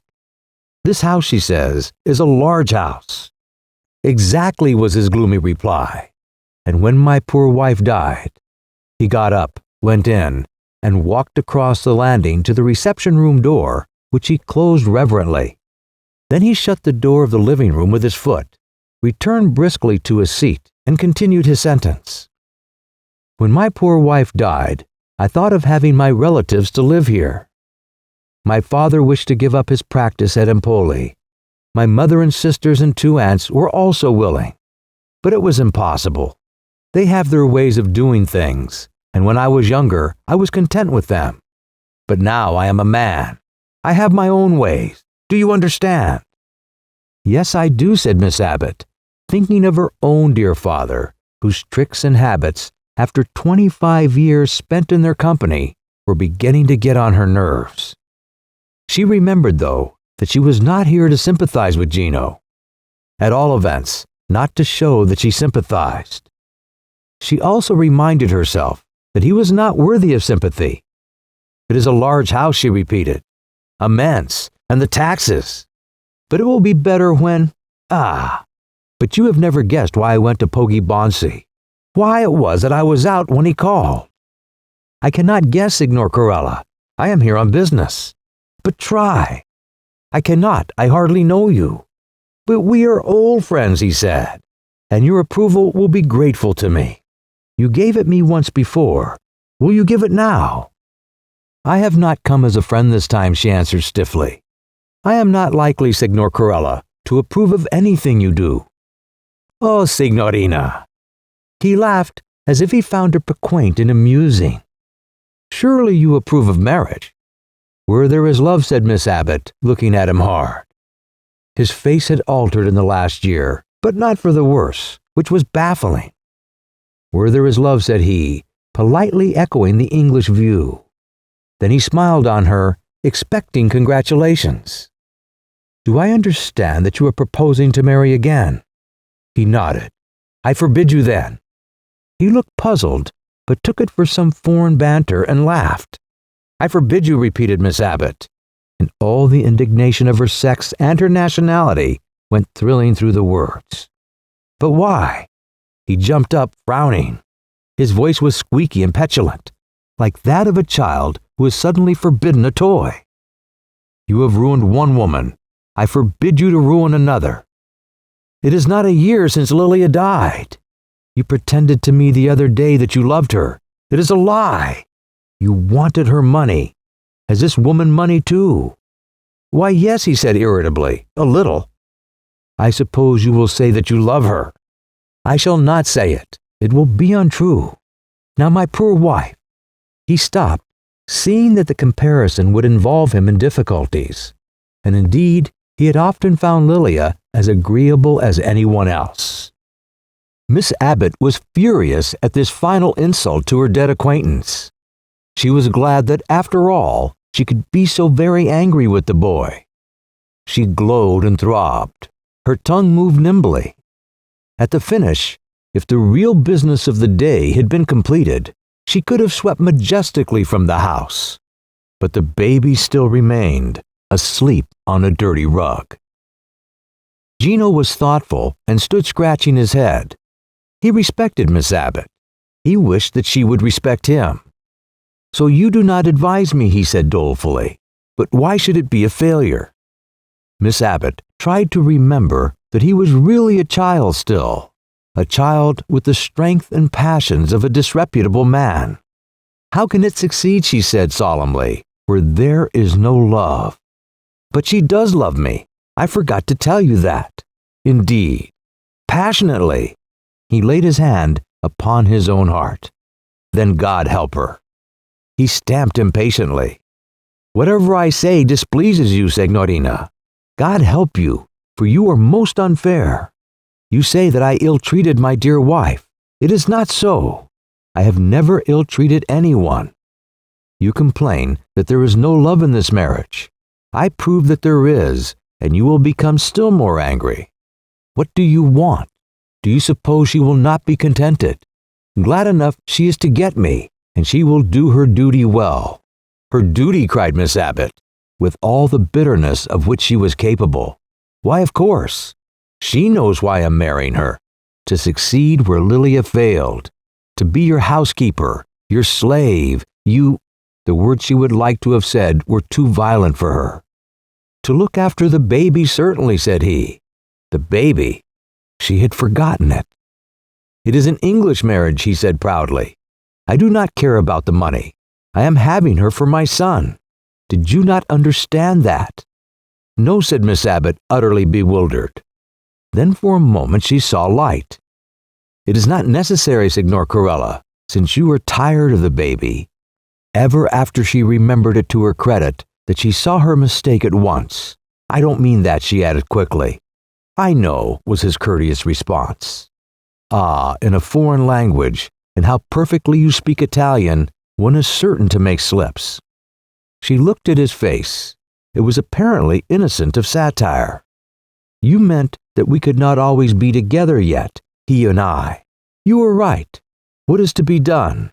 I cannot afford a nurse, and Perfetta is too rough. When he was ill, I dare not let her touch him. When he was to be washed, which happens now and then, who does it? I feed him, or settle what he shall have. I sleep with him and comfort him when he is unhappy in the night. No one talks, no one may sing to him but I. Do not be unfair this time. I like to do these things. But nevertheless, his voice became pathetic, they take up a great deal of time and are not all suitable for a young man. Not at all suitable, said Miss Abbott, and closed her eyes wearily. Each moment her difficulties were increasing. She wished that she was not so tired, so open to contradictory impressions. She longed for Harriet's burly obtruseness or for the soulless diplomacy of Mrs. Herriton. A little more wine, asked Gino kindly. Oh, no, thank you. But marriage, Signor Corella, is a very serious step. Could you not manage more simply? Your relative, for example. Empoli, I would as soon have him in England. England, then. He laughed. He has a grandmother there, you know, Mrs. Theobald. He has a grandmother here. No, he is troublesome, but I must have him with me. I will not even have my father and mother, too, for they would separate us, he added. How? They would separate our thoughts. She was silent. This cruel, vicious fellow knew of strange refinements. The horrible truth that wicked people are capable of love stood naked before her, and her moral being was abashed. It was her duty to rescue the baby, to save it from contagion, and she still meant to do her duty. But the comfortable sense of virtue left her. She was in the presence of something greater than right or wrong. Forgetting that this was an interview, he had strolled back into the room, driven by the instinct she had aroused in him. Wake up, he cried to his baby, as if it was some grown-up friend. Then he lifted his foot and trod lightly on its stomach. Miss Abbott cried, Oh, take care. She was unaccustomed to this method of wakening the young. He is not much longer than my boot, is he? Can you believe that in time his own boots will be as large, and that he also... But ought you to treat him like that? He stood with one foot resting on the little body, suddenly musing, filled with the desire that his son should be like him, and should have sons like him, to people the earth. It is the strongest desire that can come to a man, if it comes to him at all. Stronger even than love, or the desire for personal immortality. All men vaunt it, and declare that it is theirs, but the hearts of most are set elsewhere. It is the exception who comprehends that physical and spiritual life may stream out of him forever. Miss Abbott, for all her goodness, could not comprehend it, though such a thing is more within the comprehension of women. And when Gino pointed first to himself and then to his baby and said father, son, she took it as a piece of nursery prattle and smiled mechanically. The child, the first fruits, woke up and glared at her. Gino did not greet it, but continued the exposition of his policy.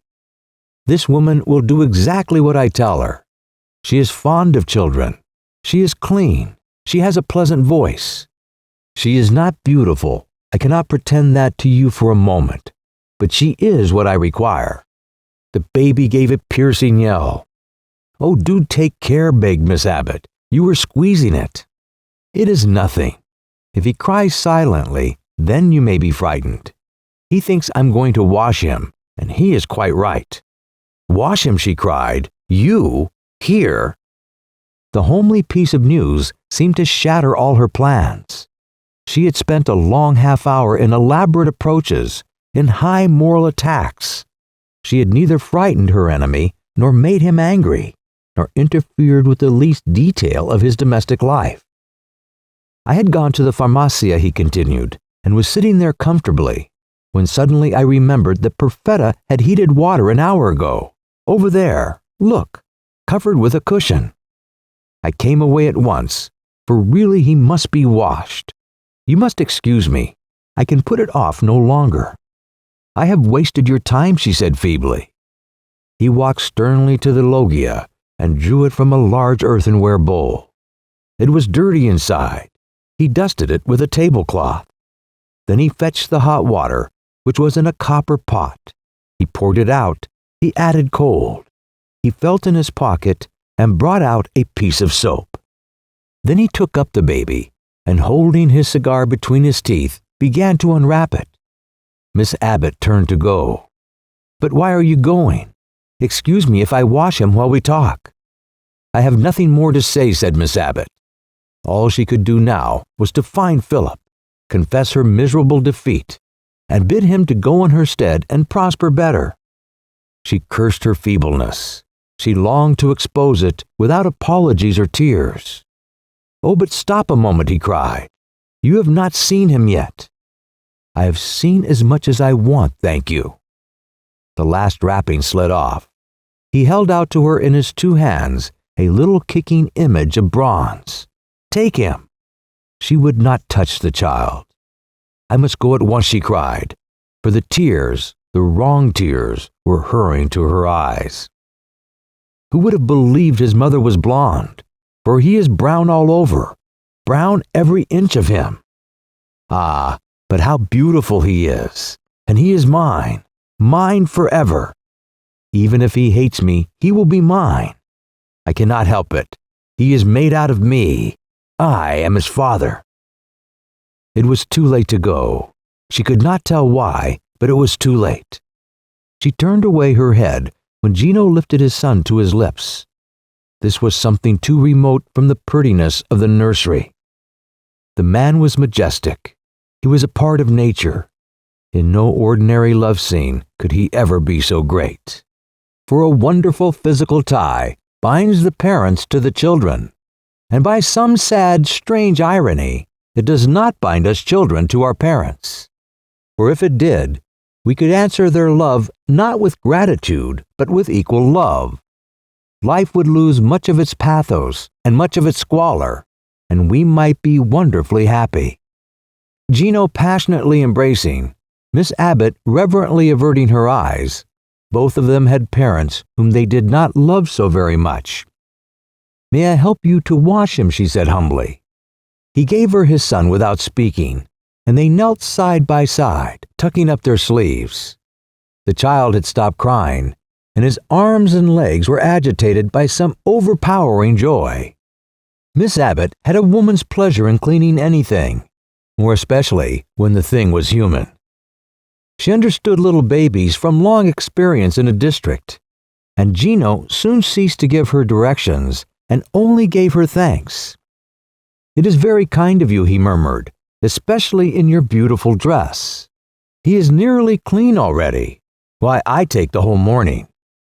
There is so much more of a baby than one expects, and Perfetta washes him just like she washes clothes. Then he screams for hours. My wife is to have a light hand. Ah, how he kicks. Has he splashed you? I'm very sorry. I am ready for a soft towel now, said Miss Abbott, who was strangely exalted by the service. Certainly, certainly. He strode in a knowing way to a cupboard, but he had no idea where the soft towel was.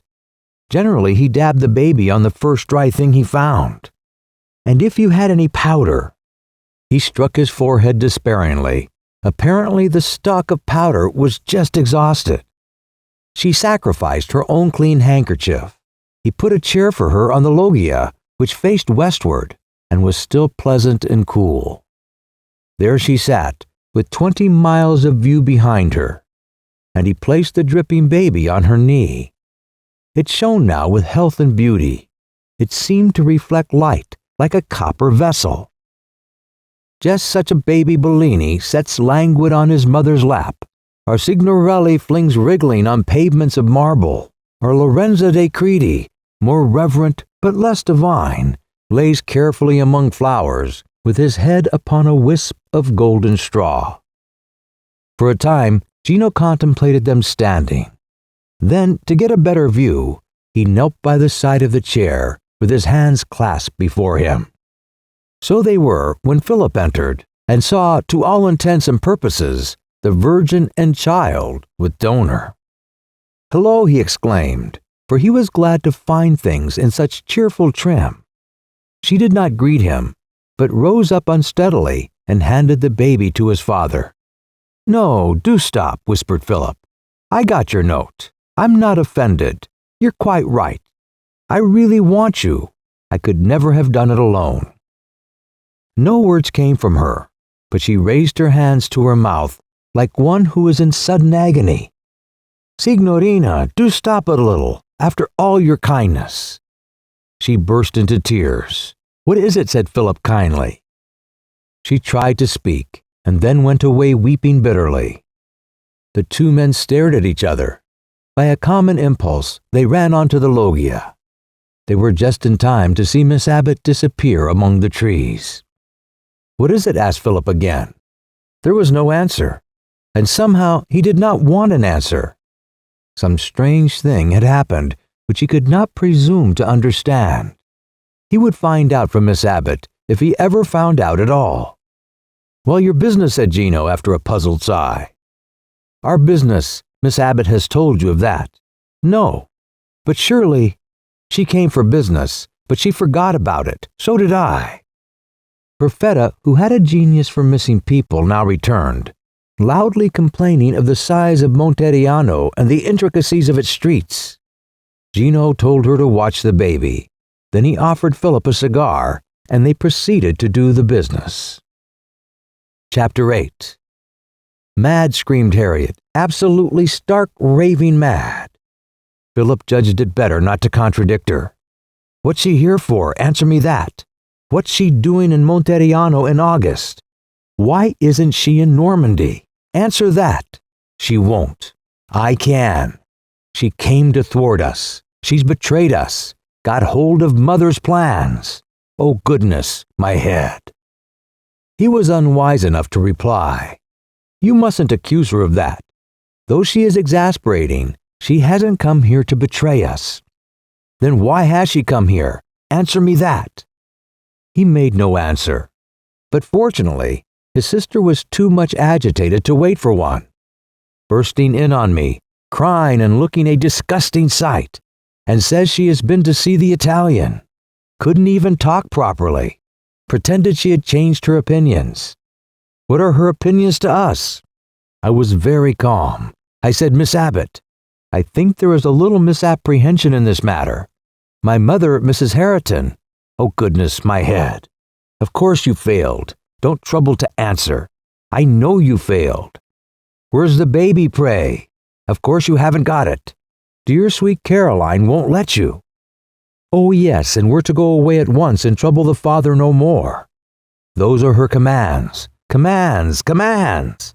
And Harriet almost burst into tears. Philip governed his temper.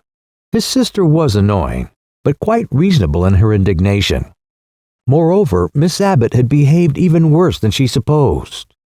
"I've not got the baby, Harriet, but at the same time I haven't exactly failed. I and Signor Corella are to have another interview this afternoon at the Café Garibaldi. He is perfectly reasonable and pleasant. Should you be disposed to come with me, you would find him quite willing to discuss things. He is desperately in want of money and has no prospect of getting any. I discovered that. At the same time, he has a certain affection for the child." For Philip's insight, or perhaps his opportunities, had not been equal to Miss Abbott's. Harriet would only sob and accuse her brother of insulting her. How could a lady speak to such a horrible man? That and nothing else was enough to stamp Caroline. Oh, poor Lilia. Philip drummed on the bedroom window-sill. He saw no escape from the deadlock. For though he spoke cheerfully about his second interview with Gino, he felt at the bottom of his heart that it would fail. Gino was too courteous. He would not break off negotiations by sharp denial. He loved the civil, half-humorous bargaining, and he loved fooling his opponent, and did it so nicely that his opponent did not mind being fooled. Miss Abbott has behaved extraordinarily, he said at last. But at the same time, his sister would not hear him. She burst forth again on the madness, the interference, the intolerable duplicity of Caroline.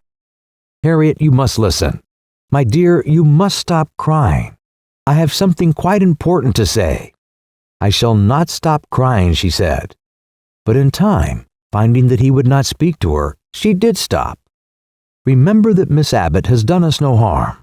She said nothing to him about the matter. He assumes that she is working with us. I gathered that. Well, she isn't. Yes, but if you're careful, she may be. I interpret her behavior thus. She went to see him, honestly intending to get the child away. In the note she left me, she says so, and I don't believe she'd lie. I do.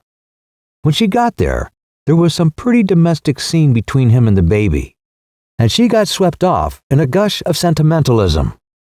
Before very long, if I know anything about psychology, there will be a reaction.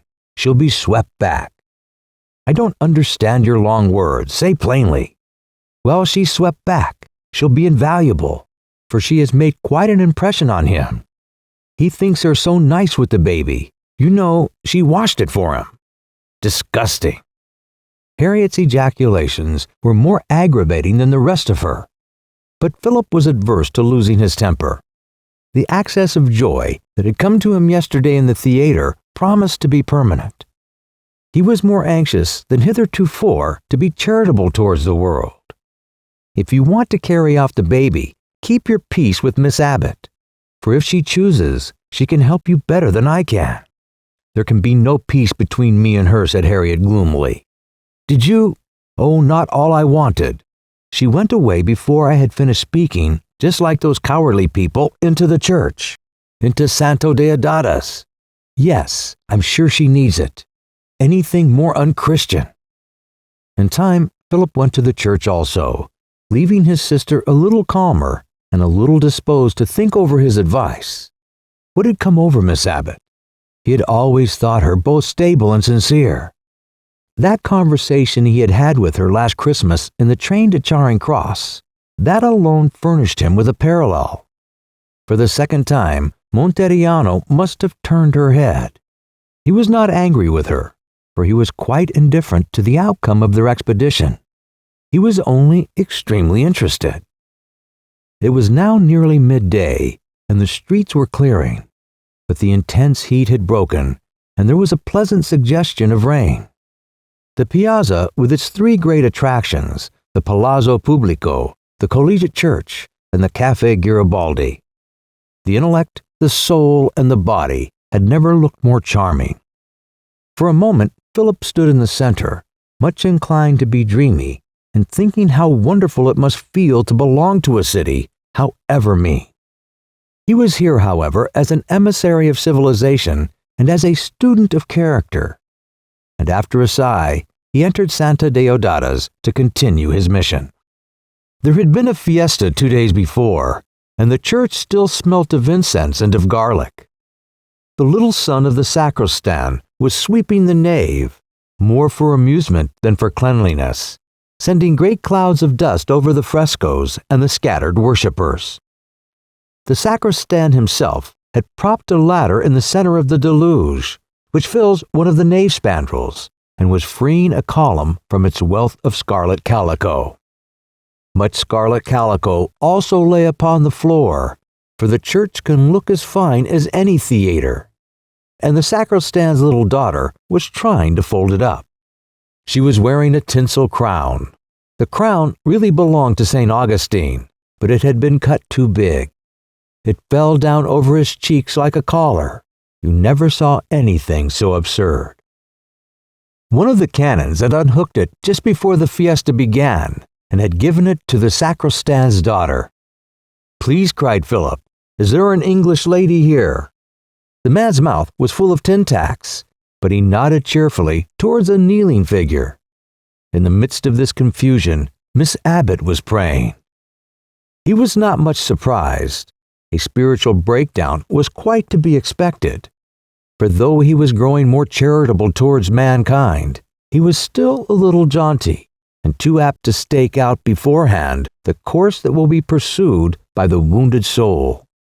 It did not surprise him, however, that she should greet him naturally, with none of the sour self-consciousness of a person who had just risen from her knees.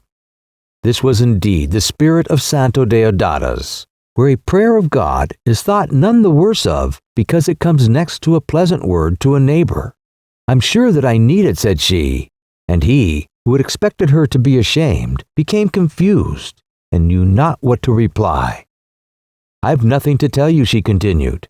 "I have simply changed straight round. If I had planned the whole thing out, I could not have treated you worse. I can talk it over now, but please believe that I have been crying. And please believe that I have not come to scold you," said Philip. "I know what has happened." "What?" said Miss Abbott. Instinctively, she led the way to the famous chapel, the fifth chapel on the right, wherein Giovanni de Empoli had painted the death and burial of the saint. Here they could sit out of the dust and the noise and proceed with the discussion which promised to be important. What might have happened to me, he had made you believe that he loved the child. Oh yes, he has. He will never give it up. At present it is still unsettled. It will never be settled. Perhaps not. Well, as I said, I know what has happened, and I am not here to scold you. But I must ask you to withdraw from the thing for the present. Harriet is furious, but she will calm down when she realizes that you have done us no harm, and will do none. I can do no more, she said, but I tell you plainly I have changed sides. If you do no more, that is all we want. You promise not to prejudice our cause by speaking to Signor Corella. Oh, certainly. I don't want to speak to him again. I shan't ever see him again. Quite nice, wasn't he? Quite. Well, that's all I wanted to know. I'll go and tell Harriet of your promise, and I think things will quiet down now. But he did not move, for it was an increasing pleasure to him to be near her, and her charm was at its strongest today. He thought less of psychology and feminine reaction.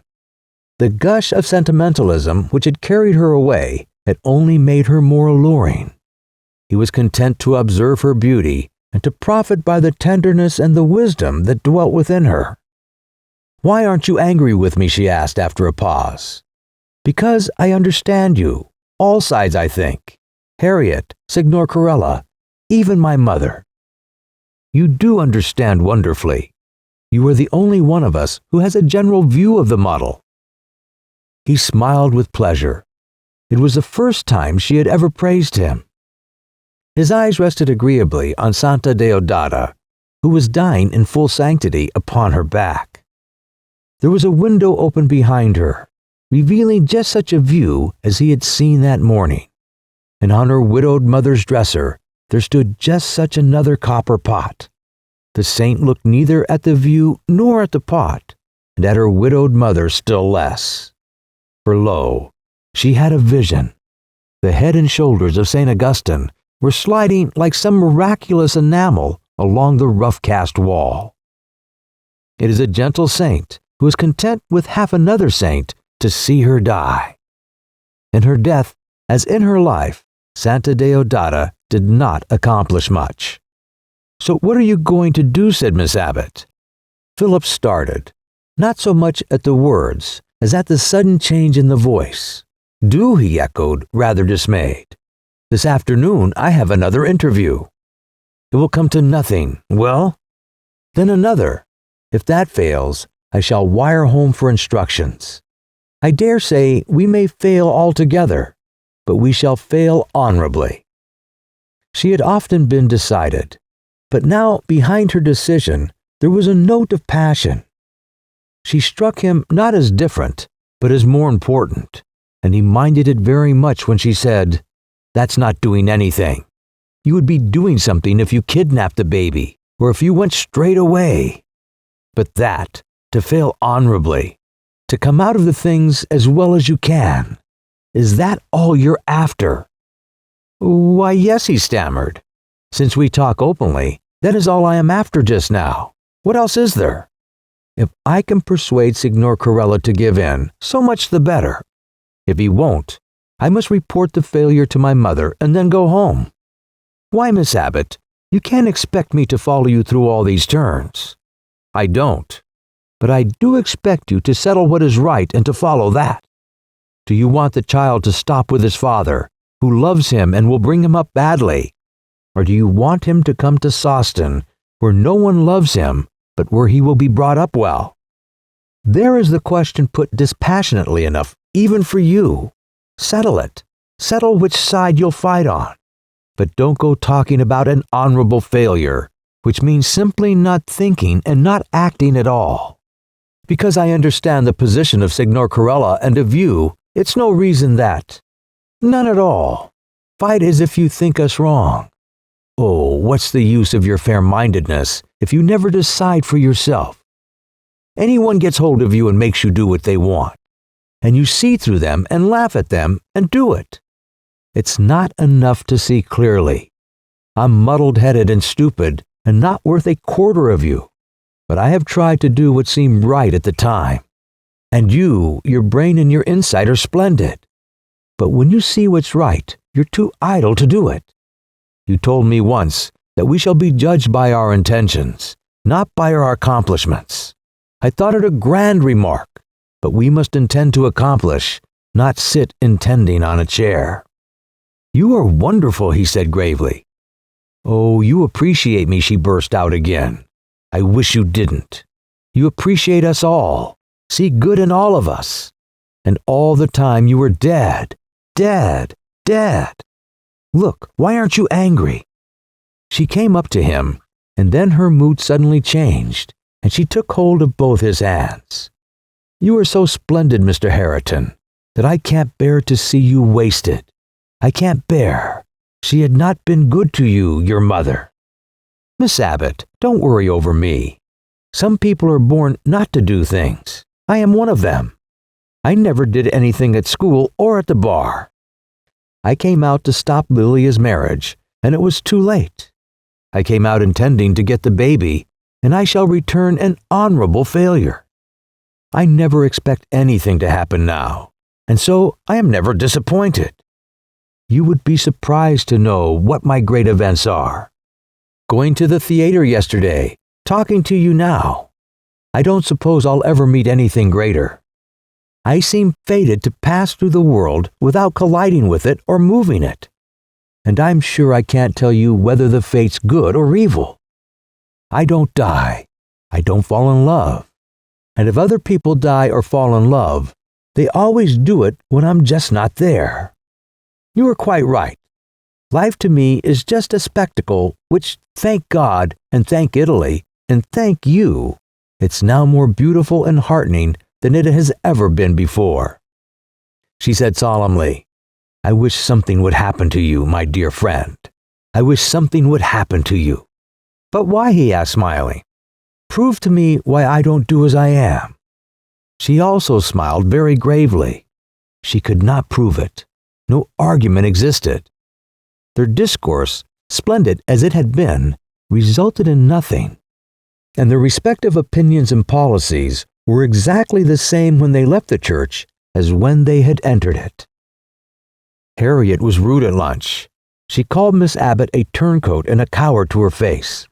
Miss Abbott resented neither epithet, feeling that one was justified and the other not unreasonable. She tried to avoid even the suspicion of satire in her replies. But Harriet was sure that she was satirical because she was so calm. She got more and more violent, and Philip at one time feared that she would come to blows. Look here, he cried, with something of the old manner. It's too hot for this. We've been talking and interviewing each other all the morning, and I have another interview this afternoon. I do stipulate for silence. Let each lady retire to her bedroom with a book. I retire to pack, said Harriet. Please remind Signor Corella, Philip, that the baby is to be here by 8:30 this evening. Oh, certainly, Harriet. I shall make a point of reminding him. And order a carriage to take us to the evening train. And please, said Miss Abbott, would you order a carriage for me too? You going? He exclaimed. Of course, she replied, suddenly flushing. Why not? Why, of course you would be going. 2 carriages then. 2 carriages for the evening train. He looked at his sister hopelessly. "Harriet, whatever are you up to? We shall never be ready." "Order my carriage for the evening train," said Harriet, and departed. "Well, I suppose I shall, and I shall also have my interview with Signor Corella." Miss Abbott gave a little sigh. "But why should you mind? Do you suppose that I shall have the slightest influence over him?" "No, but I can't repeat all that I said in the church. You ought never to see him again. You ought to bundle Harriet into a carriage, not this evening, but now, and drive her straight away." "Perhaps I ought, but it isn't a very big ought. Whatever Harriet and I do, the issue is the same. Why, I can see the splendor of it, even the humor. Gino sitting up here on the mountaintop with his cub. We come and ask for it. He welcomes us. We ask for it again. He's equally pleasant. I'm agreeable to spend the whole week bargaining with him. But I know that at the end of it, I shall descend empty-handed to the plains. It might be finer of me to make up my mind, but I am not a fine character, and nothing hangs on it." "Perhaps I am extreme," she said humbly. "I've been trying to run you, just like your mother. I feel you ought to fight it out with Harriet. Every little trifle, for some reason, does seem incalculably important today. And when you say of a thing that nothing hangs on it, it sounds like blasphemy. There's never any knowing. How am I to put it? Which of our actions, which of our idlenesses won't have things hanging on it forever?" He assented, but her remark had only an aesthetic value. He was not prepared to take it to heart. All the afternoon he rested, worried, but not exactly despondent. The thing would jog out somehow. Probably Miss Abbott was right. The baby had better stop where it was loved. And that probably was what the fates had decreed. He felt little interest in the matter, and he was sure that he had no influence. It was not surprising, therefore, that the interview at the Café Garibaldi came to nothing. Neither of them took it very seriously, and before long, Gino had discovered how things lay and was ragging his companion hopelessly. Philip tried to look offended, but in the end he had to laugh. "Well, you were right," he said. "This affair is being managed by the ladies." "Ah, the ladies, cried the other. And then he roared like a millionaire for 2 cups of black coffee, and insisted on treating his friend as a sign that their strife was over.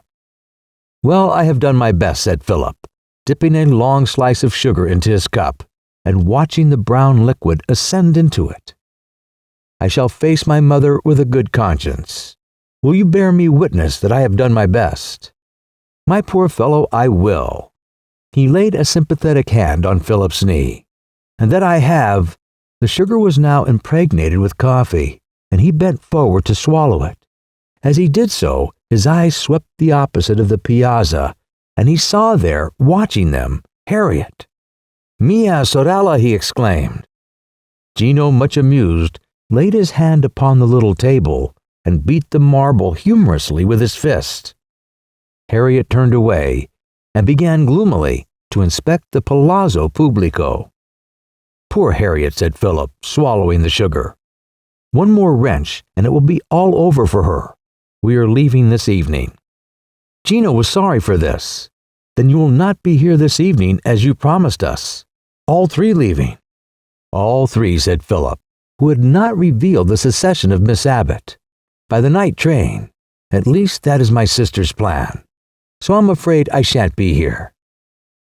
They watched the departing figure of Harriet, and then entered upon the final civilities. They shook each other warmly by both hands. Philip was to come again next year, and to write beforehand. He was to be introduced to Gino's wife, for he was told of the marriage now. He was to be godfather to his next baby. As for Gino, he would remember some time that Philip liked vermouth. He begged him to give his love to Irma. Mrs. Herriton, should he send her his sympathetic regards? No, perhaps that would hardly do. So the 2 young men parted with a good deal of genuine affection, for the barrier of language is sometimes a blessed barrier, which only lets pass what is good. Or, to put the thing less cynically, We may be better in new clean words, which have never been tainted by our pettiness or vice. Philip, at all events, lived more graciously in Italian, the very phrases of which entice one to be happy and kind. It was horrible to think of the English of Harriet, whose every word would be as hard, as distinct, and as unfinished as a lump of coal. Harriet, however, talked little.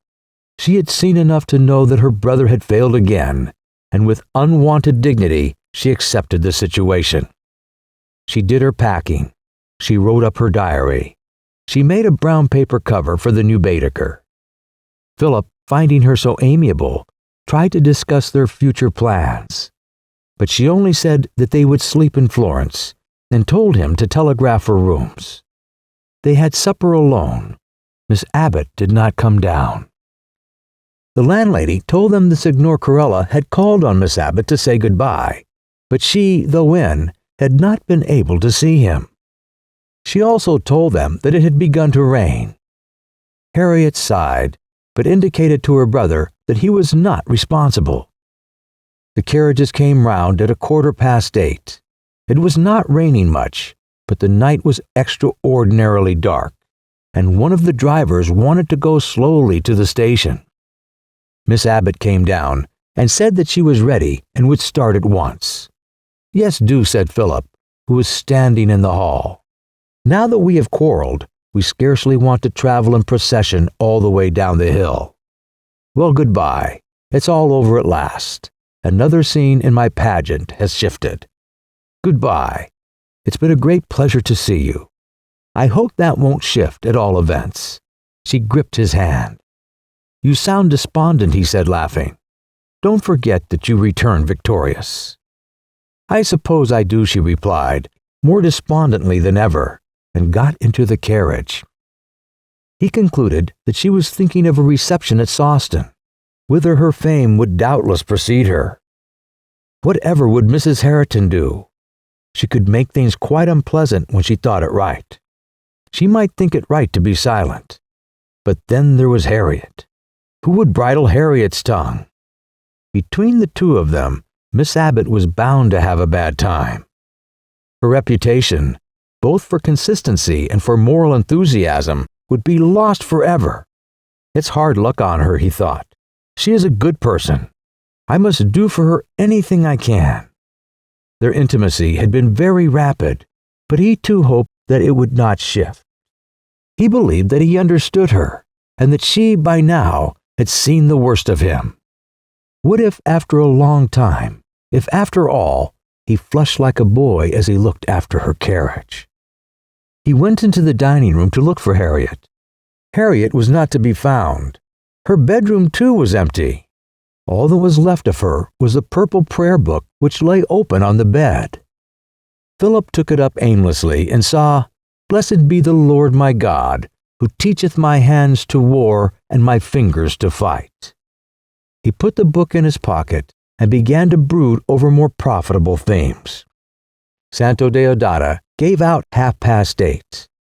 All the luggage was on, and still Harriet had not appeared. "Depend upon it," said the landlady, "she has gone to Signor Corella's to say goodbye to her little nephew." Philip did not think it lightly. They shouted all over the house, and still there was no Harriet. He began to be uneasy. He was helpless without Miss Abbott. Her grave, kind face had cheered him wonderfully, even when it looked displeased. Monteriano was sad without her. The rain was thickening. The scraps of Donizetti floated tunelessly out of the wine shops, and of the great tower opposite, he could only see the base, fresh papered with the advertisements of quacks. A man came up the street with a note. Philip read, "Start at once. Pick me up outside the gate. Pay the bearer, H.H." "Did the lady give you this note?" he cried. The man was unintelligible. "Speak up," explained Philip. "Who gave it you and where?" Nothing but horrible signs and bubblings came out of the man. "Be patient with him," said the driver, turning round on the box. "It is the poor idiot." And the landlady came out of the hotel and echoed, "The poor idiot! He cannot speak. He takes messages for us all." Philip then saw that the messenger was a ghastly creature, quite bald, with trickling eyes and gray twitching nose. In another country, he would have been shut up. Here he was accepted as a public institution and part of nature's scheme. Ugh, shuddered the Englishman. Signora Padrona, find out from him. This note is from my sister. What does it mean? Where did he see her? It is no good, said the landlady. He understands everything, but he can explain nothing. He has visions of the saints, said the man who drove the cab. But my sister, where has she gone? How has she met him? She has gone for a walk, asserted the landlady. It was a nasty evening, but she was beginning to understand the English. She has gone for a walk, perhaps to wish goodbye to her little nephew. Preferring to come back another way, she has sent you this note by the poor idiot and is waiting for you outside the Siena gate.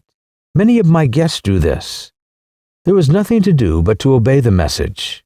He shook hands with the landlady, gave the messenger a nickel piece, and drove away. After a dozen yards, the carriage stopped. The poor idiot was running and whimpering behind. Go on, cried Philip, I have paid him plenty. A horrible hand pushed 3 soldi into his lap. It was part of the idiot's malady only to receive what was just for his services. This was the change out of the nickel piece. Go on, shouted Philip, and flung the money into the road. He was frightened at the episode. The whole of life had become unreal. It was a relief to be out of the Siena gate. They drew up for a moment on the terrace. There was no sign of Harriet. The driver called to the Dogana men, but they had seen no English lady pass. What am I to do? He cried. It is not like the lady to be late. We shall miss the train. Let us drive slowly, said the driver, and you shall call her by name as we go. So they started down into the night, Philip calling Harriet, Harriet, Harriet. And there she was, waiting for them in the wet at the first turn of the zigzag. Harriet, why don't you answer? I heard you coming, said she, and got quickly in. Not till then did he see that she carried a bundle. What's that? Hush. Whatever is that? Hush, sleeping. Harriet had succeeded where Miss Abbott and Philip had failed. It was the baby. She would not let him talk. The baby, she repeated, was asleep, and she put up an umbrella to shield it and her from the rain. He should hear all later, so he had to conjecture the course of the wonderful interview, an interview between the South Pole and the North. It was quite easy to conjecture. Gino crumpling up suddenly before the intense conviction of Harriet, being told perhaps to his face that he was a villain, yielding his only son perhaps for money, perhaps for nothing. Poor Gino, he thought. He's no greater than I am after all. Then he thought of Miss Abbott, whose carriage must be descending the darkness some mile or two below them, and his easy self-accusation failed. She too had conviction. He had felt its force. He would feel it again when she knew this day's somber and unexpected close. You have been pretty secret, he said. You might tell me a little now. What do we pay for him? All we've got. Hush, answered Harriet, and dandled the bundle laboriously like some bony prophetess, Judith or Deborah or Jael. He had last seen the baby sprawling on the knees of Miss Abbott, shining and naked, with 20 miles of view behind him and his father kneeling by his feet. At that remembrance, together with Harriet, and the darkness, and the poor idiot, and the silent rain, filled him with sorrow, and with the expectation of sorrow to come. Monteriano had long disappeared, and he could see nothing but the occasional wet stem of an olive, which their lamp illumined as they passed it. They traveled quickly, for this driver did not care how fast he went to the station, and would dash down each incline and scuttle perilously round the curves. Look here, Harriet, he said at last. I feel bad. I want to see the baby. Hush. I don't mind if I do wake him up. I want to see him. I've as much right in him as you. Harriet gave in, but it was too dark for him to see the child's face. Wait a minute, he whispered, and before he could stop him, he had lit a match under the shelter of her umbrella. "But he's awake," he exclaimed. The match went out. "Good ickle quiet boy say then." Philip winced. His face, do you know, struck me as all wrong. All wrong, all puckered queerly. Of course, with the shadows, you couldn't see him. "Well, hold him up again." She did so. He lit another match. It went out quickly, but not before he had seen that the baby was crying. "Nonsense," said Harriet sharply. "We should hear him if he cried." "No, he's crying hard. I thought so before, and I'm certain now." Harriet touched the child's face. It was bathed in tears. "Oh, the night air, I suppose," she said, "or perhaps the wet of the rain. I say, you haven't heard it or held it in the wrong way or anything. It is too uncanny, crying and no noise. Why didn't you get Perfetta to carry it to the hotel instead of muddling with the messenger? It's a marvel he understood about the note." "Oh, he understands." And he could feel her shudder. "He tried to carry the baby. But why not Gino or Perfetta?" "Philip, don't talk. Must I say it again? Don't talk. The baby wants to sleep." She crooned harshly as they descended, and now and then she wiped up the tears which welled inexhaustibly from the little eyes. Philip looked away, winking at times himself. It was as if they were traveling with the whole world's sorrow, as if all the mystery, all the persistency of woe were gathered to a single font. The roads were now coated with mud, and the carriage went more quietly but not less swiftly, sliding by long zigzags into the night. He knew the landmarks pretty well. Here was the crossroad to Poggibonsi, and the last view of Monteriano, if they had light, would be from here. Soon they ought to come to that little wood where violets were so plentiful in spring. He wished the weather had not changed. It was not cold, but the air was extraordinarily damp. It could not be good for the child. "I hope he breathes and all that sort of thing," he said. "Of course," said Harriet in an angry whisper. "You've started him again. I'm certain he was asleep. I do wish you wouldn't talk. It makes me so nervous." "I'm nervous too. I wish he'd scream. It's too uncanny. Poor Gino. I'm terribly sorry for Gino." "Are you?" "Because he's weak, like most of us. He doesn't know what he wants. He doesn't grip onto life. But I like that man, and I'm sorry for him." Naturally enough, she made no answer. "You despise him, Harriet, and you despise me, but you do us no good by it. We fools want someone to set us on our feet. Suppose a really decent woman had set up Gino. I believe Caroline Abbott might have done it. Mightn't he have been another man?" "Philip," she interrupted, with an attendant at nonchalance, "do you happen to have those matches handy? We might as well look at the baby again if you have." The first match blew out immediately. So did the second. He suggested that they should stop the carriage and borrow the lamp from the driver. "Oh, I don't want all that bother. Try again." They entered the little wood as he tried to strike the third match. At last it caught. Harriet posed the umbrella rightly, and for a full quarter minute they contemplated the face that trembled in the light of the trembling flame. Then there was a shout and a crash. They were lying in the mud in darkness. The carriage had overturned. Philip was a good deal hurt. He sat up and rocked himself to and fro, holding his arm. He could just make out the outline of the carriage above him, and the outlines of the carriage cushions and of their luggage upon the gray road. The accident had taken place in the wood, where it was even darker than in the open. "Are you all right?" he managed to say. Harriet was screaming. The horse was kicking. The driver was cursing some other man. Harriet's screams became coherent. The baby! The baby! It slipped! It's gone from my arms! I stole it!" "God help me," said Philip. A cold circle came round his mouth, and he fainted. When he recovered, it was still the same confusion. The horse was kicking. The baby had not been found, and Harriet still screamed like a maniac. "I stole it! I stole it! I stole it! It slipped out of my arms." "Keep still," he commanded the driver. "Let no one move. We may tread on it. Keep still." For a moment they all obeyed him. He began to crawl through the mud, touching first this, then that, grasping the cushions by mistake, listening for the faintest whisper that might guide him.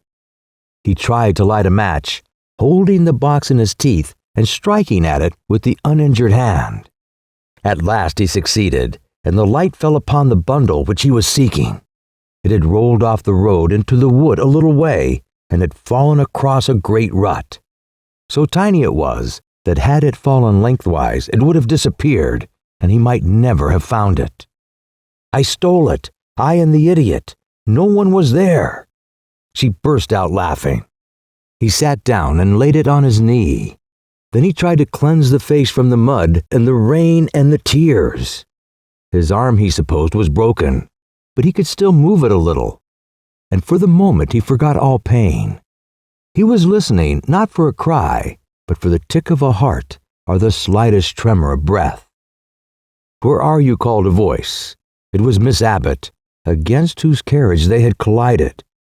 She had relit one of the lamps and was picking her way towards him. "Silence," he called again, and again they obeyed. He shook the bundle. He breathed into it. He opened his coat and pressed it against him.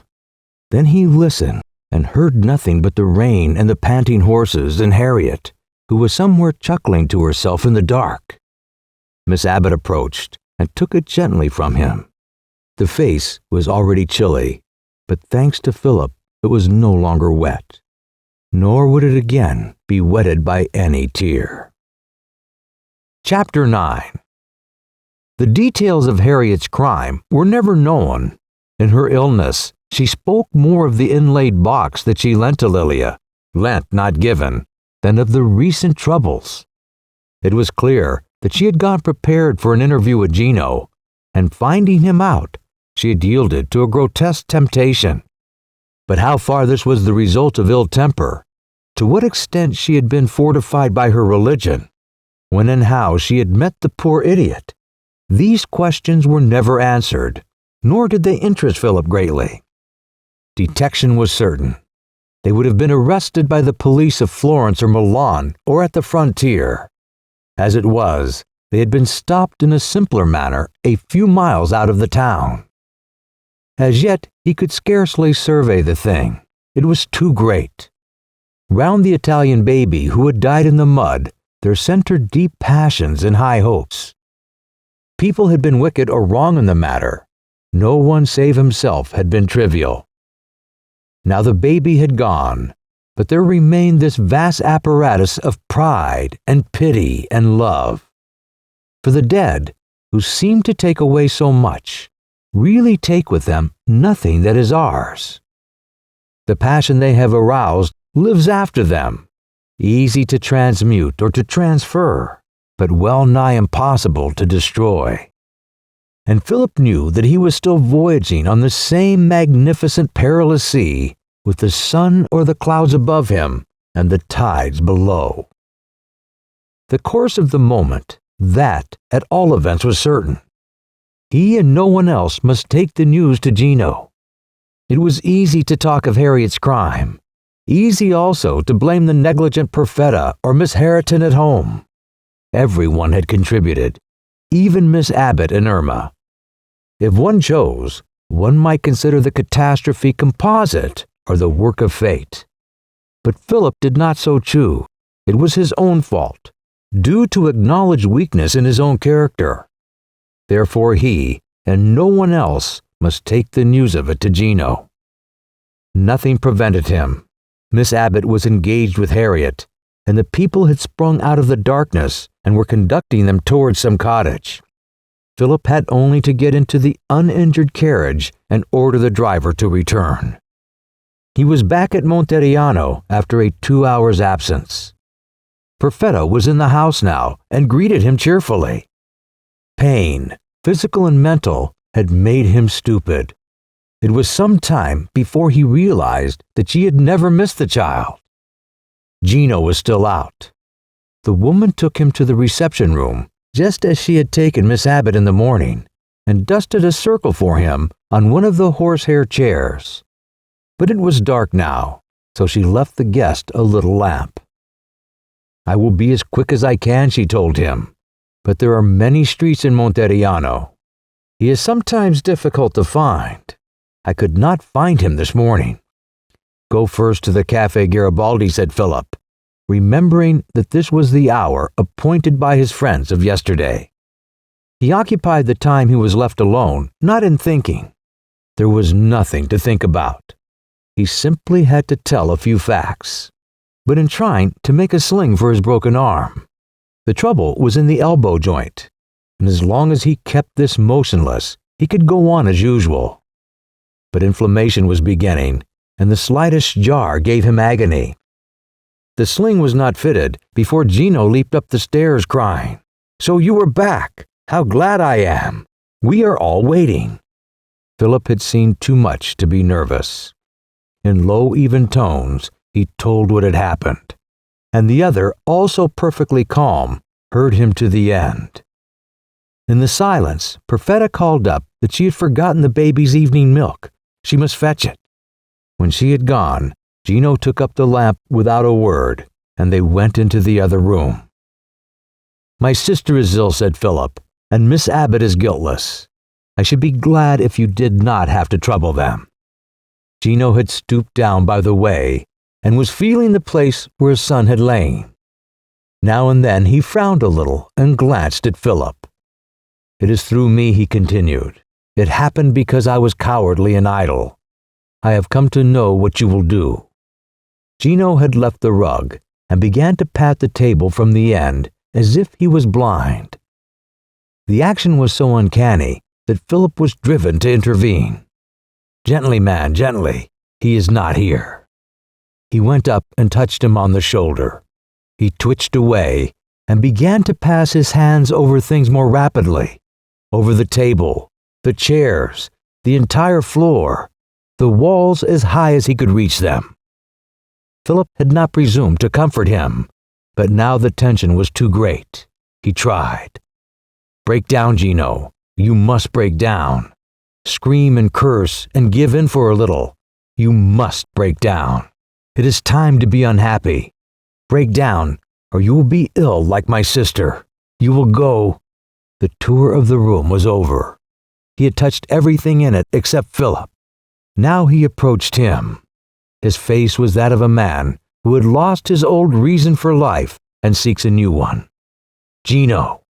He stopped for a moment, then he came near. Philip stood his ground. "You are to do what you like with me, Gino. Your son is dead, Gino. He died in my arms, remember. It does not excuse me, but he did die in my arms." The left hand came forward, slowly this time. It hovered before Philip like an insect. Then it descended and gripped him by his broken elbow. Philip struck out with all the strength of his other arm.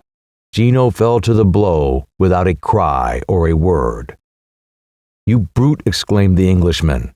"Kill me if you like, but just you leave my broken arm alone." Then he was seized with remorse and knelt beside his adversary and tried to revive him. He managed to raise him up and propped his body against his own. He passed his arm round him.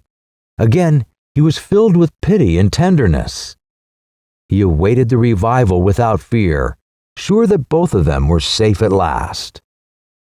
Gino recovered suddenly. His lips moved. For one blessed moment, he seemed that he was going to speak.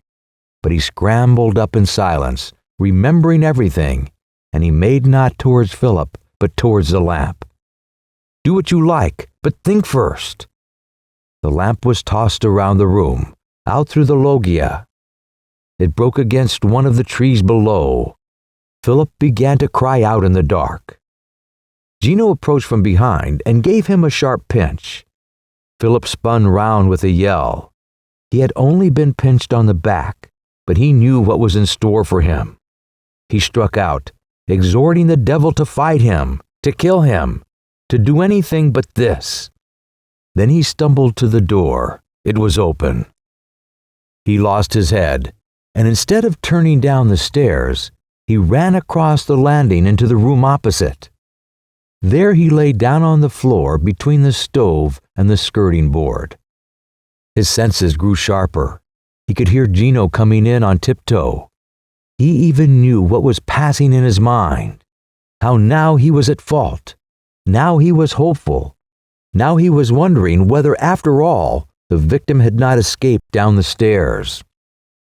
There was a quick swoop above him, and then a low growl like a dog's. Gino had broken his fingernails against the stove. Physical pain is almost too terrible to bear. We can just bear it when it comes by accident or for our good, as it generally does in modern life, except at school. But when it is caused by the malignity of a man, full-grown, fashioned like ourselves, all our control disappears. Philip's one thought was to get away from that room at whatever sacrifice of nobility or pride. Gino was now at the further end of the room, groping by the little tables. Suddenly, the instinct came to him. He crawled quickly to where Philip lay and had him clean by the elbow. The whole arm seemed red-hot, and the broken bone grated in the joint, sending out shoots of the essence of pain. His other arm was pinioned against the wall, and Gino had trampled in behind the stove and was kneeling on his legs. For the space of a minute, he yelled and yelled with all the force of his lungs. Then this solace was denied him. The other hand, moist and strong, began to close round his throat. At first he was glad, for here, he thought, was death at last. But it was only a new torture. Perhaps Gino inherited the skill of his ancestors and childlike ruffians who flung each other from the towers. Just as the windpipe closed, the hand fell off, and Philip was revived by the motion of his arm. And just as he was about to faint and gain at last one moment of oblivion, the motion stopped, and he would struggle instead against the pressure on his throat. Vivid pictures were dancing through the pain. Lilia dying some months back in this very house. Miss Abbott bending over the baby. His mother at home, now reading evening prayers to the servants. He felt that he was growing weaker. His brain wandered. The agony did not seem so great. Not all Gino's cares could indefinitely postpone the end. His yells and gurgles became mechanical. Functions of the tortured flesh rather than true notes of indignation and despair. He was conscious of a horrid tumbling. Then his arm was pulled a little too roughly, and everything was quiet at last. But your son is dead, Gino. Your son is dead, dear Gino. Your son is dead. The room was full of light, and Miss Abbott had Gino by the shoulders, holding him down in a chair. She was exhausted with the struggle, and her arms were trembling. What is the good of more pain? He too began to tremble. Then he turned and looked curiously at Philip, whose face, covered with dust and foam, was visible by the stove. Miss Abbott allowed him to get up, though she still held him firmly. He gave a loud and curious cry, a cry of interrogation it might be called. Below, there was the noise of Perfetta returning with the baby's milk. "Go to him," said Miss Abbott, indicating Philip. "Pick him up. Treat him kindly." She released him, and he approached Philip slowly. His eyes were filling with trouble. He bent down, as if he would gently raise him up. "Help, help," moaned Philip. His body had suffered too much from Gino. It could not bear to be touched by him. Gino seemed to understand. He stopped, crouched above him. Miss Abbott herself came forward and lifted her friend in her arms. "Oh, the foul devil," he murmured. Kill him for me." Miss Abbott laid him tenderly on the couch and wiped his face. Then she said gravely to them both, "This thing stops here." "Latte, latte," cried Perfetta, hilariously ascending the stairs. "Remember," she continued, "there is to be no revenge. I will have no more intentional evil. We are not to fight with each other any more. I shall never forgive him, sighed Philip. Latte, latte, fresh amicia, bianco cum neve. Perfetta came in with another lamp and a little jug. Gino spoke for the first time. Put the milk on the table, he said. It will not be wanted in the other room. The peril was over at last. A great sob shook the whole body. Another followed, and then he gave a piercing cry of woe and stumbled towards Miss Abbott like a child and clung to her. All through the day, Miss Abbott had seemed to Philip like a goddess, and more than ever did she seem so now. Many people look younger and more intimate during great emotion, but some there are who look older and remote, and he could not think that there was little difference in years and none in composition between her and the man whose head was laid upon her breast. Her eyes were open, full of infinite pity and full of majesty, as if they discerned the boundaries of sorrow and saw unimaginable tracts beyond. Such eyes he had seen in great pictures, but never in a mortal. Her hands were folded round the sufferer, stroking him lightly, for even a goddess can do no more than that. And it seemed fitting, too, that she should bend her head and touch his forehead with her lips. Philip looked away, as he sometimes looked away from the great pictures where visible forms suddenly become inadequate for the things they have shown to us. He was happy. He was assured that there was greatness in the world.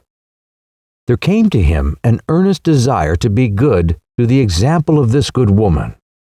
He would try henceforward to be worthy of the things she had revealed. Quietly, without hysterical prayers or banging of drums, he underwent conversion. He was saved. That milk, she said, need not be wasted. Take it, Signor Corella, and persuade Mr. Herriton to drink. Gino obeyed her and carried the child's milk to Philip, and Philip obeyed also and drank. Is there any left? A little, answered Gino. Then finish it, for she was determined to use such remnants as lie about the world. Will you not have some? I do not care for milk. Finish it all.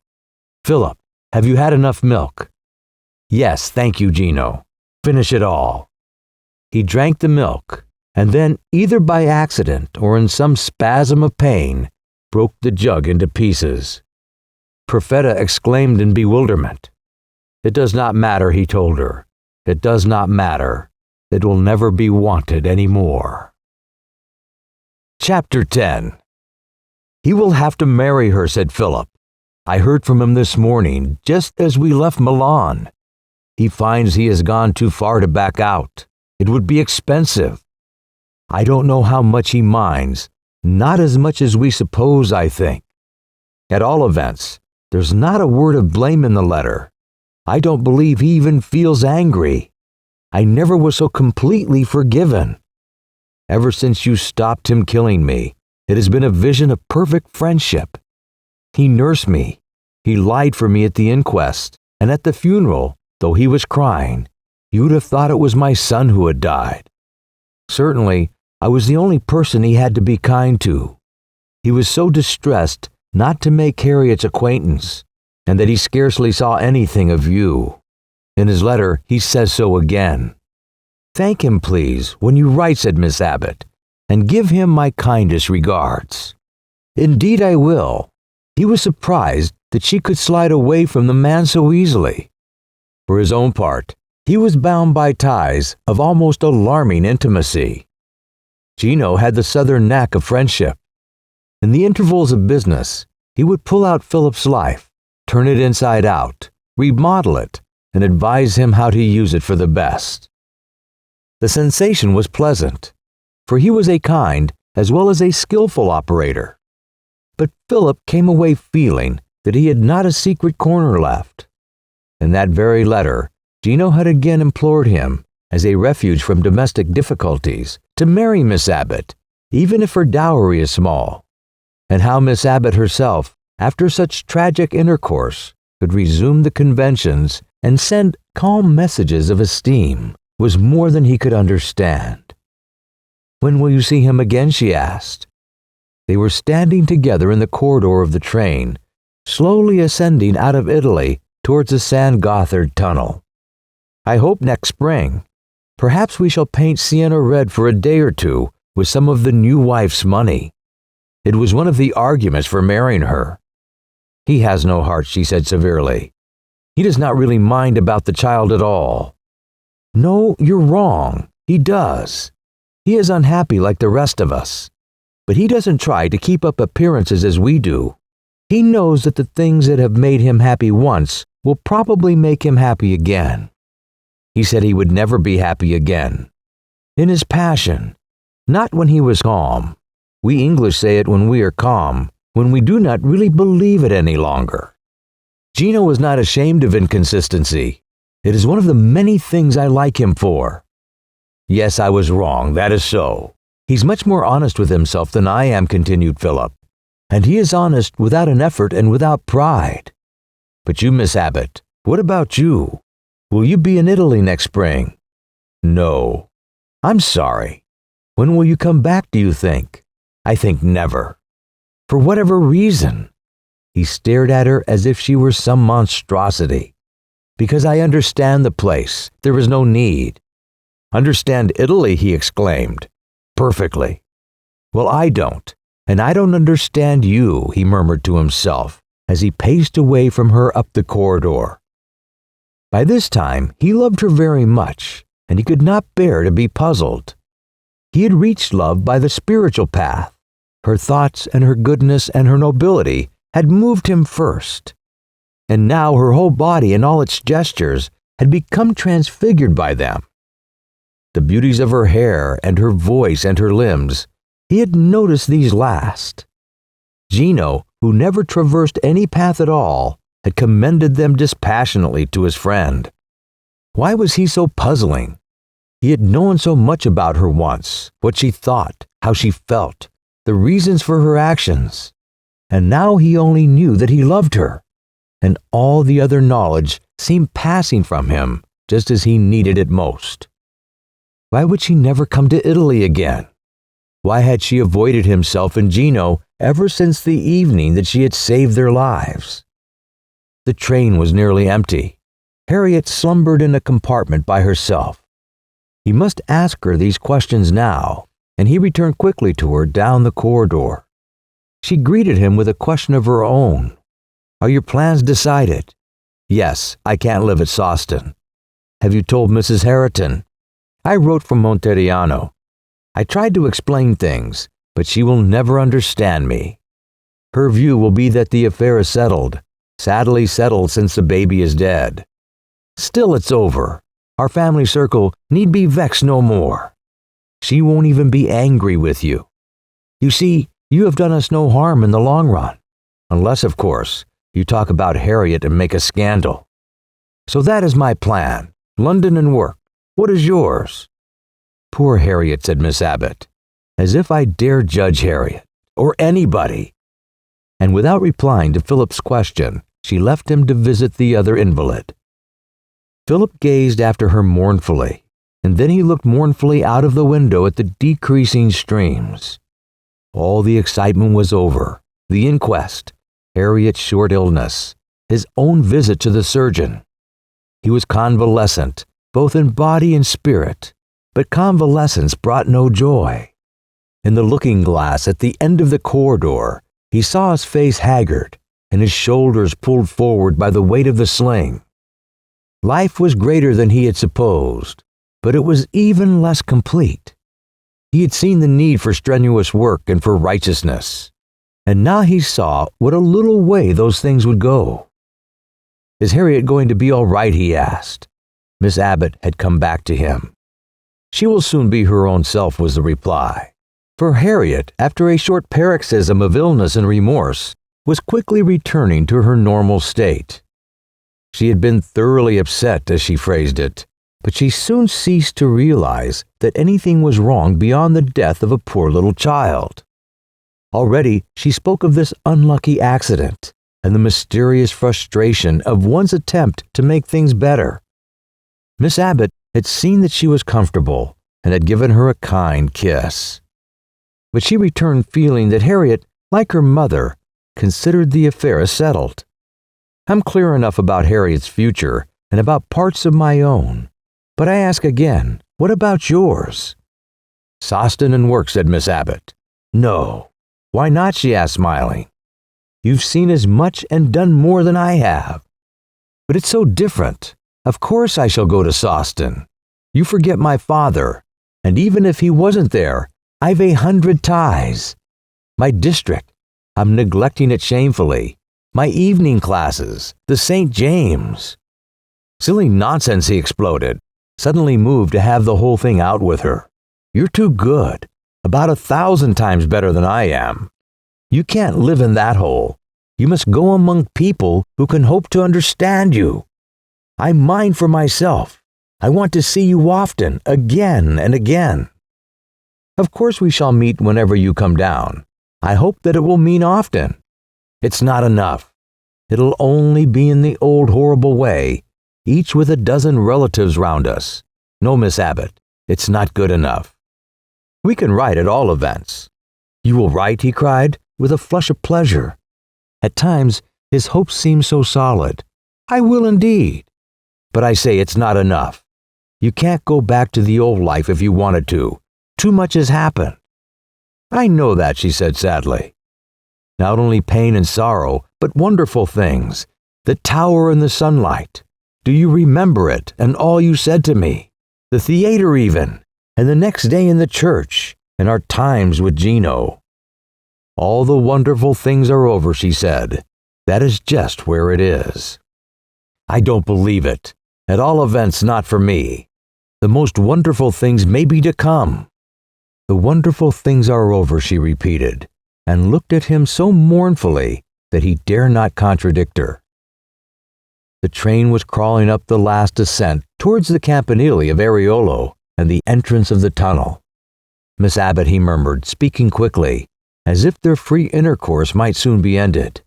What is the matter with you? I thought I understood you, and I don't. All those 2 great first days at Monteriano, I read you as clearly as you read me still. I saw why you had come, and why you changed sides. And afterwards, I saw your wonderful courage and pity. And now, you're frank with me one moment, as you used to be, and the next moment you shut me up. You see, I owe too much to you, my life, and I don't know what besides. I won't stand it. You've gone too far to turn mysterious. I'll quote what you said to me. Don't be mysterious, there isn't the time.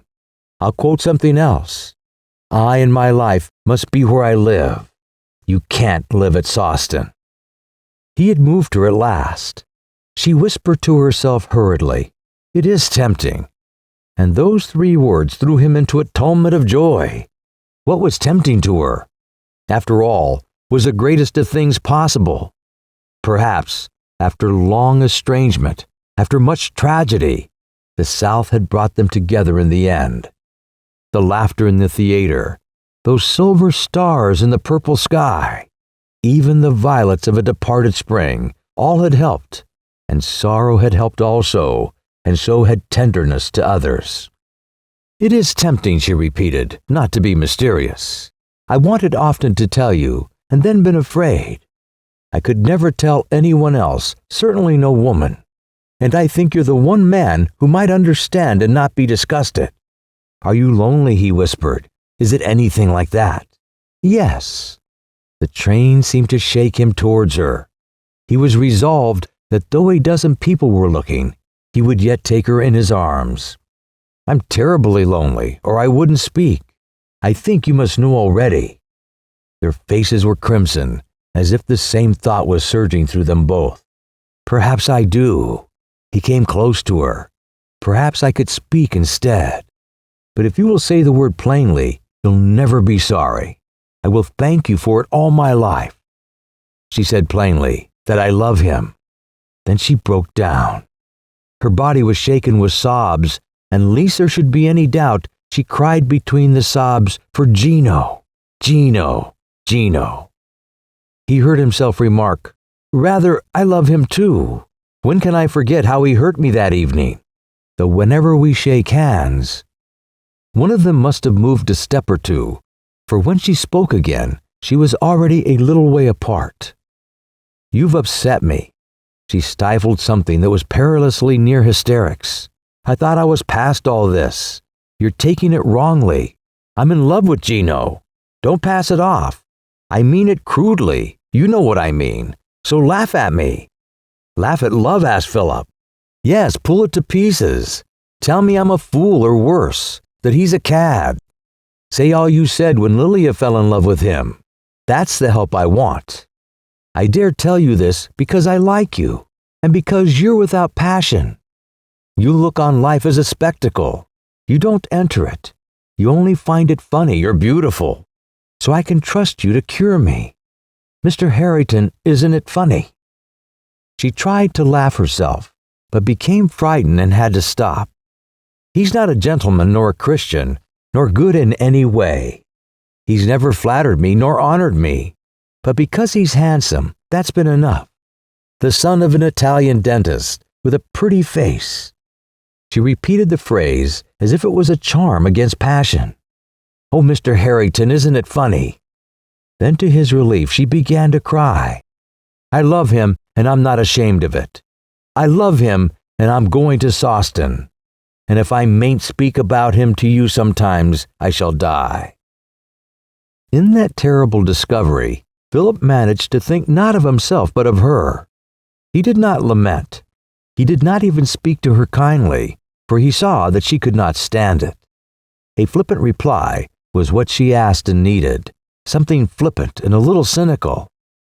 And indeed, it was the only reply he could trust himself to make. Perhaps it is what the books call a passing fancy. She shook her head.